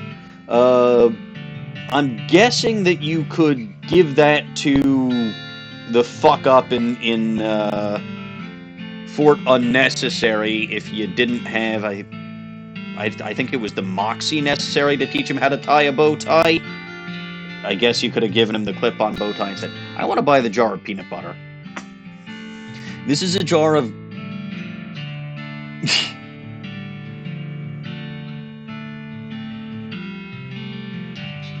Ooh, we don't want to get into that controversy. This is a jar of Imlet peanut butter, a brand primarily noted for arguments about... Ooh, well, I think I just bought it. By accident, I hit my... But whatever, I wanted to buy it anyway.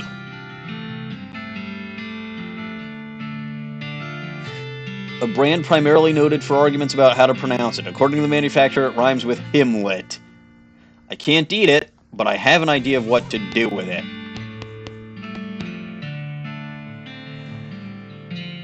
Was that X there before? Aha. This X isn't real, it's an abstract representation of your knowledge that something is buried there. Dig up that abstraction. Hooray! You got an item, Curly's Strongbox. So this is the conclusion of the Curly's Meat quest. This is it. The treasure you've been searching for since you left Boring Springs. Open it. Though this is a lockbox, it is not a locked lockbox. Open it! Open it! You take a deep breath, make a drum roll noise with your tongue. I can't do that. And open the lockbox. It contains a framed note. Ah! You got an item. Note from Curly. Oh. Just kidding. There's also a whole pile of meat in there. You gain 11,000 meat. Yay! Now, if memory... So I think I made a mistake at the beginning of the game. I said if you went out and you said you were going in search of treasure, it would double this. I wasn't quite right. I think you'd get an extra 4,000 meat. So it would be 15,000 if you were reason for leaving was to seek your fortune. 11,000 still nothing to sneeze at. Anyway, frame note from Curly Butterfield. Read it. It's a note from Curly Butterfield. It reads, Dear Treasure Hunter, you have proven that you are as clever as an owl, as strong as a bear, as compassionate as a bobcat. My soul can rest easy knowing that my treasure is in good hands. Spend it wisely. So clever as an owl was figuring out how to use his compass. Strong as a bear was getting his Theo, whatever the fuck that was. And then navigating with that into Madness Maw Mine. Compassionate as a bobcat was bringing the pin back to Halloway. My soul can rest easy knowing that my treasure's in good hands. Spend it wisely or waste it. I don't give a fuck, I'm dead. XOXO, Curly Butterfield. Sweet!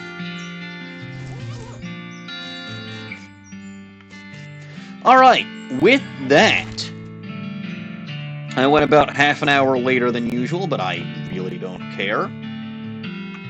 Let's go back to Dirtwater. I know it's a bit far, but whatever. That's where home is. Maybe I can hang up that note from Curly in here. Can I? Would be not. I mean, it's framed. Can I hang this on my wall? No. Alright, well, whatever. Oh, you decide to hang the note by your vanity to remind yourself that you're both rich and good-looking. Why fight it? Perfect!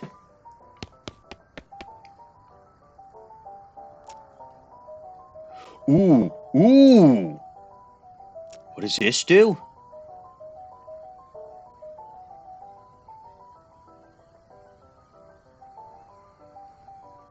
Interesting.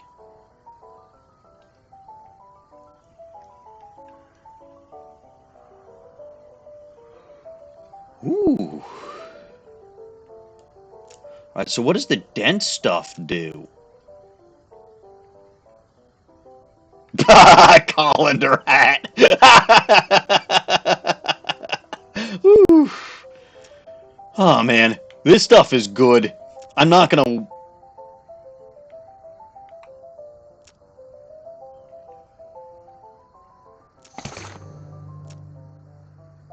I'm not gonna do much of anything, but because I can't eat anymore and I can't imbibe it. Well, my weapons are good anyway, but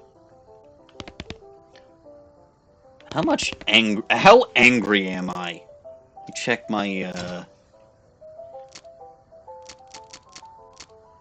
Immaculately Beamed 2.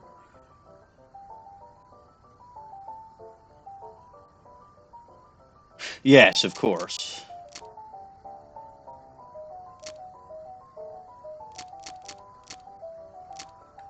But where's angry?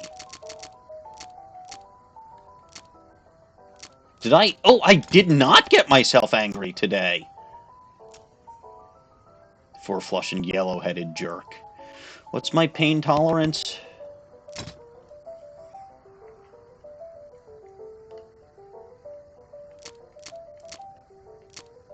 Pain tolerance is 5.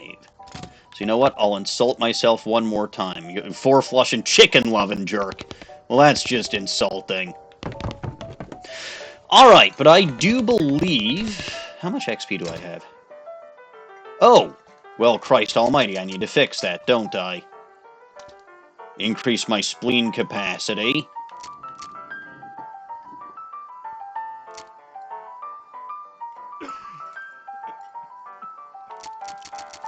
Let's see. Don't care about Butterbean.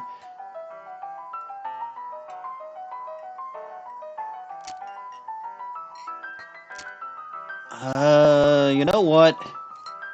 I'll raise Vampiric Yodel. I don't think I'm ever going to use it much, but you never know. And all of these skills are maxed out.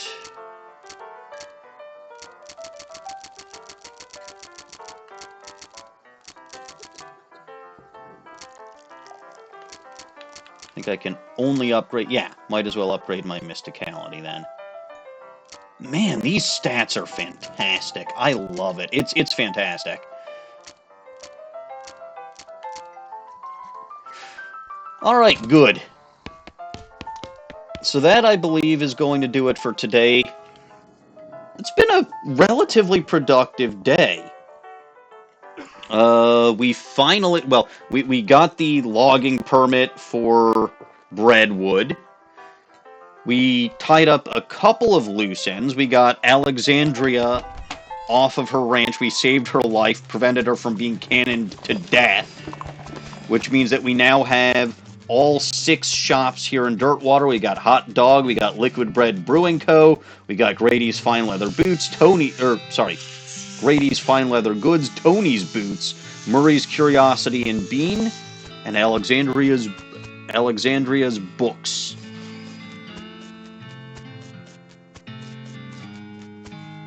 What else did we do today? We completed a solid chunk of the El Vibrato side quest, which is nice. I fucked up and didn't try to use the El Vibrato headband on the cult leader, but whatever. That was my fault, because I was going to do it, and then I just skipped a step and talked to him, forgetting that I hadn't made the headband yet, but whatever. Also explored a decent chunk of areas G and H. So I have not, like, Frisco's still where the main story ends, but we dealt with everything at Fort Unnecessary.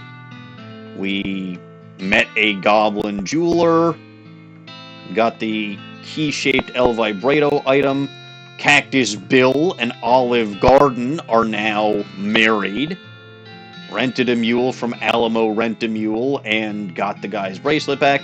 Met Hab Halloway and completed Curly Butterfield's treasure quest. Also did get that Infernal Mallet. I did not forget about that. Don't worry. I'll deal with that another time, because that will be the conclusion of the cow quest. I did not want to be cow-rupt when I did that. But like I said, that's going to do it for me for today. I do thank all of the new viewers for stopping by. If you only caught part of this stream, you can watch all of my content over on my YouTube channel over there. If you're watching this on my YouTube channel, you can catch me live on Twitch over there. Do note that on my Twitch channel, I go live Monday evenings with Ace Attorney 3, and Wednesday evenings, at least for now, with West of Loathing. You can also catch me over on the Bulba Garden Twitch channel over there. I go live there Sunday mornings at 8:30 a.m. This is all U.S. Central Time. 8:30 a.m. with Pokemon Y version. I am currently doing a fairy-type run of that game as a punishment stream, again, for that charity event that I participated in with Bulba Garden at the beginning of the year, in February. You can also catch other fantastic streamers on the Bulb Garden channel, such as the Caps Fan, whom you can also find on his channel over there, and Dawning Winds over on her channel, which is, well, you can find her on both Bulb Garden and her own channel, which is over there. Usually you'll find Dawning Winds hanging around with me in voice chat during my stream. Like I said earlier, she's not feeling well, so, you know, it is what it is. But to all the newcomers who stopped by for the first time, I hope you enjoyed my content. Please give me a follow if you did. Otherwise, at the very least, I thank you for stopping by. And, as always, I am Maniacal Engineer, and I'm never going to give you up, never going to let you down. Thank you all for watching, and God bless this mess. See y'all next week.